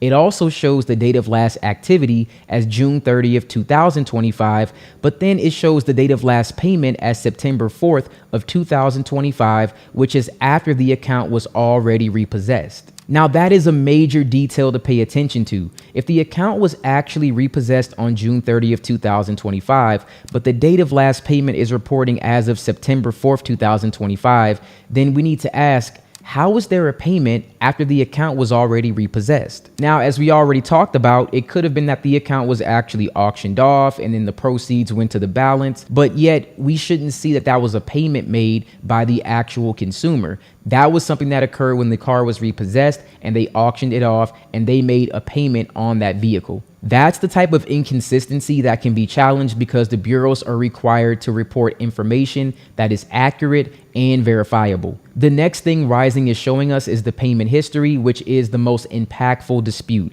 Now, this is where the account starts to look even more inconsistent. First, we have the repeated repossession marker, and this is wrong for so many reasons. The first thing, just like charge-offs, this can only happen one time. An account needs to be repossessed one time, auctioned off, and then marked as charged off. Then there should be no activity on that account after that. So once an account is repossessed, you can't repossess an account again every single month. Obviously, that is inaccurate reporting. Now, on TransUnion, the account is showing repossessed across multiple months, but on Experian and Equifax, those same months are showing blank with no data. Now, sometimes that is the case. However, this is where I would recommend using a combination of annualcreditreport.com just to verify the information. Now, I believe this is done because they don't want to show you all of the inaccurate information, so they try to keep it from any other secondary source. However, when you get it directly from them, they have to disclose this information. But this also creates a new inaccuracy because this would mean that the same account is not being reported consistently across all three bureaus. That matters because if Bridgecrest is furnishing this information to the credit bureaus, the account details, they should all be consistent, right? You must look at the balance, status, payment history, dates, delinquency information. All of that should match unless there's a clear reason why one bureau is reporting differently than another. Now, believe it or not, in this quick examination that I gave you, I've really broken down around 4 different factual inaccuracies that you can use. And that is exactly why I like using a tool like Ryezing, because it lays everything out in a way that makes it easier for you to catch all of these problems. So instead of just looking at the account and saying, okay, it's a repossession, we can actually break down the details and look for the reporting errors. So for this Bridgecrest account, the main dispute points that we have is the repeated repossession. That is an issue that extends the statute of limitations. That is the one that I would start with for our factual dispute. Secondly, we have inconsistent reporting for the payment history across 3 bureaus. That is also a factual dispute that we can use. Third, the date close is June 30th, 2025, but the date of last payment is showing September 4th, 2025, which appears after the account was already repossessed. And fourth, the account is showing a current balance and the amount past due is $11,864. So that balance needs to be verified, especially if the vehicle was repossessed and potentially sold. Now, before we go to Ryezing.com and I show you how you would dispute this account, there is one thing that I need to go over. Now, for all of my disputes, I always do a round 1 through 3. What that means is you don't just go to the credit bureaus and dispute with them and say, hey, here are 4 factual inaccuracies, please delete this account. If you do that, most likely your dispute will fail and this will all be a waste of time. So if you're watching this for the first time and you've never seen any of my previous videos, then I highly recommend that you check out all of my past videos. That way you understand how this works. But to put it simply, I was able to establish a round 1 through 3 method in order for you to actually get things like repossessions deleted through various trial and error. But all of this I got from the FCRA. And the FCRA is the Fair Credit Reporting Act. So just know that all of this is based in consumer law, and that is how I came up with this method. Again, trying to reiterate and explain why we use it will take a long time. I'm just telling you that this is the way that I do it, and I've seen the results by doing it this way. You can watch past videos if you want to get a more in-depth explanation, but this is how we're going to do it. For round number 1, you will send a copy of your social security card. You will also send a copy of your driver's license, and you will send your proof of residency. That can be a bank statement. It could be your phone bill. It could be something like your internet bill. It could be something like your voter's registration card, something like that to prove that you actually live at the address that will match your driver's license. And round number 1 will be this. Recently, I looked at a copy of my credit report. I noticed several inaccuracies on my account. This account is hurting my ability to obtain credit, and it's my understanding that the credit bureaus will investigate this account for me to ensure accuracy. Here is the account I am asking you to verify as accurate. The account name and number will automatically be added on Ryezing.com, which we will go over next. Now, the bureaus take like a week to, I would say, 10 days to respond. Usually it's around 7 days, but technically it can take up to 30 days. You do not send multiple disputes if the bureaus have not responded. If you send more than one dispute before they've closed out the previous round, they will throw out your dispute as frivolous, and then you will have to start over from round one. It could be through a letter in the mail. It could be through an update that you'll get from like your email or online accounts if you create an account with Experian, TransUnion, and Equifax. One of those ways, you'll be notified that they responded. You will then send round number 2. Now for round number 2, you will say, hey, Experian, TransUnion, Equifax, I disagree with the account listed below. It still appears on my credit report. Even after your investigation, I would still like these items immediately reinvestigated. The inaccuracies are highly injurious to my credit report. You would then have the account number added on there, enter your details, and in accordance with the Fair Credit Reporting Act, please provide me the names of the businesses, addresses, individuals with whom you verify the account with. That way I may follow up. And then please send me an updated copy of my credit report after your reinvestigation. All right. So for round number 2, all we want them to do is to take a look at the account again. And once more, we send our identification documents. You have to send that every single round, or else you'll receive a stall letter where they say, hey, we couldn't verify that this was actually you. All right, so that's why you have to add all those details. Now for round number 3, this is where we can actually see some deletions. Now, like I said in my previous video, a repossession is just a charge off where the collateral was taken back. Normally you'll see repossessed and then charged off later. So you can kind of change this verbiage slightly, but pretty much it's the exact same thing. Like depending on how it's marked, repossession and charge off is synonymous in a sense. So this account was charged off, or let's say repossessed, on the following date. You would then put the date on your credit report. Since then, the account has repeatedly been updated as you can put repossessed or charged off every single month. Now, this is an update in the payment history. A charged off account should not include an active payment history, or you can also say a repossessed account cannot include an active payment history. This inaccurate information falsely manipulates the statute of limitations, and you failed to investigate this account properly after I asked you to do it twice. That is very important. It is important for you to do this process of building a case by having an initial investigation, and the FCRA states, hey, after any reinvestigation, you can ask them to delete or update the account. And if they say that after any reinvestigation, that means there needs to be an initial investigation first, which is why we go by asking them to take a look at it, reinvestigate it, and now you didn't actually do your job. Now you have neglected to do your work. Now you have violated my rights. Words like that, that is how you get a deletion right there, especially after you've taken the time to build a case and also document the process. Then you'll say, I am demanding a deletion of the following account name, account number. All right, so now that we understand what the process is, let's actually go over to Ryezing.com and we're going to submit our dispute. So currently we are on Ryezing.com. If you already have a membership, then you can click on login at the very top. If you do not, then you can click on get started. When you click on get started, you'll be asked to enter your first name, last name, your email address. I highly recommend using the email address that you already use as your primary email. Do not use a secondary one because your email is part of a way to verify your identity. You'll then want to create a password, enter your current address, and make sure that you check I have been at my current address for 6 months or more. That is very important. Again, they need that information to verify who you are and get the correct credit report. Then you'll agree to terms and conditions. Now you'll start the preferred plan with a trial of $1, and that's going to be for 7 days. After that, it goes to the standard price of $39.99. But don't forget, you have unlimited dispute options here. You have utility and rent reporting. You also have the dispute hub. So you get a lot of features that you already will have with other credit monitoring services and so much more, all for one price. And when you're done, click on agree and next, and you may be asked some security questions to verify your identity.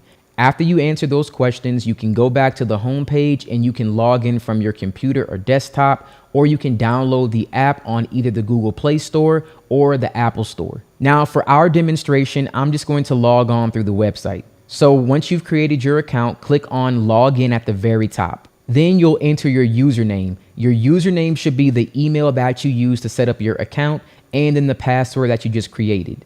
So once you log into the account, we can actually go to credit report review. Well, actually, I'm sorry. Before we go to credit report review, I did want to point out one thing that's really interesting. You can go to my account right here, and then you'll want to click on my documents. You can actually add your photo ID here, your proof of address here, and proof of your social security number. So you can upload all of those documents here. That way you can use them in your dispute process. All right, now let's go to credit report review. And then the one that I like to go to at the very top is the interactive view. And then I'm going to scroll down and I'll take a look at my negative accounts. In this case, I'm looking for a repossession. So I'm going to go to auto loans. And then the one that I'm looking for right here is going to be, well, there's two Bridgecrest here, but the one that we looked at was this 11,864 current balance account. So let's click on this one. Now, as we can see here, we have all of our information that we need. We have the account name, our account number, the bureaus that it's reporting to, date opened, date of last payment, date last reported, date of last activity, all things that we can use for factual disputes. And then as we can see here, here is all of our payment activity for this account. So the first thing that we have to do is send our round one dispute. So let's click on start dispute here. And then it's going to ask you, have you ever tried to dispute this issue before? I usually put 0 or let's just say 1. I've realized now it doesn't really matter which one that you do. Pick 0 or 1 and enter that in. Then you can click on next. Now it says, please select the reason you're disputing this account. This account is inaccurate, and then we'll click on next. And then you'll get an option that says, let's begin your dispute. And we're already going to review and we kind of know what we're going to actually do. So let's click on next here. And then for this account, Ryezing will actually try to interpret what we want to dispute, right? So it says like there's inaccurate or mismatched data between the bureaus, like 30-day late payment, 60-day, 90-day late payment, worst payment status. But we actually want to use repossession, and then we're going to click on next. Now, if you want, you can use the recommended information from Ryezing.com. Again, they try to actually pick the right dispute for you. But in this case, I'm going to pick other reasons, and then I'm going to scroll down, and then I'm going to click on custom, right? And then for this, I'm going to add our round one dispute information. All right. And then we're going to paste that in there. Now, you don't have to use the exact same verbiage. You can switch it up. And of course, you'll want to add your account number and some other information there. So just try to rewrite this. Like you can just throw it into any AI tool and just say, can you rephrase this with the same information, or rephrase this with the same general idea, something like that. It'll just rewrite it in some different words. Then you'll want to click on next. And then it'll give you a breakdown of here's what you're disputing to each bureau for this credit report item: TransUnion, Experian, Equifax, and then we're going to click on finish. Now, once we do that, our dispute is added into our drafts, and now we can go down to draft disputes, and then we're going to click on this. Now, once we do that, we'll get this option to generate our dispute letters, and then we're going to click on continue. So now we have 3 different letters that we can use. And then if we look at the paper with the eyeball here, that's how we preview it, or we can actually download the letters. And one thing I want to point out with Ryezing currently at the time of recording this video, you can't send your disputes online, but that feature should be available, I believe, in the next like 2 weeks or so. You will be able to send your disputes online. However, for right now, you can just download your disputes as a letter template, and let's actually preview them right here. Now, for this individual, their information will be blurred out, so you will not see it. Then you'll see our dispute number 1 with the verbiage that we actually used. Inaccurate information needs to be corrected. Sincerely, it'll have your name. This will be blurred out, but it'll have your name there. And then you can download this. And then what you'll want to do is send a copy of your driver's license, social, proof of residency, all of that information. You'll want to send that in with this letter. And then once you're actually ready to send off this letter, like you're going to mail it out, you'll want to click on mark as sent. You'll then select certified mail, and then you'll pick the date that the letter will be sent, and then you'll click on mark as sent. And then as you can see, we have each of the letters being sent on May 18th. That way it's easy for you to actually keep up with this. Now, what you'll want to do next is add the dispute results, then click confirm. Results needed. More than likely what'll happen is it'll be verified as accurate. All right, so we'll want to click that, verified as accurate, verified as accurate. Now, I like to keep notes. So the additional notes here, I would add like verified as accurate, let's say a week later, or like May 27th, May 25th, 2026, and then save the result. And then you'll want to go back and you'll want to do that for each of the other ones. I know for some reason, like here, whenever I verify it as accurate, it still wants me to go back and do the same thing for each one of them. And I'll do that until all of my disputes have been saved. So you'll see one dispute, decline, decline, decline. All right, so that's done. Now what we'll want to do is go back in and dispute this account once more. That's going to be round number 2. So I went back into credit report review. I'm going to click on my account for round number 2 and then start dispute. And this will be our second time. And then we'll click on next. And then same thing, the account information is inaccurate. Now you don't have to have any of the recommended options checked. You can scroll down until we get to custom once again, and then we're going to add our round 2 verbiage. So once we have that, we'll click on next, and then we'll click on finish. And then we'll click on draft disputes once more. We'll click on the account here, and then we'll go to generate dispute letters, continue. And once again, we have our disputes. And if we preview this, and then you will see our round 2 verbiage is already here, so we can close that. And then we want to do the same thing, mark as sent, and then we're going to do certified mail. And then of course it'll be whenever you actually send it. So if this was like a week later, then you'll do that, mark as sent on the day that you send it. Now, let's say in a week you actually get some deletions. Well, that'll be great. Sometimes that happens from different bureaus, but round number 3 is really when we're going to expect for this information to be removed. So then once again, we'll add our dispute results where if it was verified, then we put verified. If it was actually deleted, then we'll put deleted, and then you'll go add those additional details. Now, finally, we will go to round number 3. So it's going to be back to our credit report review. So then we'll go back to the account for our third round. We're going to click on start dispute. This is going to be attempt number 3. We'll click on next. And then this account information is inaccurate. You can click on next, next. And then if we're not going to use any of this information like the mismatch data, anything like that, we can click on next. We can uncheck inaccurate information needs to be corrected. And then we can scroll all the way down to custom. And then we can actually put our round 3 verbiage. And once we have all of our round 3 verbiage here, we'll click on finish and then back to draft our disputes, generate dispute letters, continue. They're generated. You'll click on it to preview, make sure everything's correct, and then you will see your custom verbiage. Now, of course, you'll modify this to however you would like it. But once this is done and this information has been put in, we'll then make sure that we send this off, and hopefully we'll see deletions of this repossessed account. All right, I want to thank you guys so much for watching this video. If you have any additional questions or concerns, please drop them in the comments below. If you want a more in-depth review of what repossessions are and exactly how you can identify these accounts between charge-offs, then again, I have another video that I did at the end of this one showing you how to submit this through the CFPB. And in the future, you will be able to actually send your disputes through Ryezing.com. You will no longer have to actually mail out letters. So just keep an eye out for that. That should be hopefully updated within the next couple of weeks. As always, thank you guys so much for watching this video. I truly appreciate it. And you guys have a wonderful day.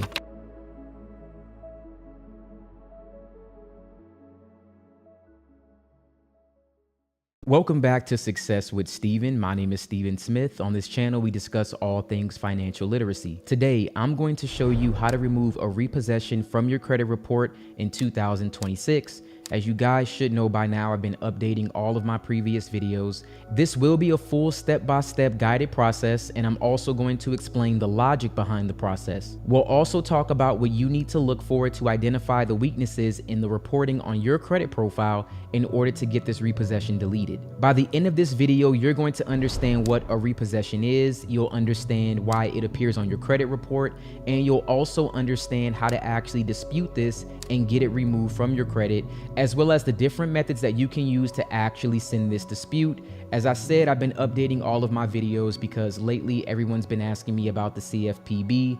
Like I've been saying in all my other videos, the CFPB does not matter. What matters is the FCRA, that is your consumer rights. If you haven't seen any of my previous videos in 2026, I'll probably link them throughout this video. But the most important thing is, because this really should be the last time that I'm going to update this, as long as your consumer rights have not changed, all my previous videos still work. The only thing that really changes is the way that you send the dispute. And that's really what we're going to be looking at today. And everything that I'm going to show you is based off of my own personal experiences or things that I've been through, things that I've done. So you're getting this firsthand, and the examples that we're looking at will be from accounts that I've actually gotten deleted. All right, so without further ado, let's get right into the video. Now, before we talk about this strategy, I just want to set the right expectations because this is how you stay consistent throughout this process. Some repossessions come off fast, some take multiple rounds. It really just varies by what's on your credit report. So just be aware that this is not something that you can actually force, or you can just say it'll take X amount of time. We have no idea how long this will actually take. What I can say is if you follow this process, you will be in a much better position to get this account deleted off of your credit report. Now, a repossession happens when a lender takes back collateral because the person who borrowed that collateral, they defaulted on the agreement. And collateral is the asset that secures the loan. Now, most people will associate repossessions with cars because most commonly that's usually the asset or the collateral that most people have. But a repossession is not limited to a vehicle. It can be any secured loan that involves some sort of collateral. So think about it like this. When you finance a vehicle, you do not truly control the vehicle itself. You don't actually own it. You're driving it, you're responsible for it, and you're in possession of it, but the lender, they hold a security interest into that particular asset. And that security interest is what gives them the right to take it back if the agreement is not met. So when you hear people say things like the bank owns the car, that's not exactly how the law would phrase it, but the concept is simple. The lender has a lien, and that lien gives that lender legal mechanisms to repossess that car, sell it, and then apply the proceeds back to balances that are owed. That's why the title situation works the way that it works. Depending on your state, the lien is recorded on the title, and the lender's interest is protected until the loan is satisfied. And when that loan is paid in full, the lien is released. So next, let's talk about the difference between a repossession and a charge-off. Now, a charge-off is an accounting term that simply means the account has been removed from the company's books because no payment has been made in 120 days to 180 days, depending on the type of account. So basically, when you're looking at an auto loan, in most auto loan instances, after 120 days, they can actually charge off that account. Now, when that happens, they now have the legal right to then take that vehicle back. Now, this can occur with furniture, it can occur with jewelry, it can occur with other personal property that was pledged to some sort of secured loan. All of this stuff can be repossessed as long as the lender follows the state law. Now, the one main thing about a charge-off when it comes to a credit card and a charge-off when it comes to, let's say, items that are backed by collateral that can be repossessed, the Federal Reserve requires that a lender charges off a credit card debt within 180 days. After 6 months of a credit card being late, legally it has to be charged off. Whereas a car loan or some sort of item, again backed by collateral that can be repossessed, it must be charged off within 120 days of being late. So if you do not make a car payment for 4 months consecutively, you don't do anything at all, then more than likely that car will be charged off. Now, here is a question that I always get, and I just want to make sure that this is understood. Can a car loan be charged off without a repossession? And yes, that is definitely possible. It is possible to charge off an auto loan or any other piece of collateral without having the dealer or whoever owns that repossess it. So in most instances, the way that this will work, if you do not make a payment on, let's say, an auto loan in 4 months, normally the account will get charged off. And then once the lender will repossess the vehicle, they then will sell it and then use those proceeds in order to pay back a portion of the loan. Now, this can work in reverse. It doesn't always have to work that way. The proceeds of the sale almost always will not be enough to cover what's actually owed on the loan, and most lenders will need to charge off the remaining balance. So sometimes what will happen is 120 days will pass, they'll repossess the vehicle, they'll end up auctioning off the vehicle, and then after that, what's ever left, the remaining balance, will then be charged off. They'll try to say the balance on the account currently is different than the original loan. Well, that's different for repossessions. They had to sell that piece of collateral, then they put that towards what was owed, and the difference is now what's charged off, and that's what's on your credit report. That is legal, and that is actually accurate. Now, there are instances where this will happen for someone who never actually had a repossession. For example, you can have an auto loan for a car that was completely totaled out, which means you can't drive the car. Now, sometimes you'll see this where they'll take whatever was remaining on the loan and they'll charge it off, even though you never did anything wrong. The vehicle itself was just totaled. So there are situations like that as well. So the main thing I want you to take away from this is that there is no law that requires the lender to repossess the collateral before charging off the loan, or vice versa. The lender may be forced to forego repossession if the car can't be located or if the car's value is less than what it would cost to auction it. But whatever the case may be, the repossession does not alter the need to charge off the loan or prevent the original creditor from selling the charged off loan to a debt buyer. So right now we're looking at a deletion example that I had from 2024. As you can see here, this was a repossession that was actually done after 120 days. You can see right here in 2019, it was actually repossessed. That was in May of 2019. Then it showed repossessed for 3 months. After that, it was completely charged off. Now, based off of what we just talked about, we know that an account needed to be charged off after 120 days. We also know that the account was repossessed within 120 days. However, it was reported repossessed for 2 additional months. That is factually incorrect. We also have an example here where the account was reported charged off for multiple months. That is extending your statute of limitations, meaning an account can only be charged off one time. This account was reporting inaccurately. So we were able to not only get the charge off deleted, we were also able to get the collection deleted as well. So it was 2 repossessions that got removed on this credit report. Now, one other thing I want you to take away from this, because depending on the time that you're watching this video, I'm not sure what's going on in the world, but here's what I can say. It doesn't matter if you're submitting this through the CFPB. It doesn't matter if you're sending a letter certified mail. All that matters is that we're looking at this account, and the FCRA, your consumer rights, states that if we believe that any account is reasonably inaccurate, it's your right to dispute it. Now, there is a process in order to do that, and that is what I show you in all of my videos. I show you exactly what the process is. It doesn't matter how you send it. It doesn't matter if you send it through the CFPB or a letter or the Better Business Bureau. It does not matter how it's sent. All that matters is that we follow the same process and that the information is inaccurate and we can prove it. And that's how you get charge-offs deleted. That's how you remove closed accounts. That's how you update late payments. Everything changes based off of this, and that is it. Once again, for the final time, it does not matter how you send it. All that matters is that you follow this process. Now, before you try to remove a single repossession, we need to talk about where your credit report is coming from, because repos are one of those types of accounts where this will actually matter a lot. If you're looking at the wrong kind of report, then you're only seeing a simplified snapshot, and you can miss the exact dates, status codes, balance changes after auction, and the monthly reporting patterns that are usually the key to getting a repossession corrected or deleted.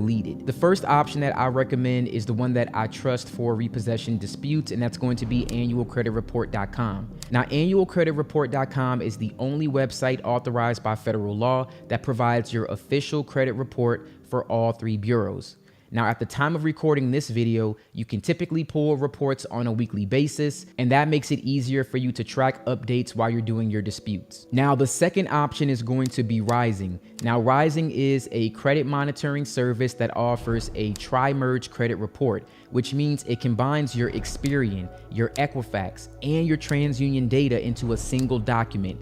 That's the reason why this can be especially helpful for repossessions and removing everything because of organization and speed. Instead of you having to flip between 3 separate reports, you can quickly select which bureau is reporting the repossession and whether that data actually does match across bureaus, and if the balances are inconsistent after, like, let's say a vehicle sale, or one bureau is showing the accounts charged off while the other one's only showing a repossession or simply closed. All of that is easier to notice when all reports are lined up side by side. Those kinds of differences are not just nice to notice, they're often the exact inaccuracies that you need to use for your factual dispute. Ryezing will also provide real-time dispute updates. They also have a dispute hub where you can generate letters, and in the future, I believe there will be the option to actually send your disputes through the Ryezing website or the Ryezing app. You also can do things like report trade lines through Ryezing that can actually boost your credit score. So not only are you trying to clean up your credit, you can also build some positive payment history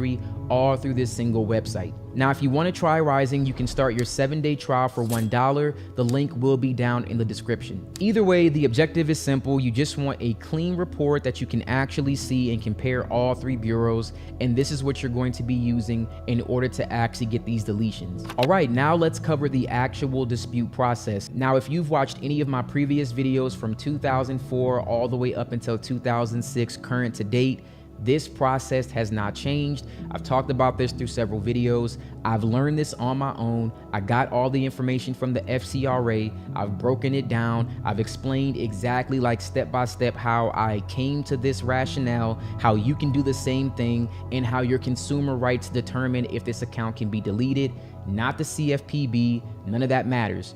All that matters is your consumer rights. Now, if you want to, you can go to my previous charge-off videos where I break this down in great detail. I do believe the more you understand this process, the easier that it will be for you to get these deletions. But once again, let's cover exactly how this works. So you will start off with round 1. For every round in this dispute process, it doesn't matter if you're sending this through the CFPB or if you're sending it through a letter certified mail, right? It does not matter which one that you do. The first thing you always need to do is send a round 1 dispute. And in this dispute, you need to always include a copy of your driver's license, a picture of your social, and your proof of address. All 3 of those things should be included in this dispute. Now, round 1 says, recently I looked at a copy of my credit report and I noticed several inaccuracies on my account. This is hurting my ability to obtain credit, and it's my understanding that the credit bureaus will investigate this account for me to ensure accuracy. Here is the account I am asking you to verify as accurate. You then add the account name, the account number. Now you send this to the credit bureaus. Again, if the CFPB isn't working, it doesn't matter. Write a letter. If you don't know how to write a letter, I'll show you an example. But you write a letter and you copy this. This is the body of the letter. You then send all of those documents that we just mentioned, send it certified through the post office. They will get this. You will probably get a response in like 7 to 10 days. I only use the CFPB because it was faster in most instances, but there are ways that you can actually be notified. Like, for example, if you have Ryezing.com, you'll get notifications about your disputes. All right. Whenever you actually get that, you can then send your next letter. You don't have to wait for the actual bureaus to respond in the mail or to actually, tell you in some other mode.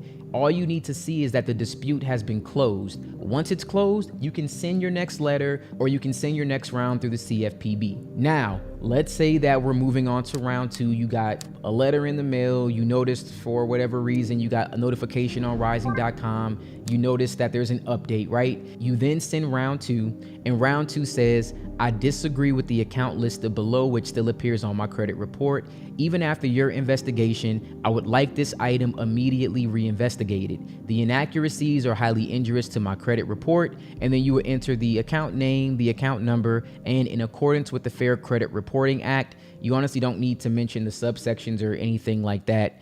Please provide the names and the business addresses of each individual with whom you verify the above so that I may follow up. Please send me an updated copy of my credit report after your reinvestigation. I have seen charge-offs and repossessions get deleted in round 2. That doesn't always happen, but I've seen it. And just like round 1, in all rounds, send all of that required documentation. Then round number 3 comes. This is the first time you will be sending a factual dispute, okay? Once again, I've talked about this. I've read the FCRA up and down for you guys to explain the reason why you need to do round 1 through 3.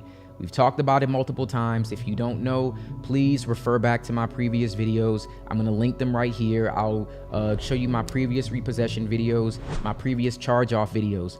I've talked about this multiple times. If you're new, I'm sorry, you'll have to go back and watch the previous videos. But on round 3, it's a factual dispute. The account was charged off on the following date. You will put the date. Since then, the account has repeatedly been updated, charged off every month. Remember the example that I just showed you. I'll go back to it in a second. It showed repossessed 3 times and then charged off, repeated every single month. Now, when that happens, that manipulates the statute of limitations, which means they failed to investigate the account properly after you ask them to do so twice. The important thing is that you're building a case. I asked you to do something twice and using words like neglect or negligent or violated my rights. Things like that, those are the things that warrant a deletion because those things would say that by law, you've done something wrong. Now, this is where you would demand a deletion and you can just copy this verbiage, but I do recommend changing it up a bit. Like you can literally take this verbiage, copy it, throw it into ChatGPT and just say, rewrite this or rephrase it. It's that simple just to change it slightly. Now, going back to our previous example for a second, you can see exactly how that repeated charge off or it being repossessed 3 times, you can see how that's inaccurate on this credit report based on Metro 2 compliances and based on accurate reporting.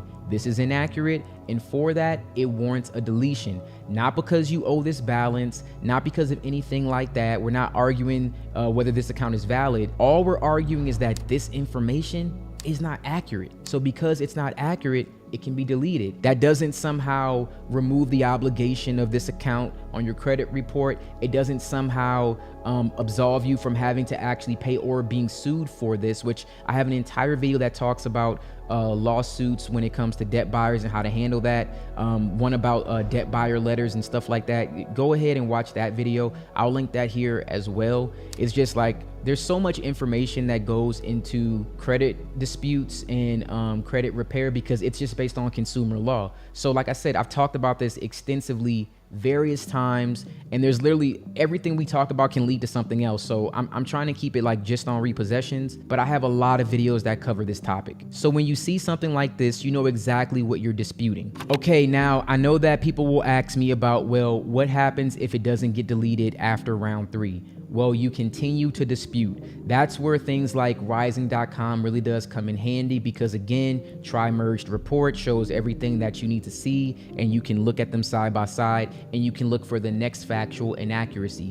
And you only send one factual inaccuracy per round, per letter. You just keep doing that until the account gets deleted. And because again, all of my videos kind of build off of each other, which means like you have to watch some of the previous ones to also gain information about how this works. You want to make sure that you've done things like, for example, if you worked a job when you had this repossession and you're no longer at that job, you want to remove that from your credit report. You want to remove like old phone numbers. If you had an old address that was associated with this account, that's how accounts get verified because they match personal information on your credit report. You need to remove that information. Now, if you remove that information, you have factual disputes, you build a case by going through the previous rounds, you are in a better position to get a deletion. It's not a guarantee that if you do all of these things, you're guaranteed to get a deletion. I'm just saying that it puts you in a better position that it's more likely to happen. Now, if you want to see my previous video on how you submit round 1 through the CFPB, I'm just going to link that video right here.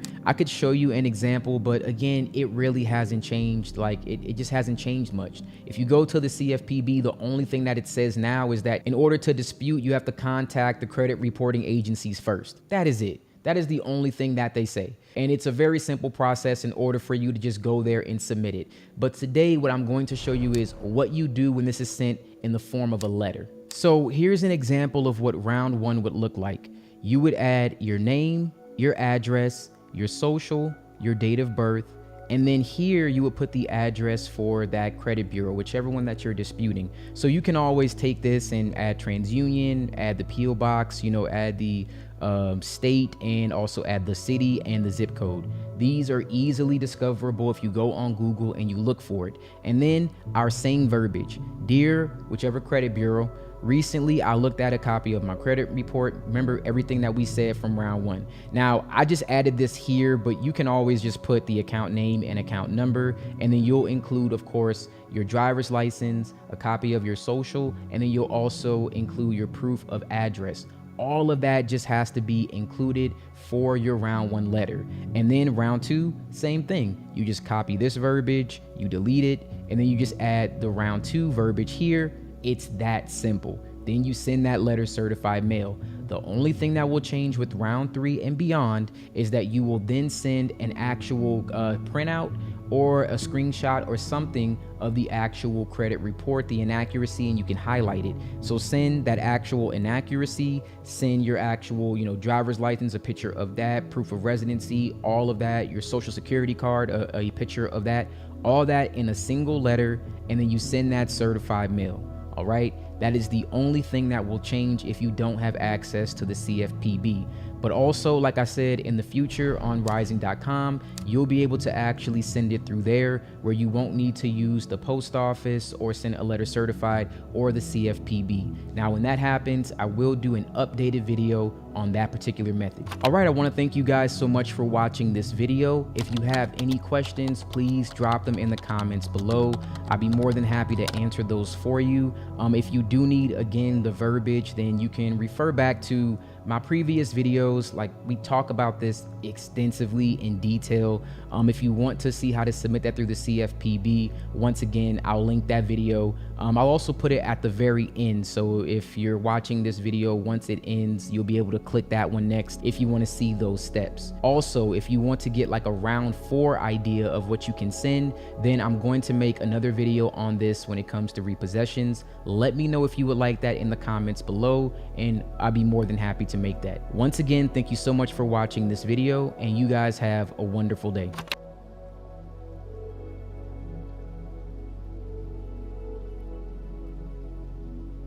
Welcome back to Success with Steven. My name is Steven Smith. On this channel, we discuss all things financial literacy. Now, today, I'm going to be showing you a step-by-step method to remove late payments from your credit report. And this time, I'm going to be showing you how to do this through Ryezing.com. Now, this will not require you to call the creditors. It will not require you to write a goodwill letter. This is a documentation-based approach that will focus on inaccurate reporting and inconsistent reporting across the 3 bureaus. Now, I've already done a few updates for 2026. The previous updates did involve the CFPB. However, last year, the CFPB funding was severely cut by nearly 50%. This happened in a July 2025 budget bill, and it significantly reduced the operating budget from roughly $785 million to $446 million, and this sparked a lot of turmoil and layoffs, and it halted enforcement action from the CFPB. However, through all of that, the CFPB is still open and you can dispute through them, but I did want to give you an alternative method in case the CFPB is no longer active. But I do want to preface this by saying platforms can change, but the rules have not changed. The way that you process a dispute will still be the exact same way. Now, on-time payment history accounts for 35% of your overall credit score. That is one of the biggest factors impacting your credit score to date, and that is the reason why we focus on getting these updated. Because, for example, like I gave this one, if you had a perfect credit score, a 850 credit score, it could potentially drop your score by 100 points just by having a single late payment, and that is significant. Not to mention that it will stay on your credit report for up to 7 years. However, the impact starts to lessen after around 2 years. So if you do want to get your late payments updated, this will be a great method for you to do so. And without further ado, let's get right into the video. Now, just like our previous video, let's talk about where you're getting your credit report from. Now, my first recommendation, as always, will be annualcreditreport.com. This is the only source authorized by federal law, and that's for you to receive all 3 of your credit reports completely free, at least at the time of recording this video. You can do that once per week. Now, my other recommendation is going to be with Ryezing.com, and since this will be the tool that we're using for this dispute, just by having Ryezing, you already get that information as far as payment history, but I will say that annualcreditreport.com is the most accurate that you can possibly get, so I highly recommend still getting that, especially because it is free. Ryezing does have a tri-merge credit report that combines all your credit information from all three major credit bureaus, Experian, Equifax, and TransUnion. It's going to be all in a single comprehensive document. It does make it easier to review your accounts and show the credit bureaus that information is inaccurate. It also has a trial option for $1, similar to what people have done with Identity IQ. So if you want it long enough to sing your disputes, then definitely go check it out, grab that. However, I think you'll find that this will be something that you'll be using long term, especially when it comes to your disputes. Either way, the goal is the same. You just want a clean, comprehensive way to review your credit reports. But if you do want to use Ryezing, because that will be the primary tool for this method to work, then I highly recommend that you check it out. There will be a link in the description for a $1 7-day trial. Then it will go to the standard price of $39.99. I'm going to be using a screenshot from Ryezing.com, and this will be from an old report. Now, once you sign into Ryezing, you'll be able to see 3 different payment histories. Now, it doesn't always show all 3, which is why I recommend using a combination of this and annualcreditreport.com, but this is really what you want to look for. Credit reporting is supposed to be accurate and consistent, but sometimes you'll look at reports just like this and you'll see where one bureau says the account was 30 days late in one month and then it was paid on time in a different month. So for example, on this one, it actually shows that the account was paid on time for Equifax, but for TransUnion, it shows 60 days late. That does not make any sense. So now I've got 2 different bureaus telling me 2 different stories on the same account. Now that is insane. No matter where you're looking at this, it should be the same exact information being reported. You can't be 60 days late on one report and then somehow be paid on time on another. Now that inconsistency that we're looking at, that is leverage. So what you're going to do is locate the late payment on the account and compare it to the reporting month by month across the bureaus. You're looking for anything that does not line up exactly the same way. Once you see the mismatch, you need to capture your proof correctly, because the entire dispute is built around showing that the reporting is inconsistent. Now, when you take your screenshot or you download it from the report page, make sure that it is visible and you can actually see this. So in this example, I did a screenshot, but then I also did another screenshot and made it smaller, and then I circled it. And in the screenshot, you want to make sure that it shows the creditor's name, so it's obvious which account that you're talking about, the account number as well, the payment history grid, which is shown right here, and then ideally you want the bureaus labeled so that it's very clear and obvious what you're disputing. So if you're using a platform like Ryezing that shows all 3 bureaus side by side, that's perfect because it makes your evidence clear in one image. If you're using annual credit report, that's fine too. Again, it is the most accurate, but you may have to just use multiple screenshots from each bureau. And yes, it's okay for you to circle the mismatch. You can highlight it, you can mark it. The goal is to make it impossible for someone who's reviewing this information to pretend like they didn't see what you're pointing out. You're building a simple visual argument. This month being reported differently, therefore the reporting is not reliable, therefore it needs to be corrected. And then we're going to use something simple for the verbiage, like this payment is being reported inconsistently compared to other consumer reporting agencies. I have reason to believe the reporting is inaccurate. Please correct the reporting to correct on-time payments. So that's what you're going to say. Now, let's say you only had this one late payment. If Equifax updates this to paid on time, the new reality is that your Equifax is completely clean. Now you can take that updated information and then send this to TransUnion and say, hey, TransUnion, they actually show for here Equifax as this month is paid on time.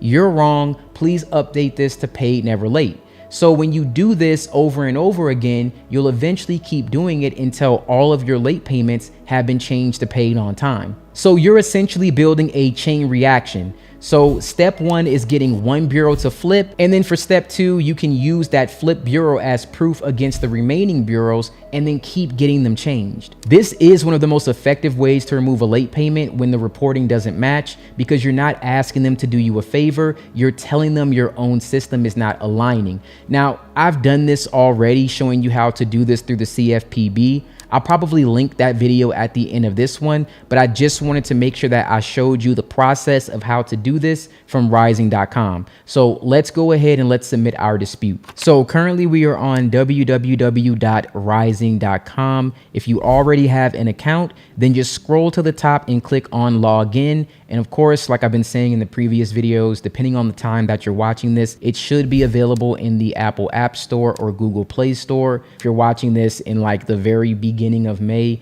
you may see it in like the next 2 weeks or so, but just double check, it should be there. If not, you can always come to the website and you can actually log in right here. Now, if you haven't signed up, you want to click on Get Started. You'll be asked to create your account. You'll enter your first name, last name. I would use your primary email address as well as your password and your current address. You should be at that address in the last 6 months or more. It looks for your most recent address to identify you, so that's very important.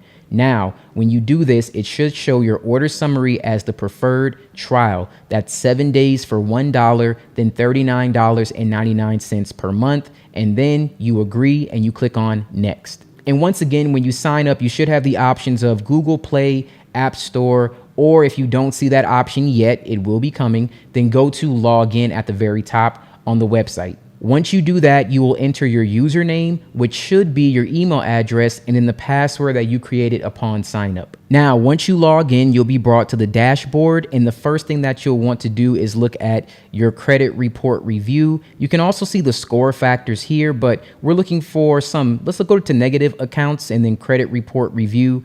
And then we're going to find our account that has that late payment. All right, so I did find our account. So let's take a look at this right here. As we can see, it has an on-time payment in September of 2022, but a late payment right here, and same thing in September of 2022. So we know that this right here is an obvious inaccuracy. Both of these can't be true, as well as the same thing here with January. Like we can see, January of 2023, it's reporting paid on time, but it's also showing 60 days late. Even more so here, how can this actually be paid on time and then 60 days late? So lots of inaccuracies here that we have to work with. So now let's click on Start Dispute. Now, the first thing that you're going to be asked is, have you disputed this same issue before? We have not, so we're going to put 0, and then we're going to click on Next. And then we're going to select this account is inaccurate, and then we're going to click on Next. And then we're going to leave this option, inaccurate information needs to be corrected, but let's also select the payment history rating is incorrect. Let's add that, and then we'll click on Next. And then right here, it says add specific comments for the bureaus. So we can click here and paste our verbiage in there. This payment is being reported inconsistently compared to other consumer reporting agencies, and I have reason to believe the reporting is inaccurate. Please correct the reporting to reflect an on-time payment. And then let's add a few more details here. So I just added some quick verbiage here where I added TransUnion states this account was paid 60 days late in September of 2022. However, experience shows the account was paid on time. Please update this account TransUnion to reflect paid on time as the Experian report is stating. So very simple, very straightforward. Again, I know this is going to be different for you, but all you have to do is say something along those lines. Like it's very easy for you to look at your report, see that, and then add that information. And then we can click on Finish. And then we're going to click on Draft Disputes. And then we're going to click on Generate Dispute Letter, and then Continue. Now, I do want to point one thing out here. It just made this dispute. However, it made one for TransUnion and Experian because that's the bureaus that are both reporting this late payment. However, what you need to do is actually adjust these, all right? It won't actually do it automatically on Ryezing. So for example, I'm sending this to TransUnion for sure to get the late payments updated. Experian already reporting on time, so no need for me to actually send this one to Experian, as that's not what I'm trying to dispute. So in this case, you can kind of disregard that, but it'll automatically generate a dispute for each of the bureaus. But I'll show you how you can mark this one as like verified, as accurate, and then just move on. But let's take a look at our TransUnion letter. Now, this information will be blocked out, right, for this individual, but it will show your name, your address, your date of birth. It'll have your full social. It'll also have the bureau's address that you're sending this to. Now, I really want to clarify this just to make sure that everyone understands me. you need to send a copy of your driver's license, your social security card, a picture of that. You also need to send your proof of address.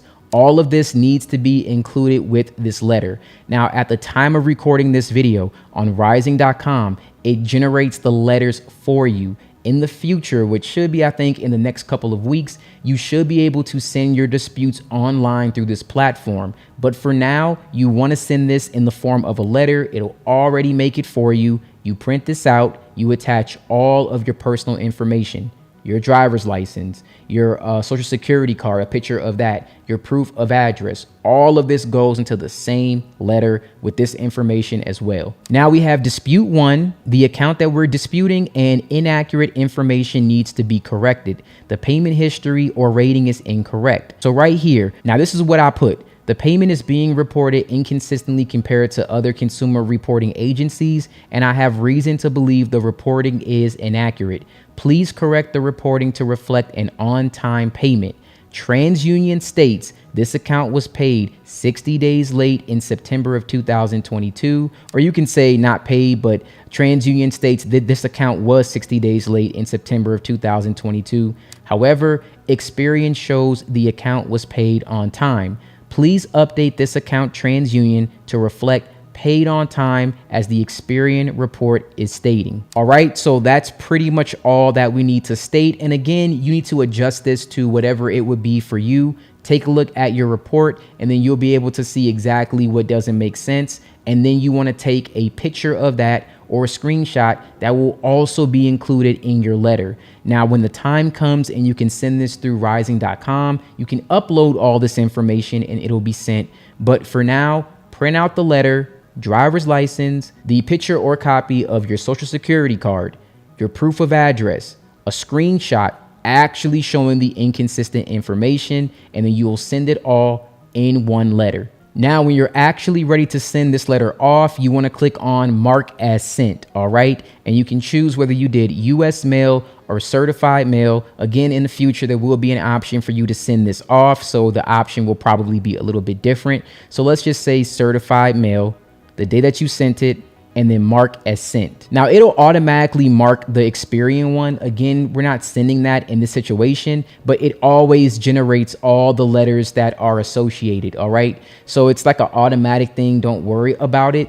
You can add the results for this and you can just say, like, let's just say that it was updated, right? And the dispute was corrected. Let's just say that because we already have an on-time payment for Experian in this scenario. Now back to TransUnion. Once this one has actually been updated, you can add your results, you can confirm, and then you can actually say, okay, this account was updated, information was changed, updated. And then if I were you, I would just put like the date. Like if it took you until the 30th of May, let's just say the 30th of May, 2026, account was updated to paid, never late in September of 2022.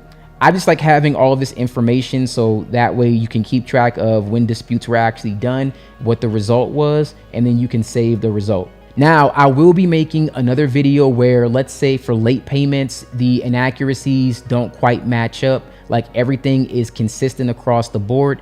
I've already made that video showing you how to send that through the CFPB. As I've been doing with all my videos, I will make a new one that will show you how to do that with Ryezing.com. I want to thank you guys so much for watching this video. If you have any questions, please drop those in the comments below. Be more than happy to assist you with that. I will probably link that other video at the end of this one just so that you have both, because in that video I give a little more detail about the FCRA and some other examples. And I believe the other example that I had was either from, could have been from Ryezing, Identity IQ, or annualcreditreport.com. But I just want to put these all in the same place so it's easy for you to see different ways that you can dispute these late payments. And as always, I want to thank you guys so much for watching this video, and you have a wonderful day.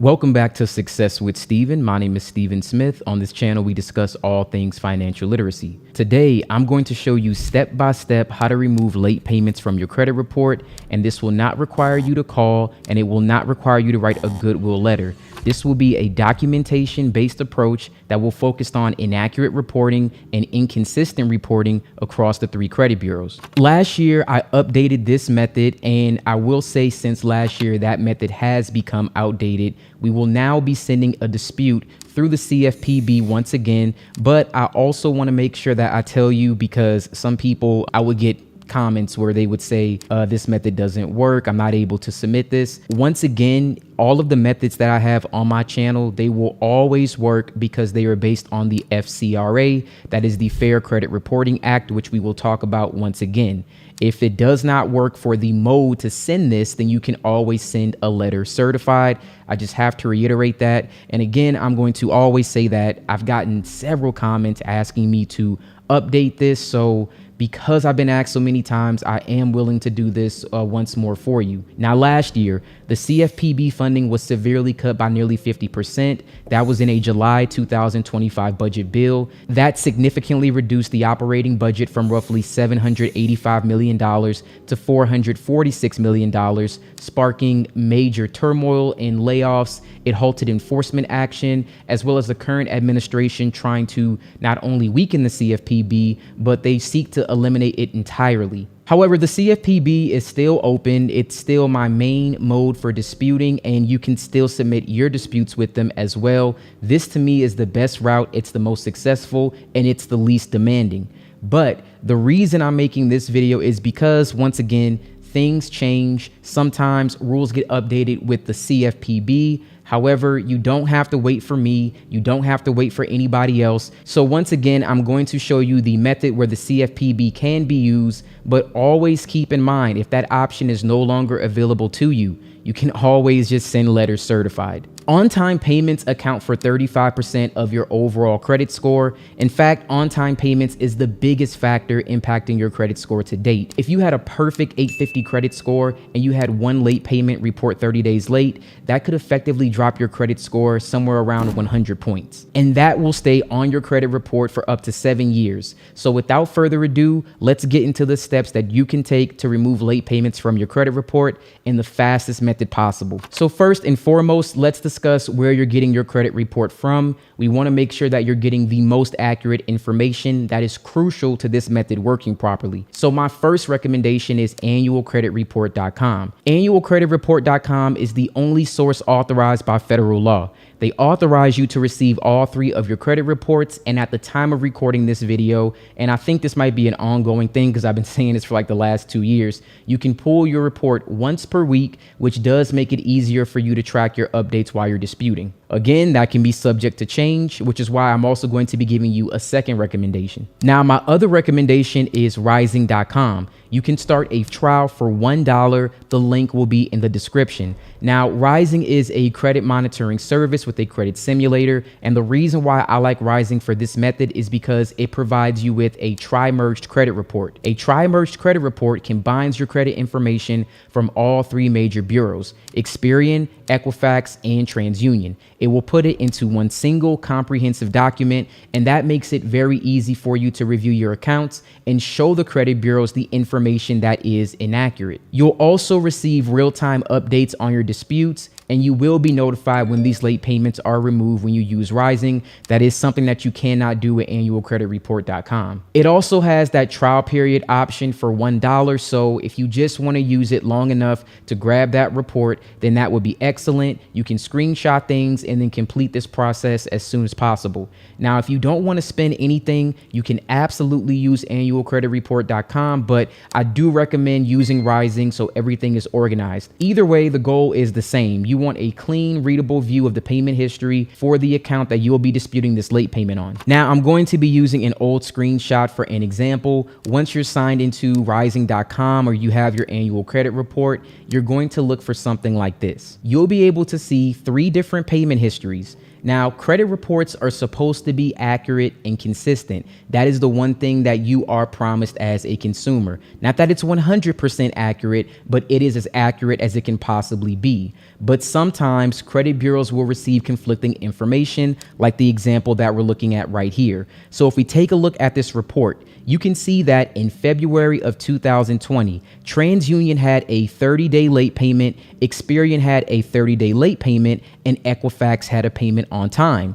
And then we look at January, and then we see that TransUnion is paid on time, Experian is paid on time, and Equifax is actually late. So just by looking at this report, you can see exactly how this information is highly inaccurate. It's not consistent. It should be the same if we're receiving information from the same source. This is what we're going to be using to dispute this account and get these late payments updated. So here's what you would do with your Ryezing credit report. You would find this and you would circle it just like I did on the example, and you would say something like, hey, Equifax, I'm looking at my credit report and I noticed that there's inconsistencies in the information. I'm actually paid on time in January of 2020. TransUnion has the correct information, Experian has the correct information, but your report is inaccurate. It's showing that I was 30 days late. Can you please update this information so it reflects that this payment was in fact paid on time? Now, I just freestyle that, right? It was off the top of my head, but I'm going to give you some verbiage that you can use in this video. The point that you need to make is, hey, these two bureaus say the same thing. You're saying something that's wrong. More than likely, here's what will happen. Equifax will update this late payment and make it paid on time. Once that happens, Equifax will have everything paid on time for all of the months that are shown here. Now, notice with this report, there are some white spots. That's because you usually won't see the full payment history. That's the great thing about annualcreditreport.com. But when you're using other things like Ryezing, Identity IQ, things like that, they will actually show once the report is late. And that's really what we need. So I wouldn't worry about that. That's not too important. Then once Equifax updates all of this information, you will have a full Equifax credit report with no late payments. You will then use the same report and say, hey, Experian, hey, TransUnion, my Equifax report actually shows that I had this paid on time in February,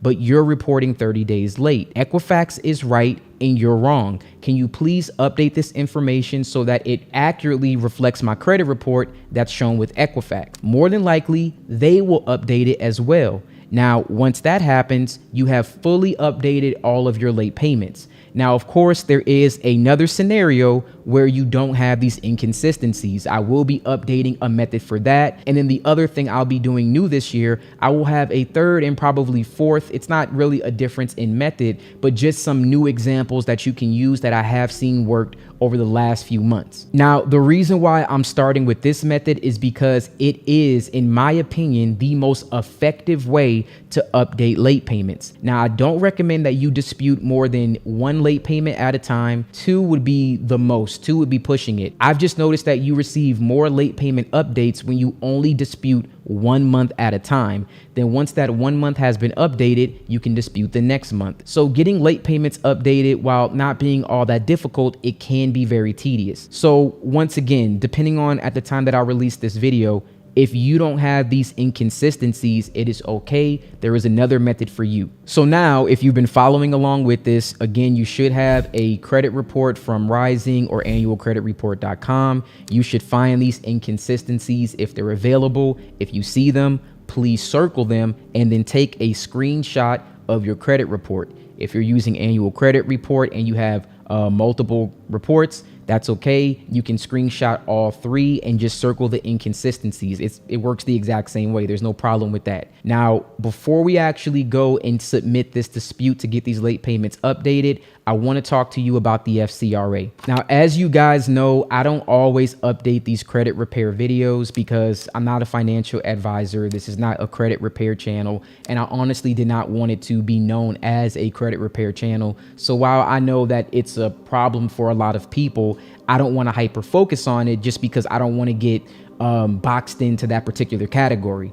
But I do think that it is so very important that you understand what the Fair Credit Reporting Act is. This is a federal law that protects your consumer rights, and it protects you from inaccurate, unfair, or intrusive credit reporting. It also regulates how consumer reporting agencies collect, use, and share consumer information. This is the foundation of your rights. If you want to dispute inaccurate information, you need to understand how this works. This is why even if some complaint portals change, or the CFPB stops working, or the BBB stops working, or the FTC is down, it doesn't matter. You can just send letters. That will never change unless something happens where the post office is no longer working. You will be able to always send a letter certified mail. What matters most is that you understand your rights. There is no hack. There is no trick. There is nothing like that. Most people just literally repeat what they've heard that other people have said from this.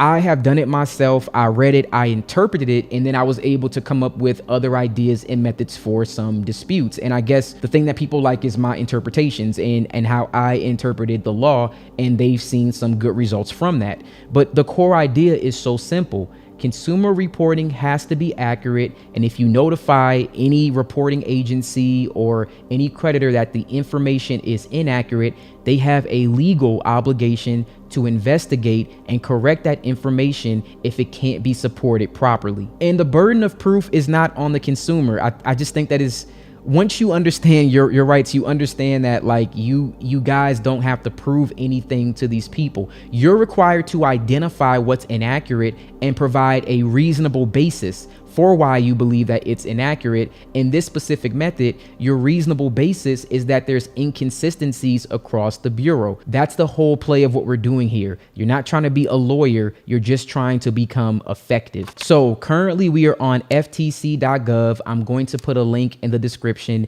This will take you directly to the Fair Credit Reporting Act. And I want to scroll down and show you just a few things here before we proceed. Now, there are different ways that you can dispute information on your credit report, and notice everything is actually right here. For example, the permissible purpose of consumer reports. That's something that you might want to look up. Block of information resulting from identity theft. All right. Adverse information in cases of trafficking. You probably have seen people talk about that. Disclosure of investigative consumer reports.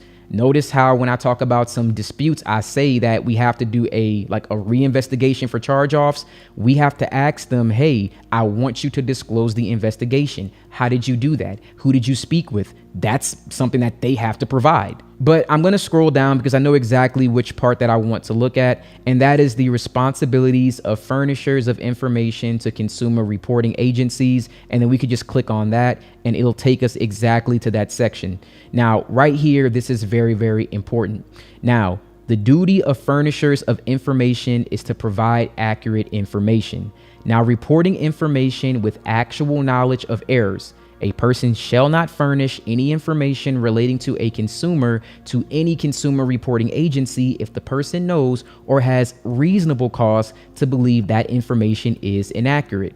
So you don't have to even have like a perfect case here. You just have to have reasonable cause to believe that something can be inaccurate. So if I pull up a copy of 3 credit reports and the information between all 3 of these reports is different, do I not have a reasonable cause to believe that this may be inaccurate? Because if it's different, clearly someone has to be wrong.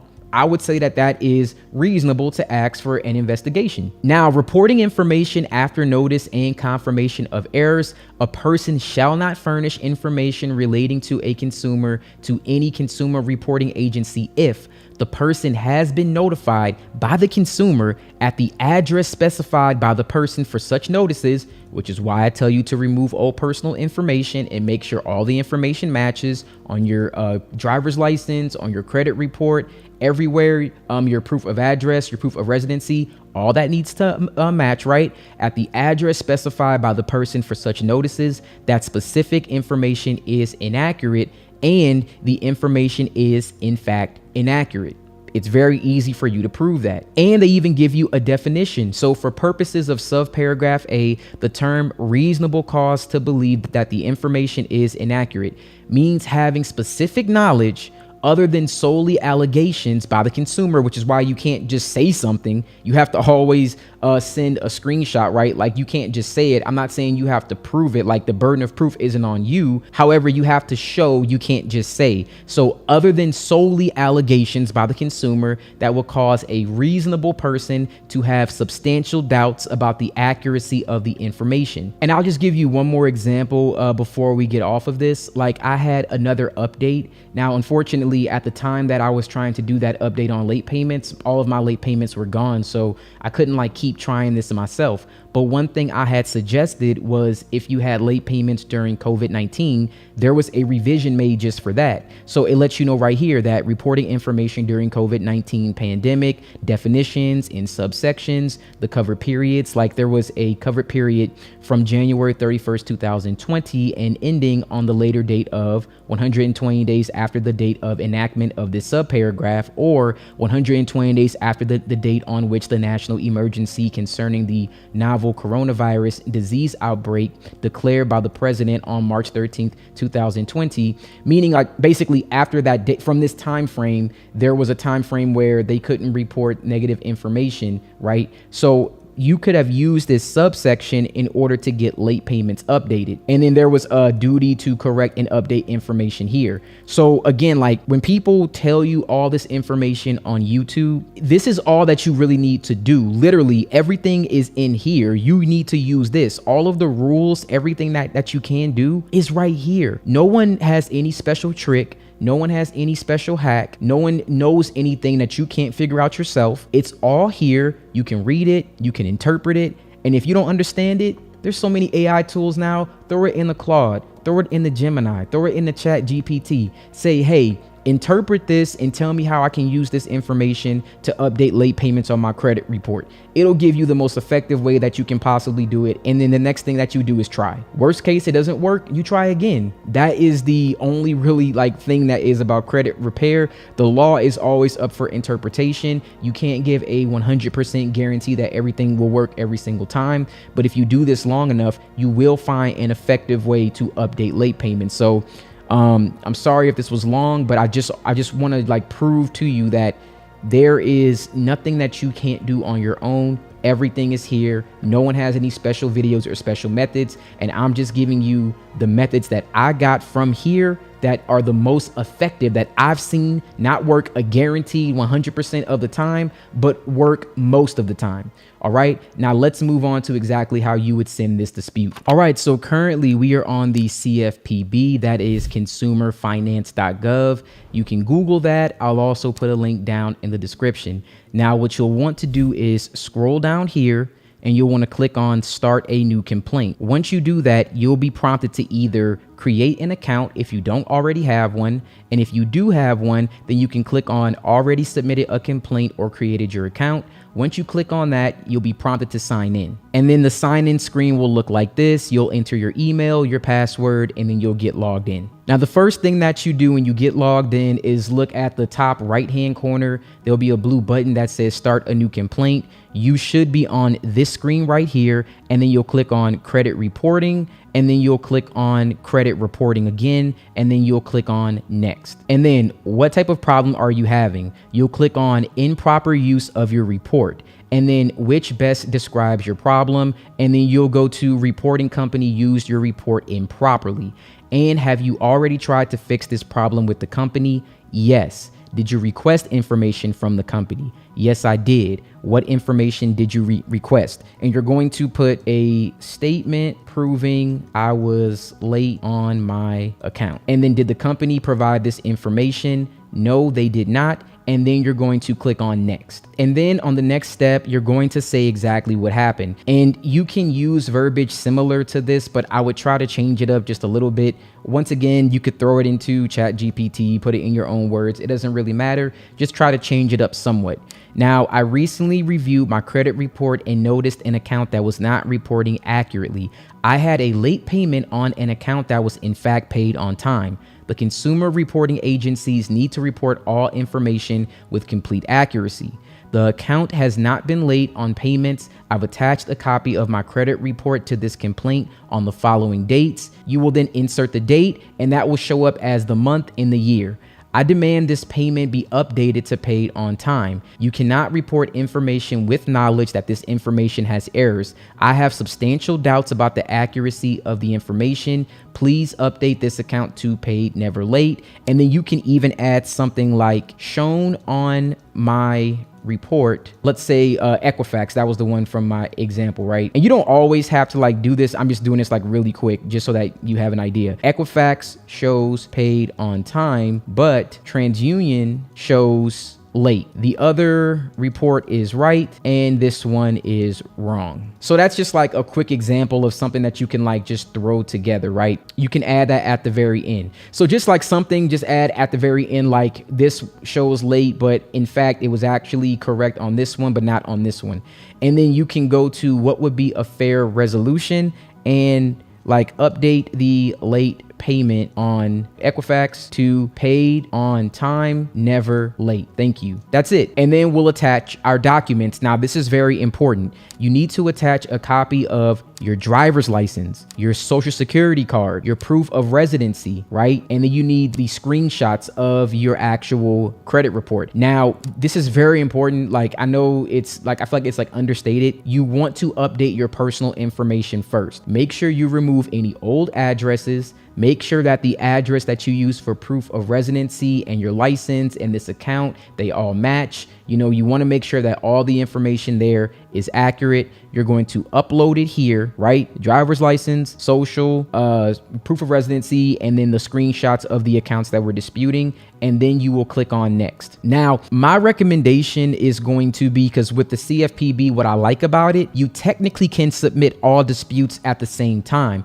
However, when we just wrote that, I wrote that as if I was sending this specifically to TransUnion about Equifax. What I would recommend is that, I know it's easier, don't just send it to all three. You want to kind of modify that, right? Where you go back, copy your verbiage, but then change TransUnion to Experian. And then if you want to, with, you know, vice versa, you can also then turn around and say, hey, Equifax, these other two bureaus show that this is in fact paid on time, but you're late for this other month. You kind of see what I'm saying? You would then just flip everything to make sure that it goes whichever way that you would prefer. So for this example, let's just say that I'm sending this to TransUnion. And like, once again, you don't have to just send this to TransUnion. If it makes sense, then you can send it to all three bureaus at the same time. You'll then check this, and you'll enter the last four of your social. You'll enter your date of birth, and then you'll also enter your name as it appears on your credit report. Now, if the verbiage actually made sense and I didn't want to have to send three of these, I could also add Experian. Like, you can make it to where it's deliberate enough that it can apply to all three.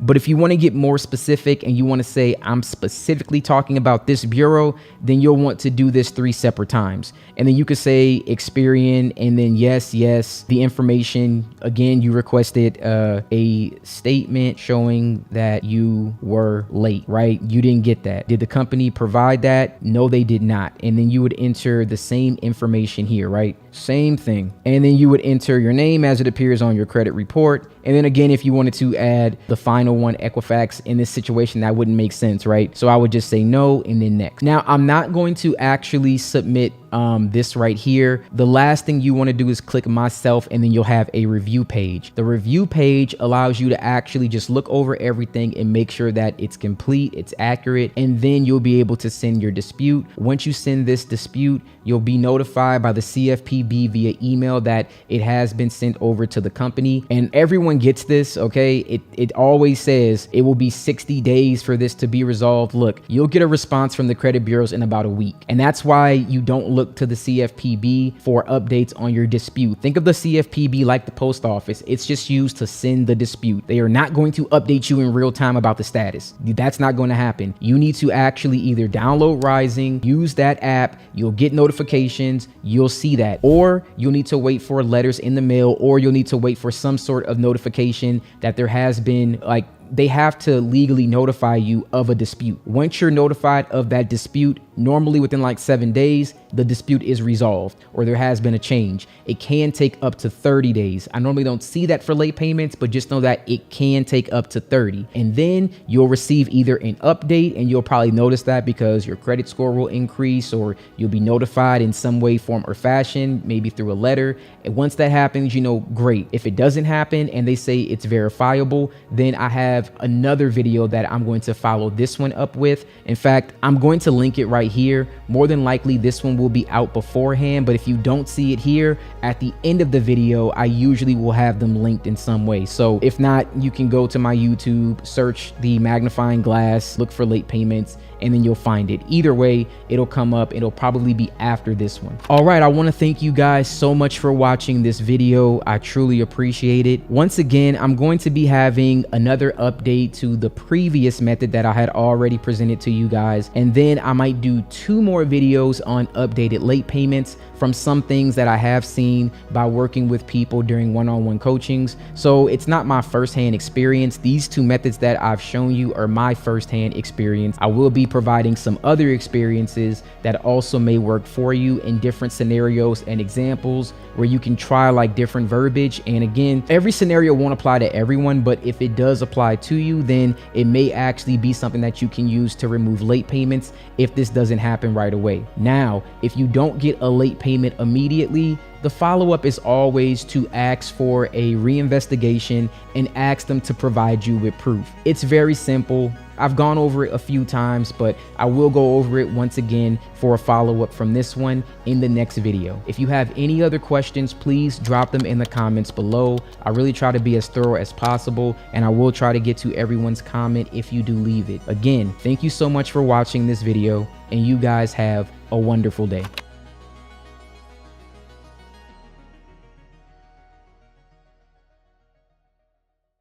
Welcome back to Success with Steven. My name is Steven Smith. On this channel, we discuss all things financial literacy. Today, I'll be giving you our 4th installment in removing late payments. Now, the first video that I put out was showing you how to remove late payments where there's inconsistencies between bureaus. I showed you how to send that through the CFPB. Then I did another update on that same method, but instead I showed you how to use Ryezing.com in order to complete that dispute in case the CFPB was no longer effective. Then most recently, I've shown you how to remove late payments when there's no inconsistencies, meaning between all 3 bureaus, the information is still reporting correctly. And then I showed you how to send that through the CFPB. Now today, I'm going to show you that same method, but instead of using the CFPB, we are going to be sending this through Ryezing.com. I will be showing you this method step by step. I'll also link the previous video at the end of this one. So if you do want to see the CFPB method or you want to use the Ryezing.com method, they're all in one comprehensive guide. So without further ado, let's get right into the video. Now, first and foremost, I want to discuss where you're getting your credit report from. And I actually want to state that you should really get it from both of these places. Number one is going to be annualcreditreport.com. This is going to be the only source for your free credit report that's authorized by the federal government. And when it actually comes to payment history, you need to make sure that you can see the full scope of what's going on. So I highly recommend going to annualcreditreport.com. You can get your weekly report for free once a week at the time of recording this video. Now, my other recommendation is Ryezing.com. You can start a free trial for $1. The link will be down in the description. And of course, you need to be signed up for Ryezing in order to send your dispute using this method. Not only that, but Ryezing does offer you a tri-merge credit report that does put all of the accounts side by side. This will combine all 3 major credit bureaus, Experian, Equifax, and TransUnion, into a single comprehensive document. and it does make it easier to review your accounts and actually show the information that's inaccurate from the credit bureaus. Now, in this particular situation, we're not looking at any inaccurate information. However, it is easier to see all three credit bureaus side by side when you use it on Ryezing.com, as well as using the Dispute Hub in order to actually get this information updated. Now, let's take a look at this screenshot from Ryezing.com. As you can see, this will be an account called Still Lending Group, and for this individual, this account only reports to Equifax. Now, as you can see here from the payment history, there were 2 late payments on this report, and that was in December of 2025 and January of 2026. Again, we have no other bureaus to compare this to, and then it goes 30, 60, and then 1 on-time payment in February. So without having any inconsistent information to actually, match this to, with it only being this one account and it being consecutive and reported accurately, we have to find a way to update this account information. So the next thing that I'm going to do is actually show you the verbiage that we're going to use to get this account updated. So this is the exact same verbiage from our previous video, but let's go over this one more time. So in order to get this updated, we actually just need to challenge this account. Now, one of the rights that you have from the FCRA, which I've been going over throughout our various videos, that's going to be the Fair Credit Reporting Act, is that as long as you have reasonable cause to believe an account could be inaccurate, it is your consumer right to dispute that account. And this will be exactly what we're going to use to get this account updated, even if we don't have any proof that the account is inconsistently reporting between bureaus. So for round number 1, this is what we're going to send. I recently reviewed a copy of my credit report and noticed an account that was not reporting accurately. I had 2 late payments on an account that was in fact paid on time. The consumer reporting agencies need to report all information with complete accuracy. This account has not been late on payments, and I've attached a copy of my report to this complaint on the following dates, or date, which you can insert, 1. I like to do 1 at a time, but the most that you can possibly do is 2 at a time. My recommendation is doing 1 at a time. And now I'm requesting you investigate this account and update these payments to paid on time immediately. Thank you for your understanding and promptness. Okay, so this is round 1 that we would send. Now, the reason why we send this round, and the reason why I, like to send it, is because a lot of the times, especially with, let's say, closed accounts or very old late payments, you probably will not get a response. They have to respond to this and actually acknowledge and verify the information. If they don't, you'll automatically receive an update. But let's say that they do. We then would send round number 2. Now, for round number 2, I am now requesting proof of the previous investigation. So previously we asked them to investigate this account. I'm asking that you send your method of investigation along with all the records of who you spoke with, their business address, name and phone number, as well as documentation that proves this account was late. If you cannot provide me with this information in 15 days, please update the account to paid never late and send a copy of my updated credit report. So here's the thing about credit repair that I think will confuse a lot of people. It's not really so much what is true, it's what can be proven. So when it comes to information on your credit report, again, as long as you actually believe that, let's say, the information is not being investigated properly, which is usually the case, and it cannot be proven because the investigation never actually happened, I can request information that has to prove that this did in fact occur. And if I don't receive that with some piece of verifiable information showing that this is in fact true, it can be updated. Now, does that mean that 100% of the time this now works? Absolutely not. Every creditor is different. Everyone will have a different experience for this. So this is just one way that you can get late payments updated. My previous method I love because it usually works out very well, especially when you have inconsistent information. With this one, it really depends on the creditor and exactly, if they respond in kind, if they respond in a certain period, if they actually have verifiable information, if the credit bureaus, depending on when they reached out, all of that can really make a difference with this particular method. Now, I'm sure you're asking, well, what if I send round number 2 and it's still not updated? Well, then for round number 3, you have to ask for more specific documentation.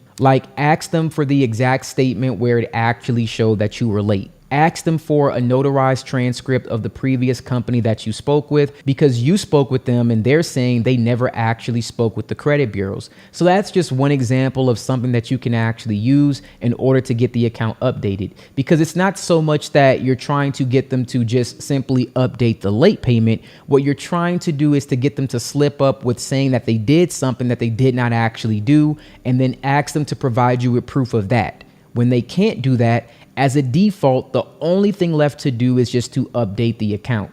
And that's what we're trying to do here. Now, again, the older your late payment, the more likely it is that this will happen. If not, you have to get more specific and more creative with the documentation that you're requesting. So now that we have an idea of what we're going to be doing, let's go over to Ryezing.com so we can get this late payment updated. So currently we are on Ryezing.com. If you're already a member, then you can just click on log in. But if you're not a member yet, you can click on get started. Once you click on get started, you'll be asked to enter your first name, your last name, your email address, and of course, you'll create a password. Now, I always recommend use a current email. They'll also need your current address, and that needs to be an address that you've been at for the last 6 months. If not, like if it's a brand new address, please use your previous one. Once you actually do that, you'll see that there's a $1 trial for you here. That is for 7 days. After that, it goes back to the regular price of $39.99.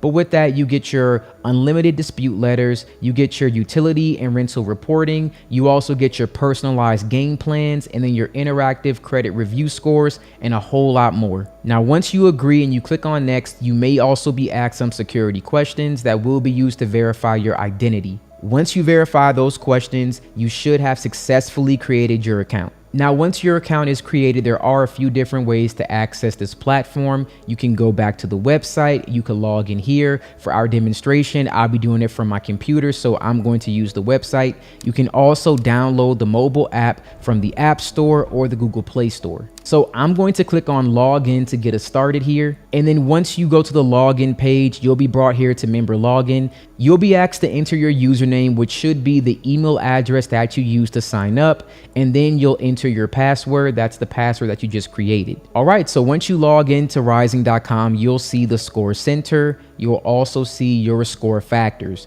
So the first thing that I'm going to do is go over to credit report review. Then I'm going to scroll down and click on the account. Now, there are collections here: credit cards, auto loans, home loans, student loans, other accounts. Now, I already know that this account that we're looking at is an auto loan, so I'm just going to click on auto loan right here. Then we'll see our account name, our account number, and then we'll also see the bureau that it's reporting to. So I'm just going to scroll down and go to our payment history. And on here, we'll see it's only reporting to Equifax. And here are our late payments, 30-day and of course 60-day. And then we're going to click on start dispute. And this will be our first attempt. So I'm going to click on number 1, and then I'll click on next. And then let's click on this account is inaccurate. And then we'll click on next. And then in this particular situation, we can click on the payment history rating is incorrect, and then we can click on next. And then we can add specific comments, and this is where we're going to put our round 1 dispute verbiage. Now, once we have all of our verbiage put in here, we can click on finish. All right, and then once that's completed, we're going to click on draft disputes. And then we'll see our account here, still lending group,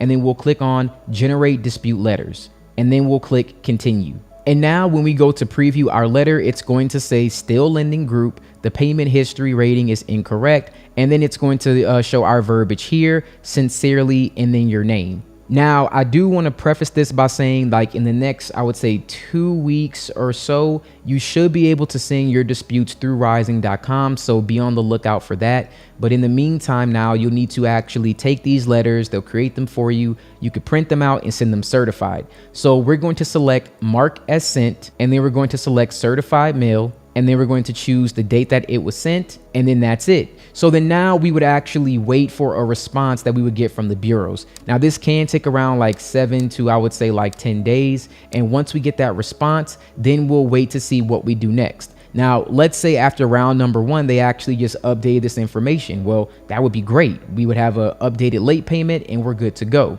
But let's say that they didn't and we had to move on to round number 2. We would just repeat this same exact process, then send our dispute, mark it as certified like we just did, and then we would wait for our next response. And we would do this so on and so forth if we had to do like round number 3 or round number 4, and then just continue that process until that late payment was updated. All right, I want to thank you guys so much for watching this video. Just wanted to do a very quick short update. I might actually do a new late payment method that I've been seeing that has been getting some traction, but I just want to wait and see if it does improve before I actually present that to you guys. So be on the lookout for that. But the previous video and the other videos that I did before that, all of those methods work. It doesn't really matter. You can send it through the CFPB. You can mail a certified letter. Eventually, you'll be able to do the same with Ryezing.com and send it online or mail it, whichever one you prefer. However, the most important thing is that you need to keep up with these disputes because, again, disputes don't always get updated just because you sent like a special verbiage or the right letter. That doesn't work the same way with every single creditor. Sometimes it gets updated simply because you stay consistent with the process and you kept trying to dispute the account, not sending multiple letters because that will get thrown out as frivolous, or sending multiple disputes simultaneously on the same account. You don't want to do that, but just because you stayed on top of it, and it only takes one time for them not to respond or not to send verification, and then you can get an update by default. So remember, the most important part of this process is 1, education. You have to actually know what you're doing. And number 2 is being consistent in this process. I really think that understanding credit repair is actually very easy. The hard part is for people to actually stay consistent and keep doing it over and over again, but making sure that they're actually doing it properly. So as long as you stick to it, I do believe that you will see great results. If you guys have any questions, please drop that in the comments below. And once again, thank you guys so much for watching, and you all have a wonderful day.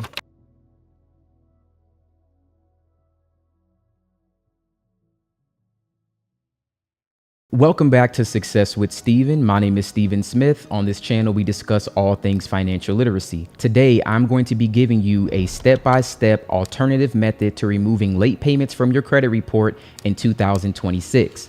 If you saw my previous video, I showed you how to correct late payments when you have inaccuracies across all 3 bureaus. Now, again, this will be an update to that method. If you don't have any inaccuracies on your credit report, this will show you how you can still get late payments removed. Now, if you want to see my previous video, I'm going to link that right here. Just like our video from before, this is not going to require you to call. It will not require you to send a goodwill letter. This will be, once again, a documentation-based approach that will focus on inaccurate reporting, but instead of it just being what you can see on your credit report, it will be verification, because that is the other thing that creditors need to uphold per the FCRA. And before we begin, just some disclosures here. I'm not your financial advisor. Nothing in this video is financial advice. This is educational content based on consumer rights, consumer reporting rules, and dispute procedures. I will not do this for any payment. Please do not contact me or ask me. This is not a credit repair channel, and I will never do this for money. I just have to keep saying that because anytime I make these videos, while they do work and they do get a lot of exposure, and I'm happy that they help a lot of people, I need to make that distinction. This is not credit repair from me. I have no services. This is do it yourself. It is in your hands. And just like our previous video, we are going to be submitting this dispute through the CFPB because the CFPB is open at this time. If you don't want to submit this through the CFPB, then you can send a letter certified in the mail. All of the procedures that we're going to follow in this video will be per the FCRA. So it does not matter how old this video gets. It will work as long as the FCRA does not change. If that does not change, this will still always work. If you cannot send it through the CFPB, mail a letter certified. That will be your alternative mode of sending a dispute. I'm also going to follow up this video with a few more late payment examples that I have not done before, so keep a lookout for that. I'll also compile everything into one compilation once I have all of the videos out. Now, without further ado, let's get right into the video. Now, before we begin talking about how you're going to dispute this, we need to talk about where you're looking at your report. Now, my first recommendation is annualcreditreport.com. This is the only source authorized by federal law, and you can receive all 3 of your credit reports for free. At the time of recording this video, you can pull the reports once per week. If that does change, then just keep in mind this may be dated. Now, my other second alternative would be Ryezing.com. You can start a free trial for $1. That's going to be for 7 days. The link will be down in the description. The reason I like Ryezing is because it provides you with a tri-merged credit report, and that combines all of your credit information from all 3 major credit bureaus in one place. It makes it very easy to review your accounts and to actually dispute this information. You'll also get real-time updates on your disputes, and you'll be notified when these late payments are removed. If you go the other route with annual credit report, it will be kind of hard to gauge when updates do happen, so Ryezing will come in handy. Now, for this particular method that we're looking at, in all honesty, you can just use a 1 bureau report strategy. All 3 of them do not have to be combined, but once again, it does help later on. As our previous method that we used, you can fall back on that in order for this method to work, and I'll get into that next. So currently we are looking at an example from a Capital One account that is old. This is from 2022. Now, as you can see on this account, I have 4 consecutive late payments: 30, 60, 90, and 120. Now, in the scenario that we're looking at, all 3 credit bureaus should have this exact same information. It should be whatever the account is with the exact same late payments. There should be no discrepancies between them. If you do have a discrepancy, then you want to check out my previous video first.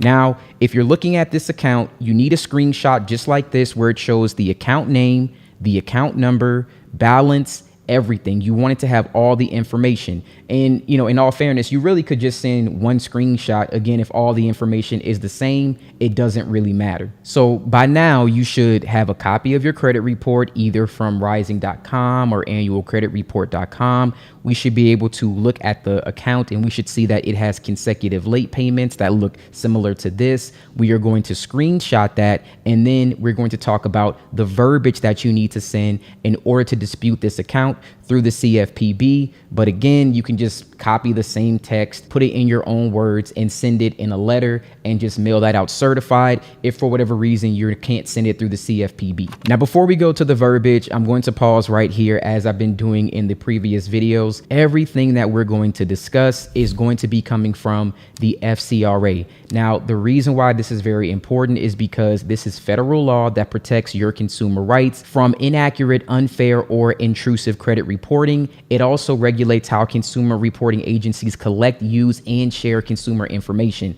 Now, this is the foundation of your rights. Now, right now, we're not really disputing that the information is inaccurate, right? What we are going to dispute is, how is the information verifiable? And I got that from the FCRA. So the core idea, like I said before, is very simple. Consumer reporting agencies have to uphold accurate reports, as accurate as humanly possible, but they also need to be able to verify that the information is correct. They have an obligation to investigate and correct any information if they do not have supportive verification. And that's the part that a lot of people kind of miss. You're not disputing whether or not this information is in fact accurate. It might be accurate, but they have to be able to prove that to you. That is exactly what we're going to do here in order to get these late payments updated. Because the burden of proof, believe it or not, is not on you. It is on the consumer reporting agency or the creditor. They have to prove that this information is verifiable. It is your job to identify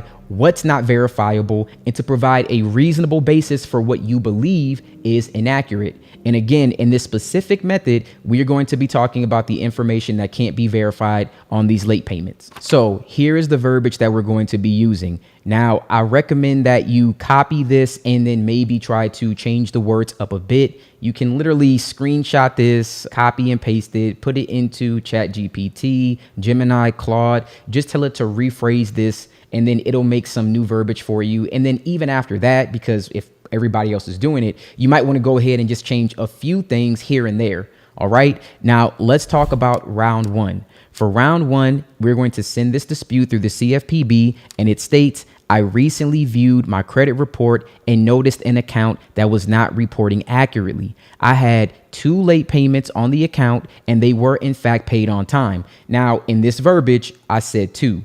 My recommendation is to do one at a time. Now, again, I know it says two, but you can modify this. I just want to point that out right now because I see a lot more changes that come from disputing one late payment at a time instead of trying to dispute two at a time.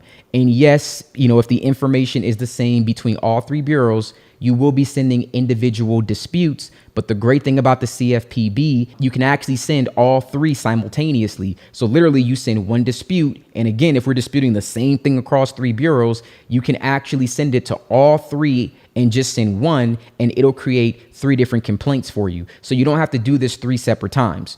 All right, now let's continue. Again, I know it says that I have two late payments, but you could put that I have one late payment on an account that was in fact paid on time. The consumer reporting agencies need to report all information with complete accuracy. This account has not been late on payments. I've attached a copy of my report to this complaint of the following date. Now you would then insert the date in the month. Now here is my recommendation. Pick the first date that shows 30 days late, and I'm going to tell you why that's so important. Let's say that you had a late payment on the first 30 days of, let's say, January of 2025, something like that, right? You would then say, hey, Experian, TransUnion, Equifax, because again, this will go to all three. This 30-day late payment in January is not accurate. You would send this verbiage. Here's the month and the date. I want you to investigate the account and then update this payment to actually paid on time. Now, in a best case scenario, let's just say even one of them gets updated.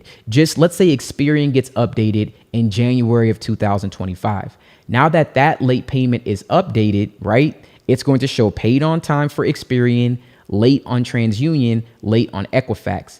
You can now watch my previous video where it actually shows you how to dispute these when they're inaccurate. Now you can send your Experian report to TransUnion and Equifax and say, hey, TransUnion, hey, Equifax, Experian shows my account is paid on time, but you're reporting it 30 days late. They're right, you're wrong. If the information is coming from the same source, it should be the same. Please update this to paid on time. Now, every single month in January for all three bureaus will show paid on time. And again, you only need this to work for one single account. It only has to work for one. You can fall back on the previous method. Now you got all three of them changed. That would be awesome. Now, let's say that after you did round one for all three, nothing got changed. That's when you would fall onto round two verbiage. So again, if you signed up for Ryezing.com, you'll be notified when the investigation is complete. Once the investigation is complete and you see all the information is the same, nothing got updated, you would then send round two.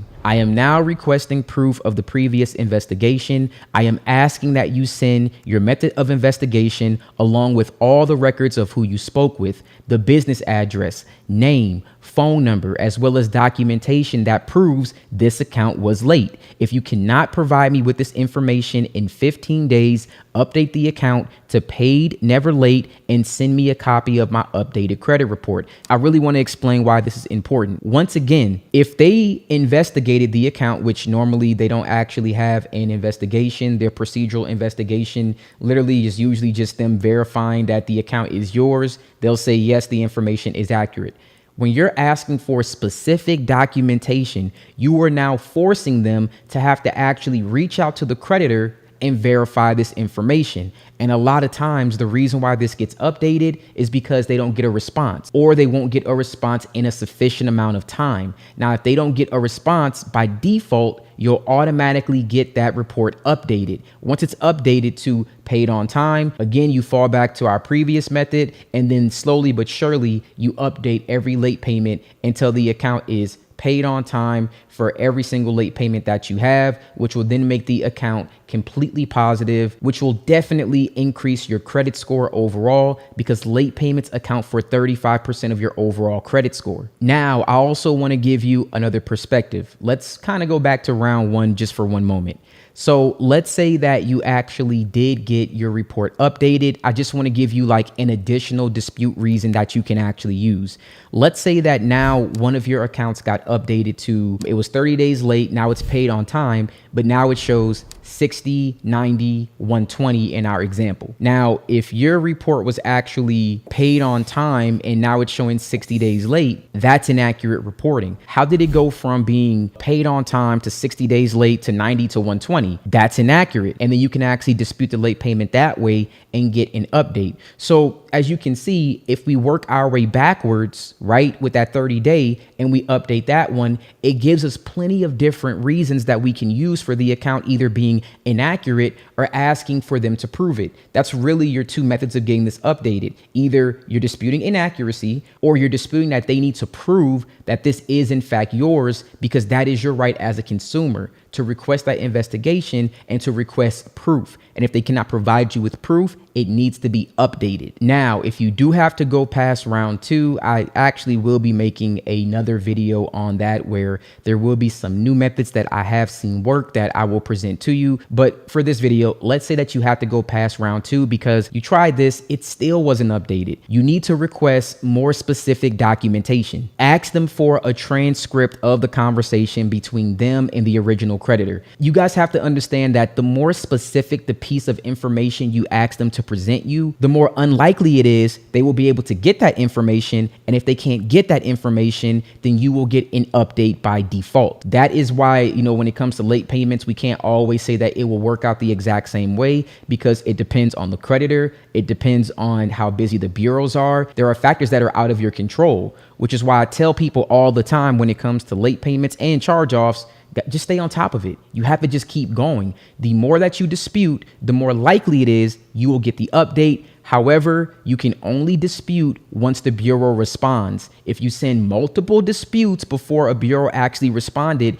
it will be thrown out as frivolous, and then you'll have to start over from round 1 and go to the beginning. So my recommendation is take it one at a time, for one late payment at a time, right? And then wait for a response, get the response. And then after that, send your next one. Take your time. Usually they respond like 7 to 10 days. So, in actuality, in about like a month, you'd have an opportunity to send this probably 4 times or even 3 times. That's going to be like the usual cadence. All right, now we are going to go over to the CFPB. I'm going to show you how to send this dispute for round 1. Now, you will need a couple of things. 1, you will need your driver's license. Your driver's license that you have should be the updated address that matches the address on your credit report, and hopefully it matches the address associated with this account. If it does not, please update all that information. I have released a video on personal information, or at least it should have come out by the time you're watching this video. Secondly, you will need your social security card. Take a picture of it, scan it, make a copy of it, but you will need that.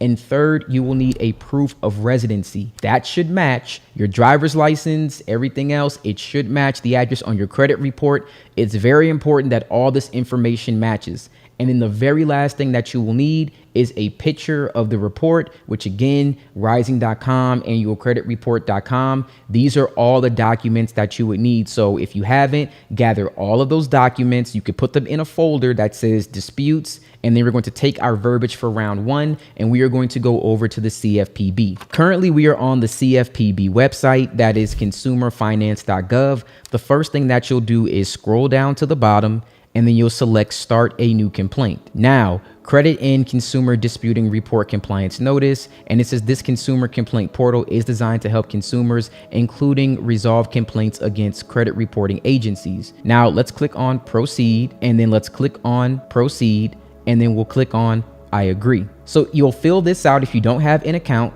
or if you do have an account, you'll select already submitted a complaint or created your account. If you click on that option, then you'll be brought here, sign in with your email and your password, and then we'll submit our complaint. All right, so when you first log in, you'll hit that top blue button, and that's going to be in the right-hand corner. It'll say submit a complaint. You'll be brought here to step 1, and then you're going to select what is the complaint about. You're going to select credit reporting or other personal consumer report. And then you'll select credit reporting, and then you'll click on next. Next, you'll select your problem. Now, this is going to be incorrect information on your report. So after you select the information incorrect on your report, then you can select now for this one, it can be various like statuses, but what I like to do now is account status incorrect, showing open account as closed, showing delinquent account when it's not, right? Because it's a late payment. And have you already tried to fix this problem with the company? Yes. Did you request information from the company? Yes. And then it's going to be statement, or you could put a statement, a document, a transcript, like whatever you're asking for them, but a statement with a signature from the creditor, let's just say that, proving I was late, something like that, right? And then, did the company provide this information? The answer is no, and then you'll click on next. Now again, as you guys can see, you have a general idea of what I'm talking about. You don't have to put exactly what I put there. Just make it somehow like make it just for you. Just try to make it somewhat unique. Now I'm going to copy the verbiage that I already had from round 1, and we already discussed this. We're going to enter this in here. Do not forget, you will need to add the account name and the account number as it appears on your credit report. Going back to our previous example, remember it had all the X's. That is the full account number. You want to add that. You want to add the date. You always want to put the year and the month. All right. So just make sure that you're doing that all properly here. And then for this one, what would be a fair resolution? You could put the same thing, but I'm just going to put update the account to paid on time, and you could put for the month in, for your month and whatever the year was. So update the account to paid on time for the month and the year. All right, and then you're going to attach your documents. Again, driver's license, a copy of the social security card. You're going to also attach your proof of residency, and then you're going to attach a picture of the actual report, right, for this account. And then you're going to click on next. Now, hopefully this kind of goes without saying, but do not try to dispute 5 accounts for 1 late payment at the same time. Please don't do that. That will get it thrown out as frivolous for sure. That is just a waste of time. You're going to be sending this for 1 account with either 1 late payment or at most 2 late payments. I recommend 1. Just take your time. Now, when we do this, since all the information is the same, remember, nothing should be different. We're going to send this to all 3 bureaus. So we are going to be sending this to Experian, and then it's going to ask you to fill out this portion. You enter the last 4 of your social, you enter your date of birth, and then you'll also be entering your name as it appears on your credit report. And if you have any confusion about that, put your name as it appears on your driver's license. All right, so do you want to complain about another company? Yes, we want to also do that. And then we'll send that to TransUnion. And then the first one is fine. And then have you already tried to? Yes. And remember what we said, a statement. And again, I'm just freestyling here. I just want to show you you don't have to copy exactly what I'm sending. The words aren't magic. The point is that you're requesting a document that proves something. So a statement proving I was late with a signature from the creditor. I'm just putting the signature just because it requires them to do something more than just sending you a bill. It requires more than that. Now, did the company provide this information? No. Now, we need this information to help the company find you in the system. And again, same exact thing, guys. Last 4 of the social, your date of birth, and then you're going to enter your name as it appears on your credit report. And again, any confusion, same as your license. Last company, we're going to hit yes. We're going to put Equifax for our last company. And first one that comes up is completely fine. Have you already tried to fix this problem with the company? Yes. Statement proving late. We already know. Did the company provide this information? The answer is no. And then we're going to enter all of our information that they'll need to verify us. So we should be all done now. Now, this is submitting for 1 single account with 1 single late payment, but we can send it to all 3 bureaus simultaneously. Now, let's say that you'd like to do round 1 for 5 different accounts. You would then send round 1 5 times through the CFPB, but it will send 3 different complaints. Now, once again, that is if the information is consistent across all 3 bureaus. All right. So you would end up sending for 5 accounts. You'll see 3 complaints that were created for each one because they're sending to all 3 bureaus. So at worst case, it's not like you have to do this 1 at a time for each bureau, because that would require you to do it 20 times if you have 5 accounts. Instead, you have to only do it 5 times, because you send it to all 3. Then you would click on next. All right. And the last thing I'm going to show you here is that you need to click on myself. You do not want to submit this on anyone's behalf. I highly recommend that you don't do that. If you do, it'll probably get thrown out as frivolous. Once again, all of this is in the FCRA. If you have any questions, it lets you know that submitting information on someone's behalf, likely it will get thrown out. So if anyone is doing this for you, probably will never see any results anyway. So you'd be wasting your time, effort, and hopefully you're not wasting money. Now, once you click on myself, you will then get a review. The review just basically just shows all the information that we just put in. review it, make sure it's all correct. If it is, you'll be able to submit this and then you are done. Then you will wait for a response. Again, you may get a letter in the mail, or if you're on Ryezing.com, if you have an account with them, then you'll get an alert when this is updated. All right, I want to thank you guys so much for watching this video. If you do have any questions, please drop them in the comments below. I will say though, if you look at previous comments and previous videos, you'll probably find your answer.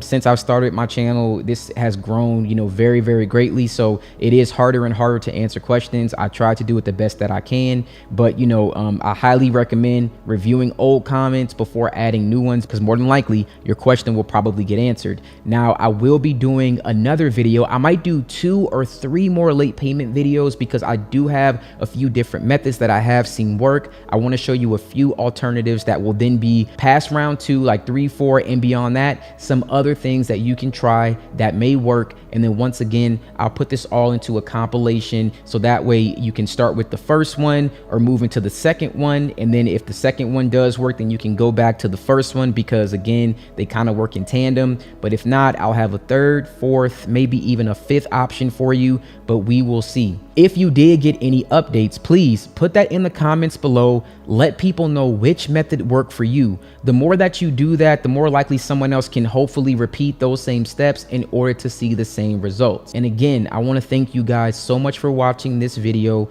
I do really appreciate you watching, and you have a wonderful day.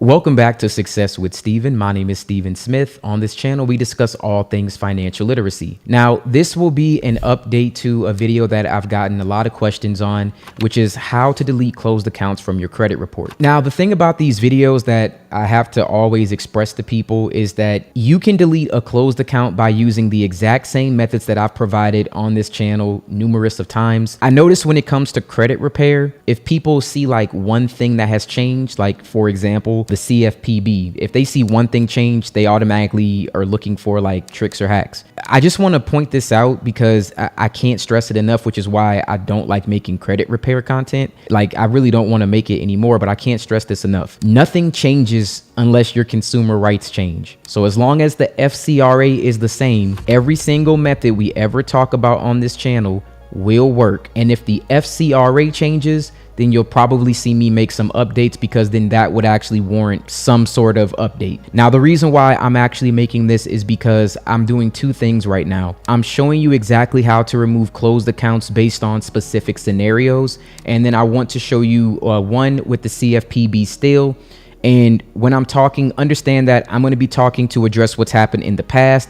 I'm going to be talking to address what's going on currently at this time. And then I'm going to be talking to address what's going to happen in the future. Because from what I've seen in the future, at least the last 3-4 years, nothing's really changed. So I just want to address that, because there will be questions that'll be about things that have happened, things that are currently going on, and things that will happen. So just know that I'm going to be talking, and I'll try to address all of those at the same time, or as best I can in this present moment. Now, the current videos that I'm updating in 2026, I am going to put them in the timestamps below.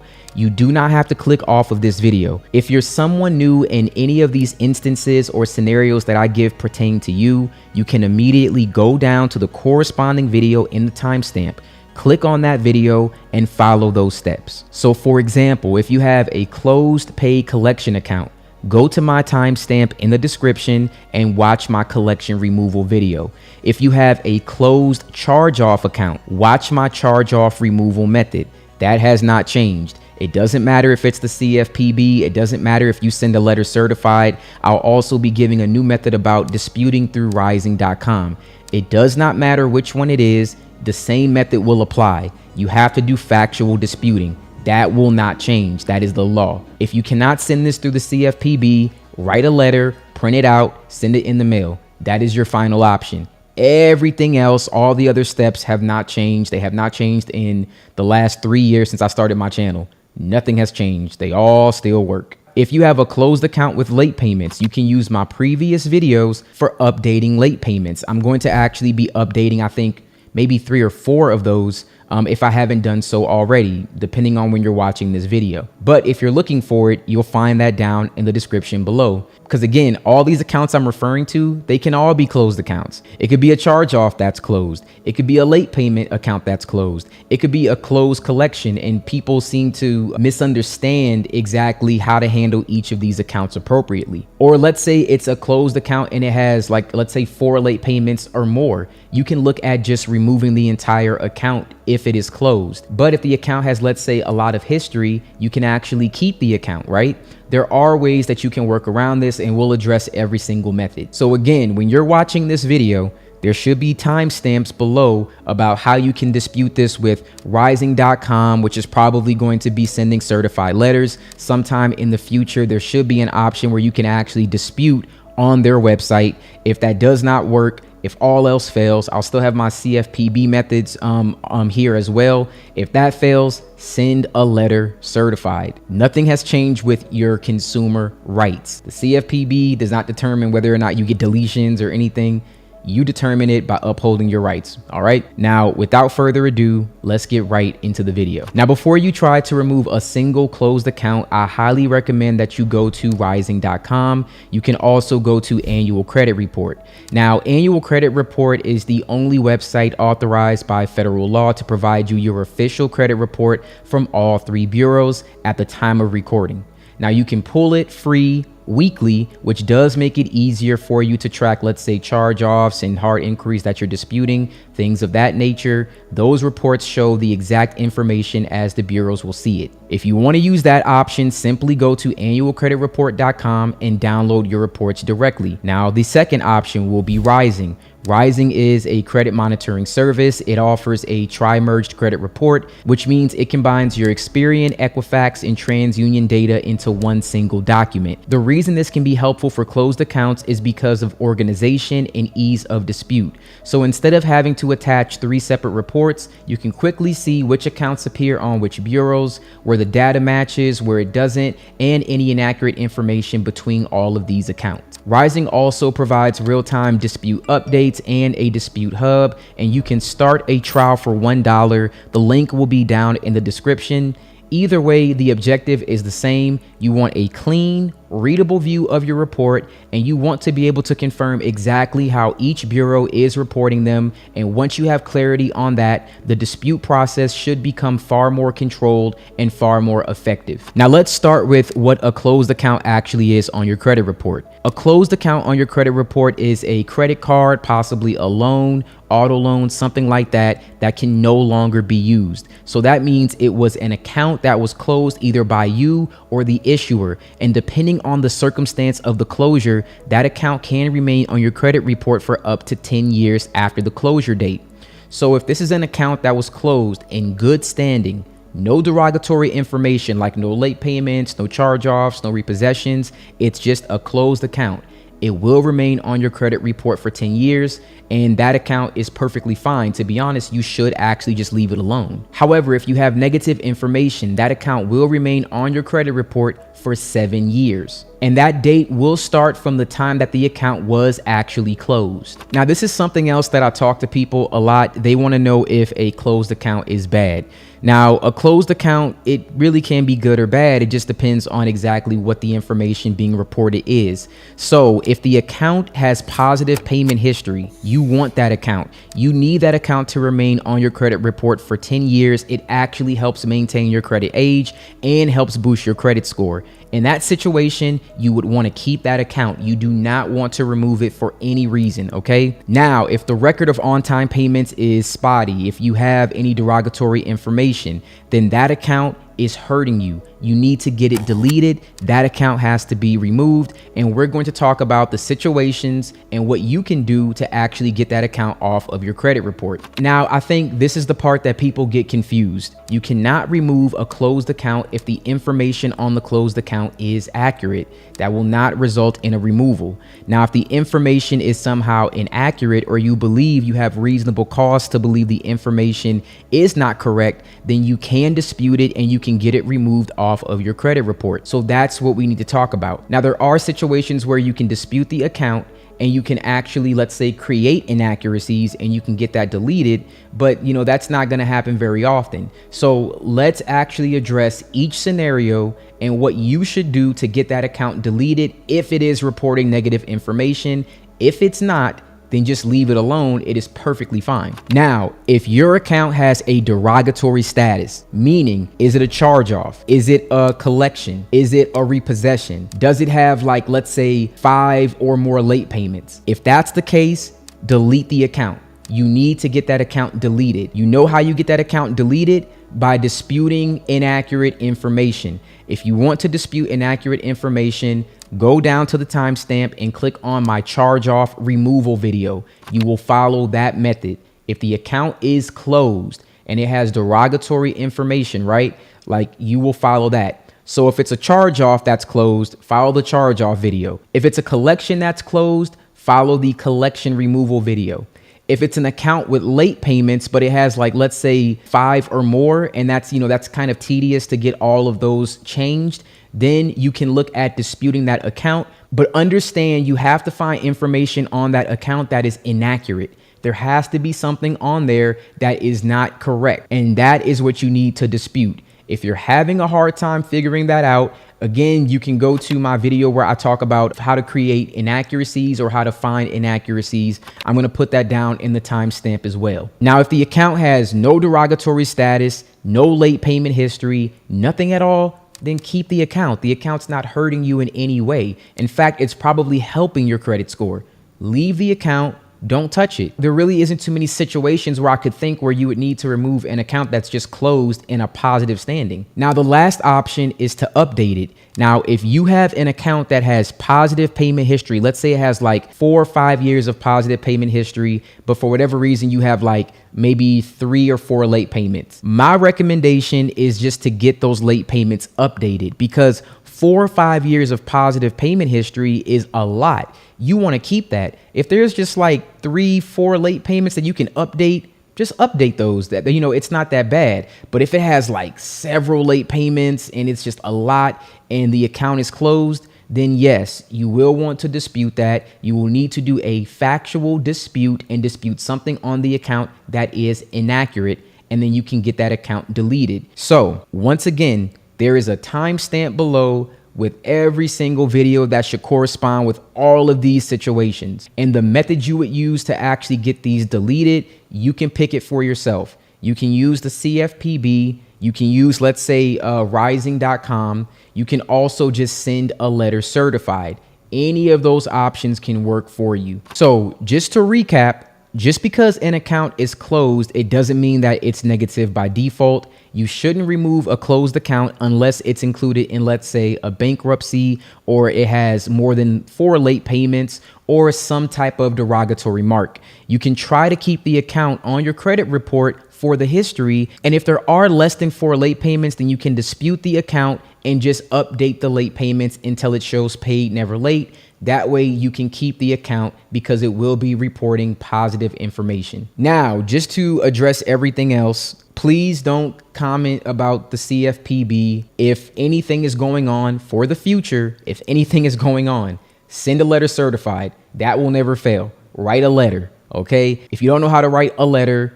go to my videos. Everything that I talk about in round 1, round 2, and round 3, take the body of that, write a letter, send it off. It's the same exact thing. You just have to send it in a letter. If you want, you can get my credit repair guide. You can purchase that. I have everything already in the form of a letter, and you can just take that, put your information, and mail it.